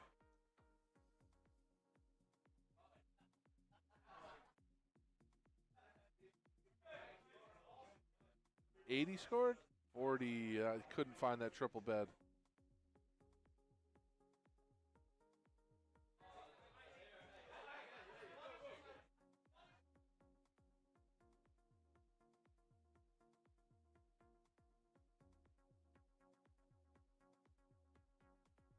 Bull, no, he's going right back at 20. 125.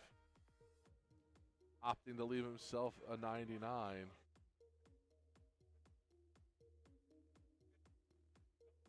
Joey, you can see a little frustrated with his darts right now, that last one. Double 20 again. Do it again. Just missed going double-double.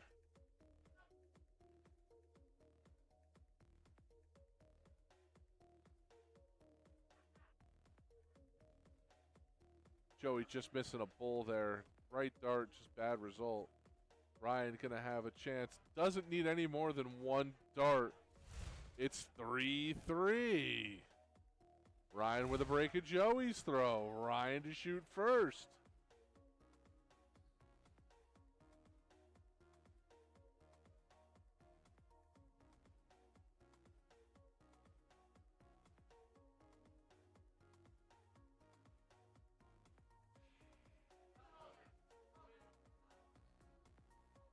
Joey with a ton.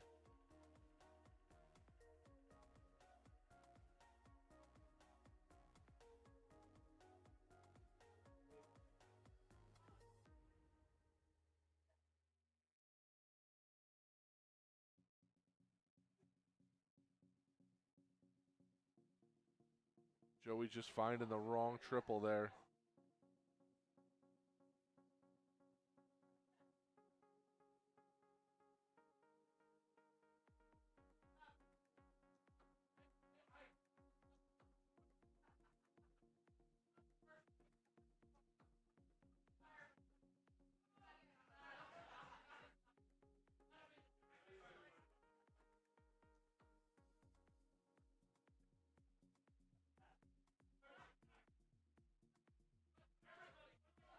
.140 for Ryan.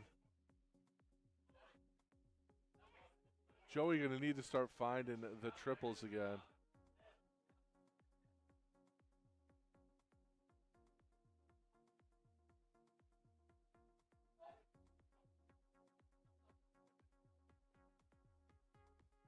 Got 132 left. Can he find another trip 20?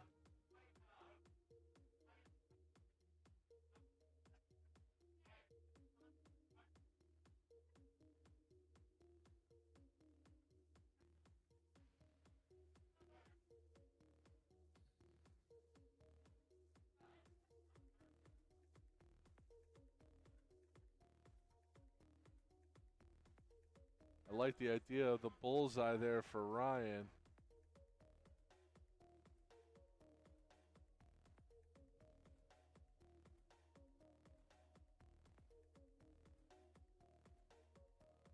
Joey trying to do the same there, trying to get a bull to leave himself a nice finish.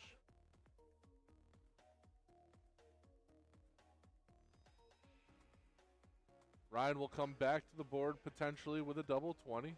Joey needs a 139. Not able to get it now. 99. He'll leave himself again. Dueling 40s. At 10. Hits it with the second dart. Ryan Vanderwhite holding throw.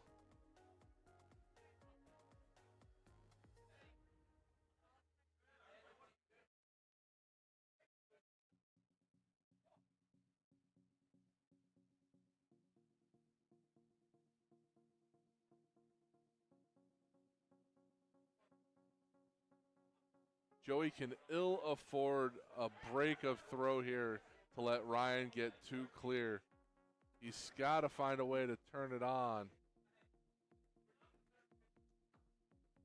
And a rough luck 66 isn't going to help him.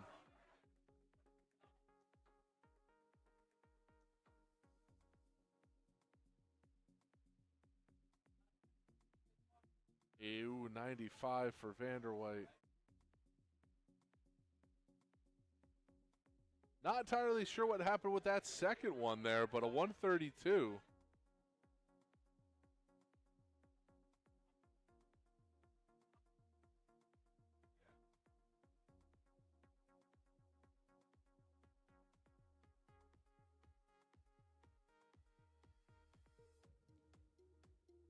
$25 for Joey.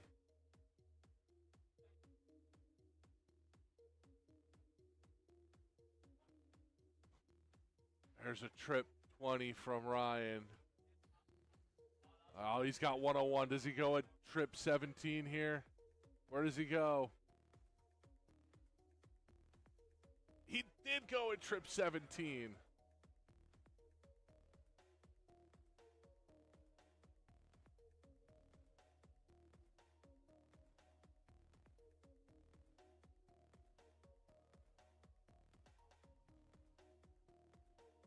Can Ryan get this 101 to go?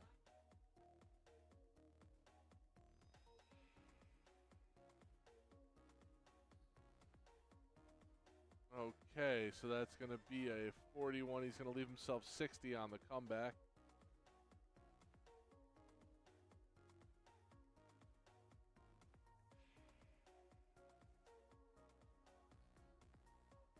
Double 20 for Ryan. Whoa, he's got two darts at this. Doesn't need it. Pins it with the second one. And now he's too clear of Lanaugh, taking a 5-3 lead. Darts in hand to start this off.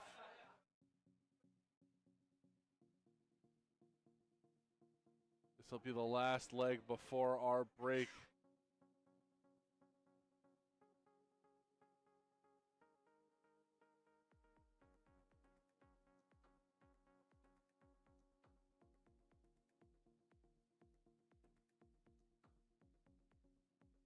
.47 scored for Joey.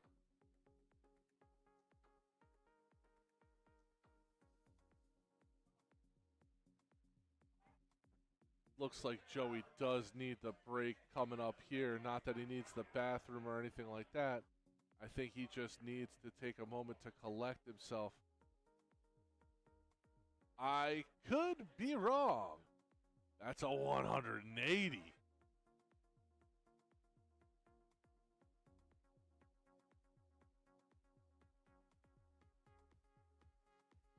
See if Joey can find this stroke again.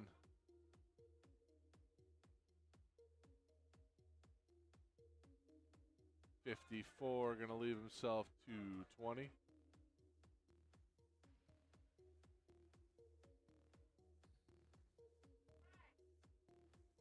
.57 for Ryan there.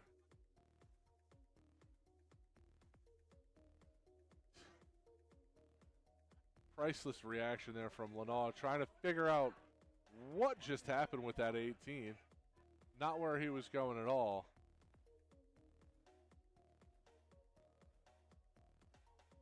You've seen that out of a couple of darts for Joey, that random 12. But a 139. 57 going to leave himself 82. He's thinking about it. Double 16. Oh. Would have liked to see him take just a beat there before throwing that. He hit that one and was amped up after it.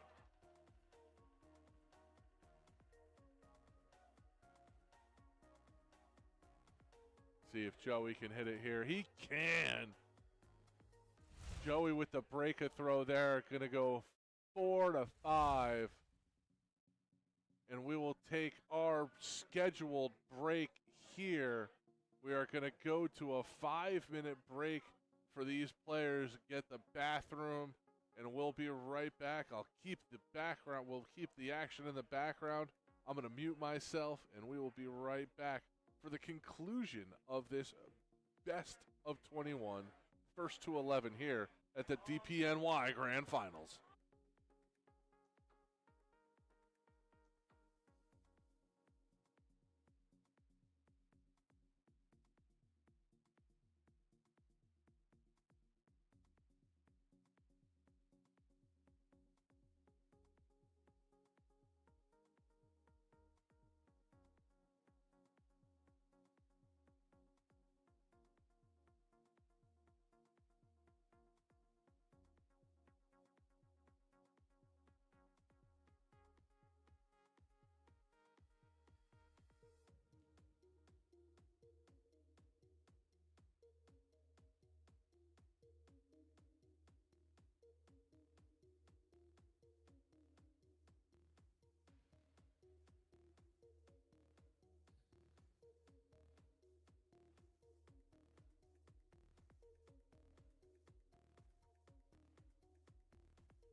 And we're back here from break. Joey Lanaugh coming out of the break, darts in hand.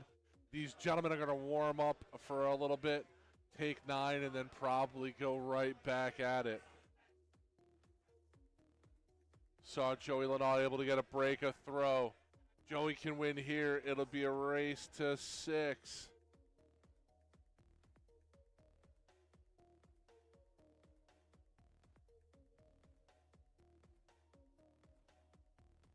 Just off with the first 2, able to find the trip with the third.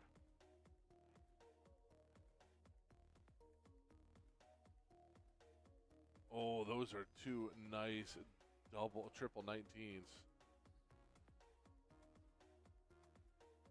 Fill it up, Joey Lanaugh, 180.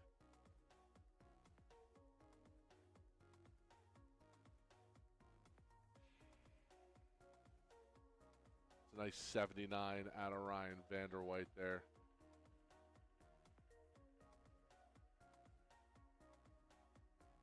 $96 for Lanaugh.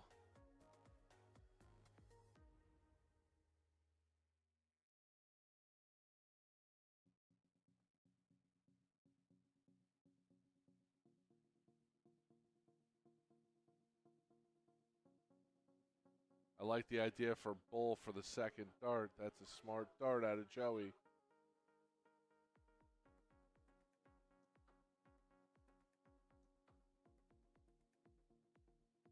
$96, huge pressure on this 110 out of Ryan Vanderwhite.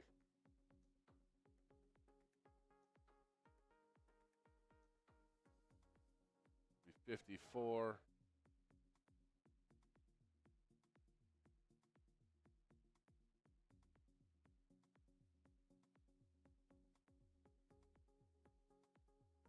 $16 tops. Tops for the win for Joey. Double 10. Third dart magic.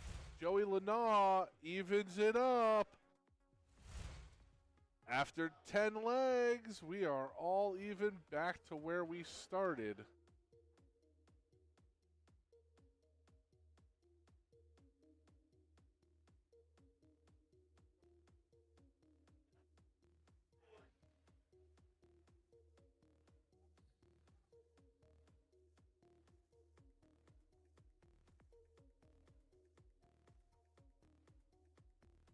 Vanderwhite fills it up. There's another 180. Oh, Joey's just missing his own.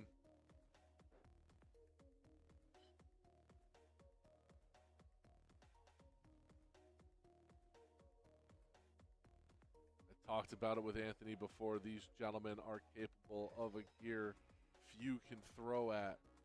And they're starting to approach it, Ryan, with a 136 through 9.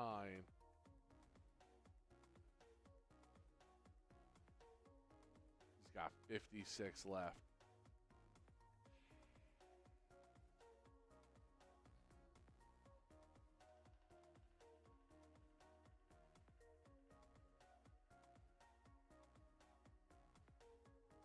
Joey putting a lot of pressure on this 40 from Ryan. Pressure? What pressure? Vanderwhite pins it with the first dart. You can see how as these gentlemen get a little bit more comfortable, the tempo's starting to pick up. Vanderwhite with, I believe that was a 14 dart leg.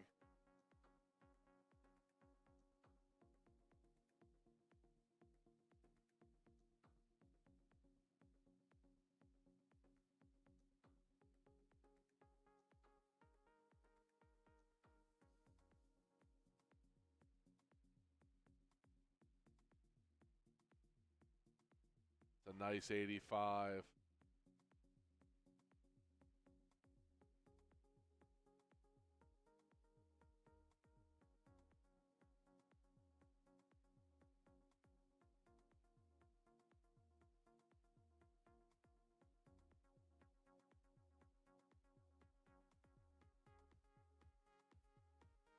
Some rough luck triples there for Ryan.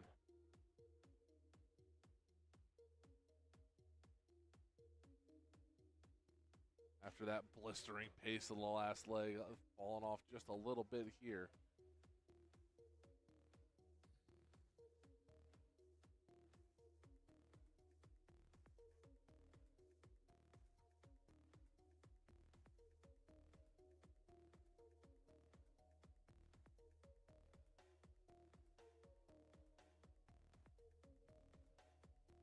Barring anything catastrophic here, Ryan should be the first to look at an out. What will it look like, though? It's going to look pretty good with a 98.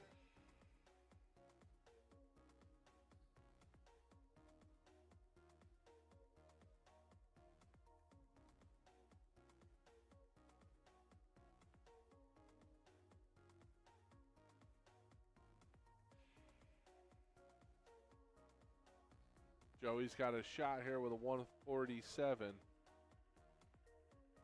Not anymore. Leaves himself 90, but Vanderwhite approaches the line, darts in hand at an 80. One dart at double 20. Found wanting just a little bit low, wandered into the single 20. 70. That's going to be a 10 left.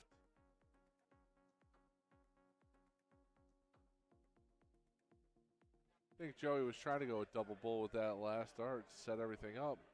But Ryan's going to pin it for a break of throw.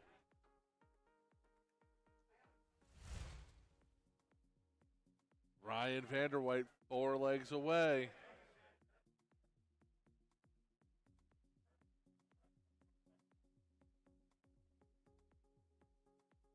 Can Vanderwhite hold throw?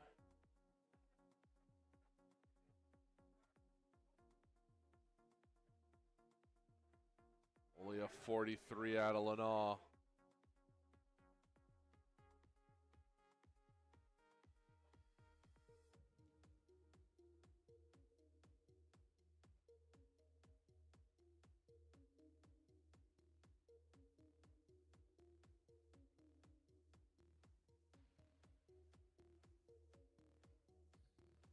See, as this gets into the deep waters, who does it favor?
Ryan trying to put some pressure, and he does. He's going to leave himself a 138. Joey can go with this 144, though. Not anymore, he can't.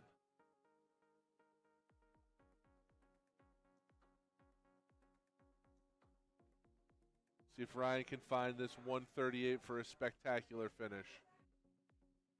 There's part of it. Snow. 86, 85, trip 15. Wow. I think he just threw that one a little fast. He would have liked to reassess the math there. Ryan, though, buries that. Now 3 legs clear. The distance between them is 3 legs. The distance to the goal is 3 legs. Joey Lanau in the danger zone.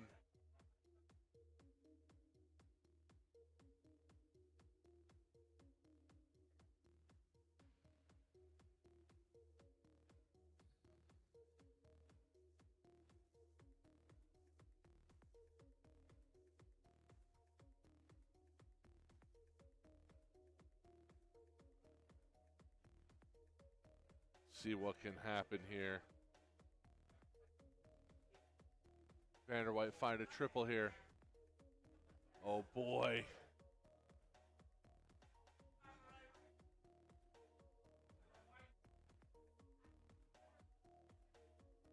Joey's got to bear it down. He's got to focus. He's got to do whatever he can do to reach deep into his bag of tricks. Vanderwhite can smell the finish line.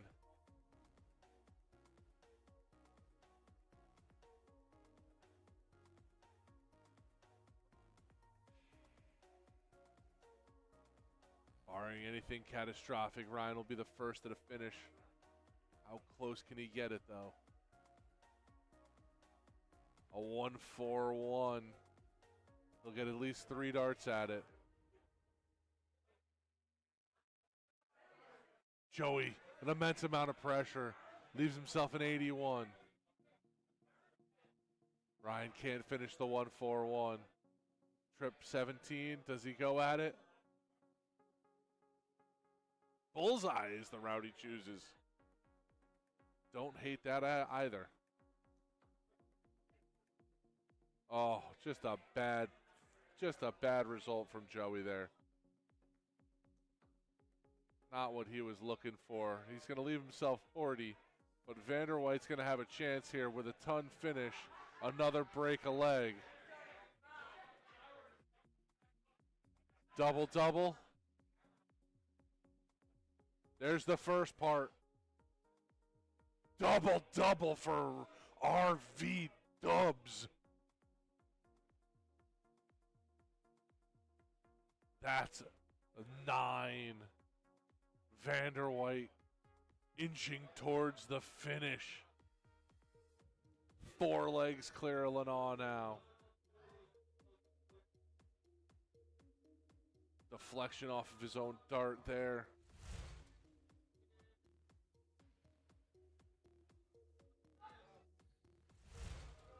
So we see RV Dubs going double-double.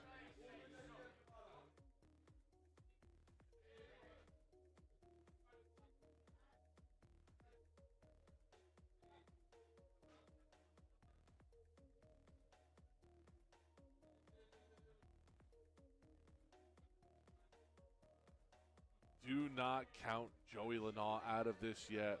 His back is up against it. But Ryan needs to close the door while he has the momentum.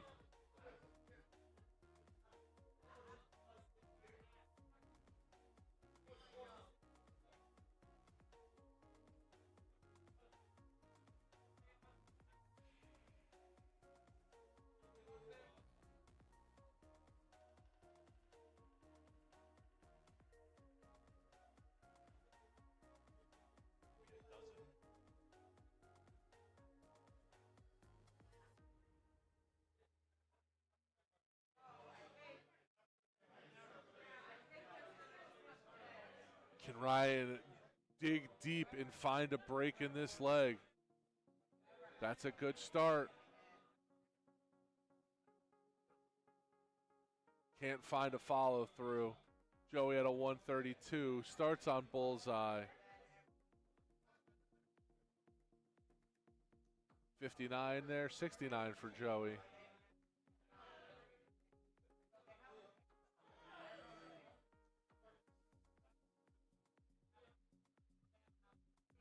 See where Joey goes here. 13, 18, double 16. And he buries it for a break of throw. An 18 dart leg for Lanaugh. He'll start out here.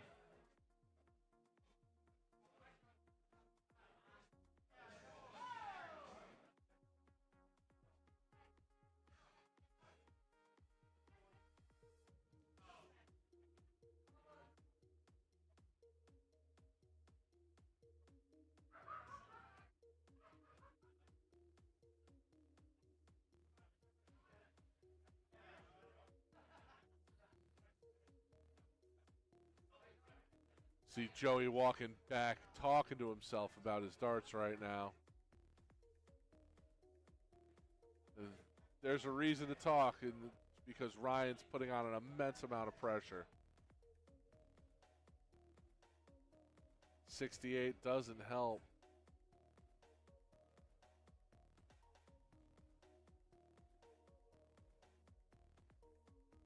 Ryan all over that trip 18. Finds 2 of them and a trip 4 for good measure for a 140.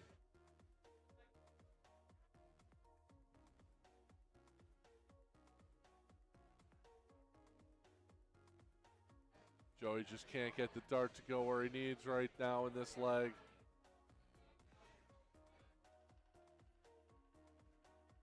$58, $110. Leaves himself 58, yeah.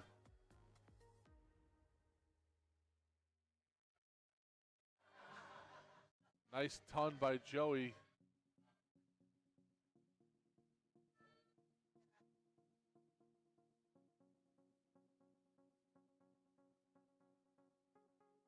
$36, $46.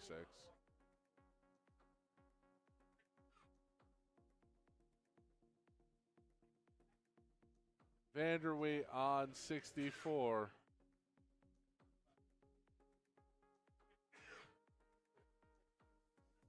Single 9 to leave himself 32.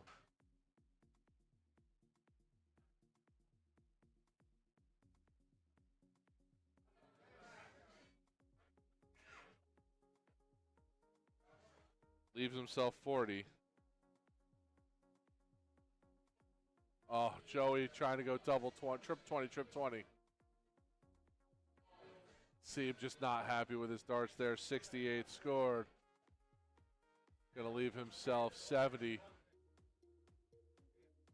Double 10. Double 7.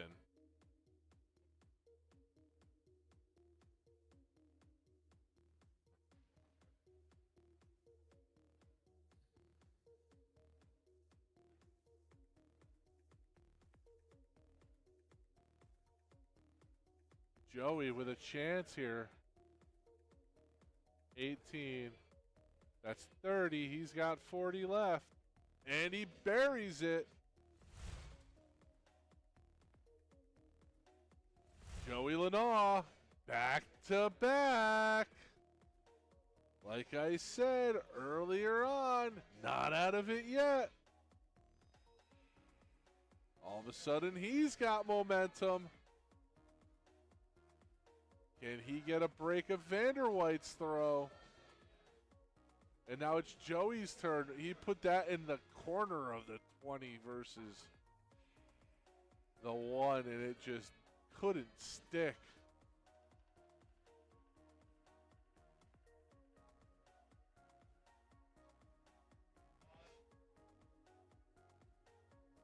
Oh, a 95 for Lenoir now.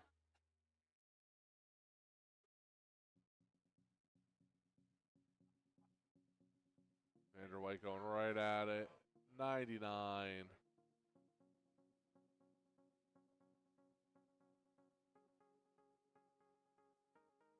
$55 for Lenoir there. 95. Found the triple.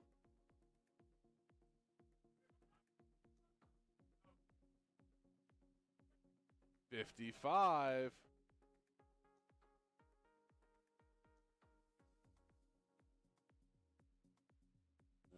$139. Joey the first to look at an out.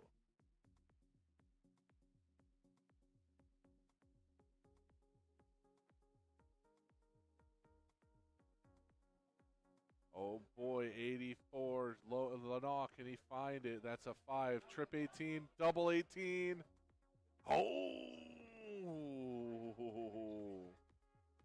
Trip 19 tops for Vanderwhite.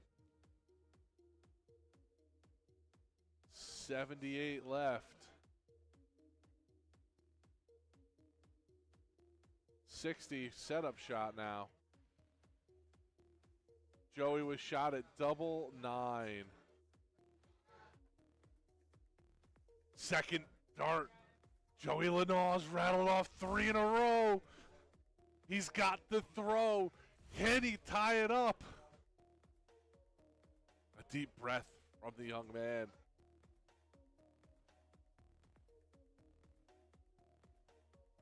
Last dart, triple 97's a good start.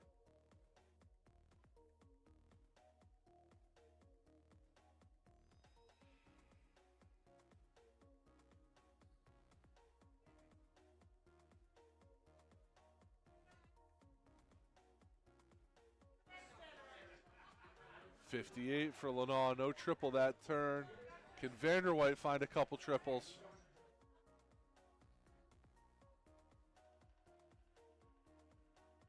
No. 57 scored.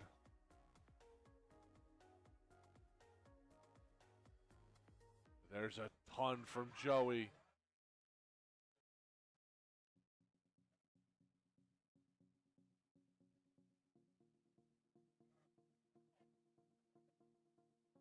There's a triple. Ryan finally cracking just under 100. 96. 60 from Lanaugh. Feel like Vanderwhite needs a maximum here, at least 2 triples. 56, not going to be enough.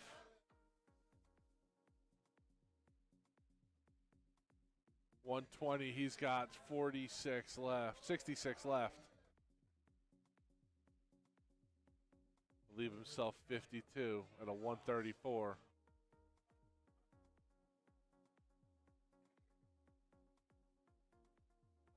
At least 6 darts at this 52 to come all the way back and tie it up for Joey Lanaugh. 2 darts at a double 16. Double 8. Like I said, he'll at least have 6 darts from 16.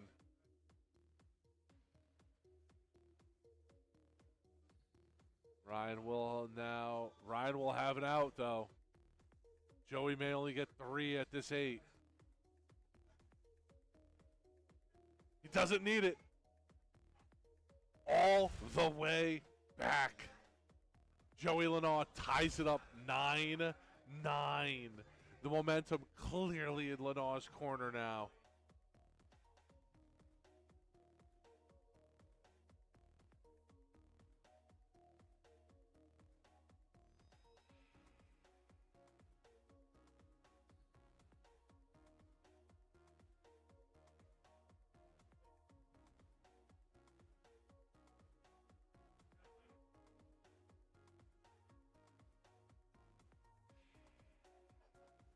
Have these 4 straight wins depleted Lanaugh. 140 for the young man.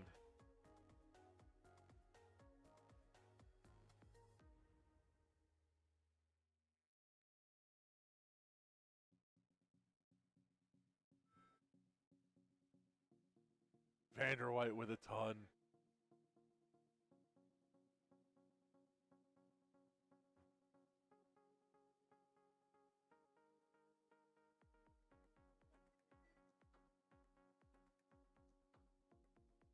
Seven points separating them through 9.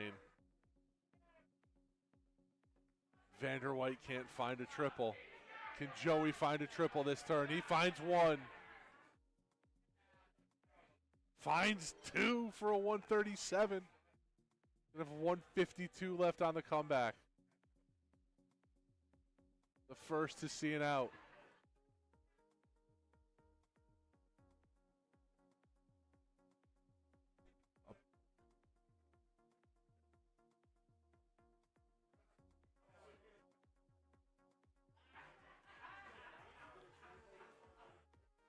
Joey gonna leave himself a ton left.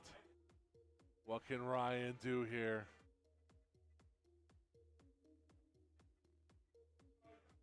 It's gonna be an 85.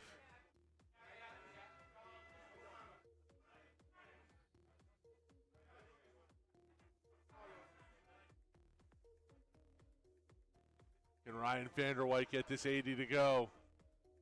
81. 57 leaves 24. Double 6.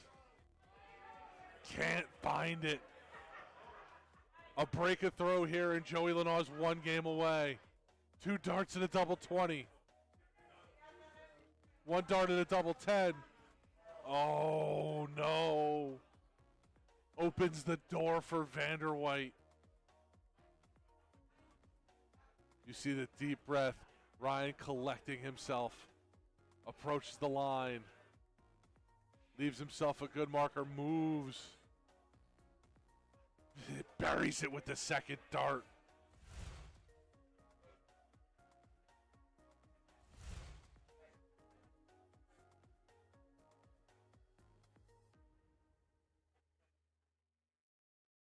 Don't call me clairvoyant, but with a win here, a hold a throw, and we'll go to the maximum.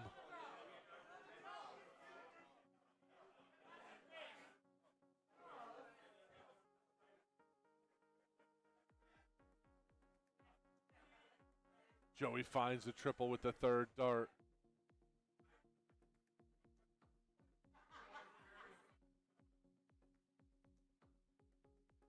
But Ryan with a big 140.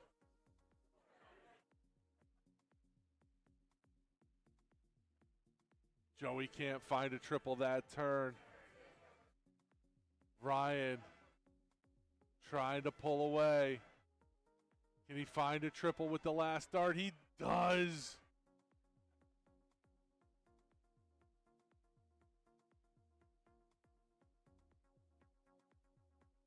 $59, barring anything catastrophic. Ryan will be the first to see an out. Where will it be? That's 161 left. And a 15. Oh, not what he would want there.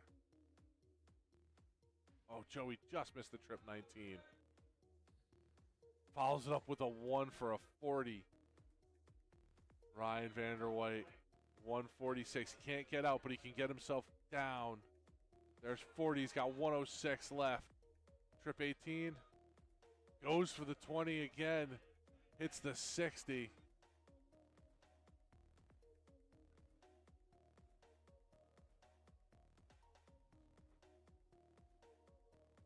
Joey's gonna get Joey putting some pressure with a 97 though. Ryan's got trip 18, double 16. Another 18 to go double bull. Contemplating. Double bull for the win. And to be back-to-back. Leaves it low. Can Lenaw find his 78 to push this to a last leg? 54 is going to leave him 24. He can do it! Joey Lenaw buries the 78, and we're going to go to the 21st leg. Could you ask for anything more from these two? 21 legs. This is the winner, the decider.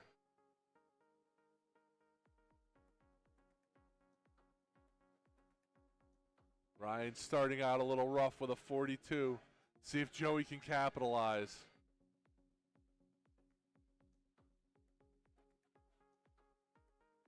A 95.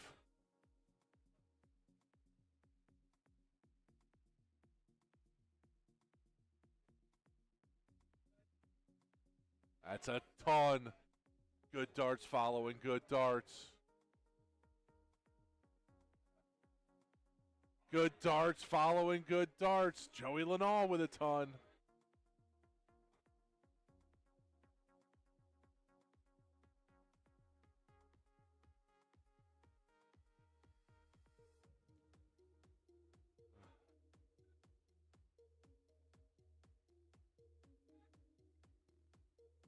I understand why he's throwing it to 19, but oh my goodness. After the way he's assaulted the 20s, I don't know why he doesn't stay there. 76 for Lenaw, 76 for Vanderwhite.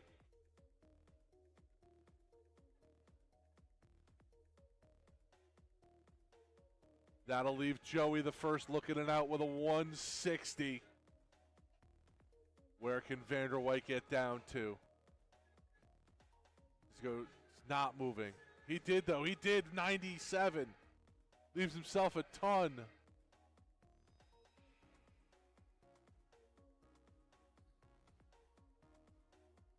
Shocker. Joey leaves himself a ton. Ryan the first crack at it. Double-double. We've seen him do it. Just low. Oh, dangerous dart. Almost finds the triple. Leaves himself 40. Joey needs to find it here. 2 darts for the win. Gains his composure. 2 darts. Leaves it just high. Ryan Vanderweyde is going to have 3 darts to hold throw and be your 2023 DPNY champion. 2 darts at a double 10. 1 dart at a double 10. I don't know if that one helps him or hurts him. He doesn't find it. He gives Joey 3 darts at it for his first DPNY Grand Championship.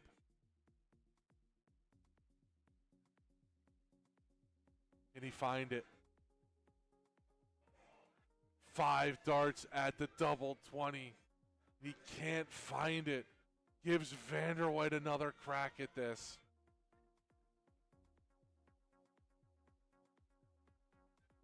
Can Ryan seize this opportunity?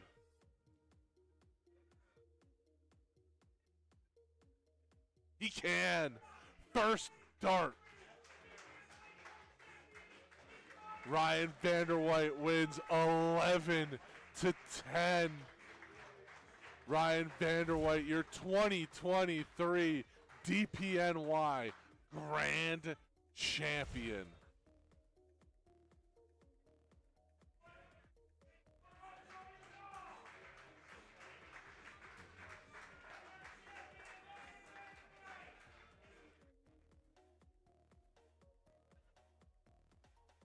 Ryan Vanderweyde with a well-deserved win.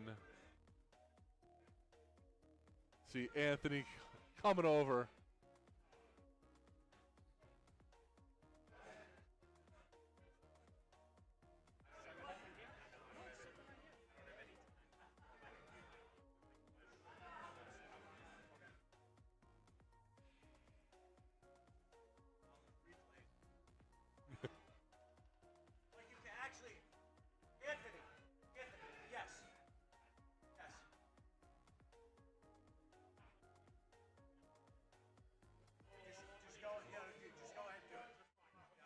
I think the chatter around me, I think Anthony is going to grab Ryan Vanderweyde, and Ryan and I are going to have a second here. It's either going to be myself and Ryan, or it's going to be Anthony and Ryan, one of the two. I think I may give the interviewing pleasure of Ryan Vanderweyde over to Anthony Eugenia. I may step off here and let Anthony interview Ryan here.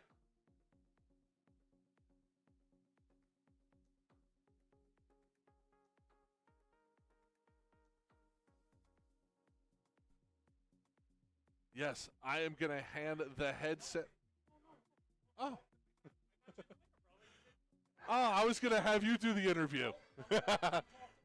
No, we're going to bring Ryan in now. I'm going to stick with you, and we're going to have Ryan jump on in. Yeah. All right, Ryan, thank you for joining me. Oh, you're welcome. Congratulations. Heck of a fight there between you and Joey there, going the maximum. Yeah, it was. Oh.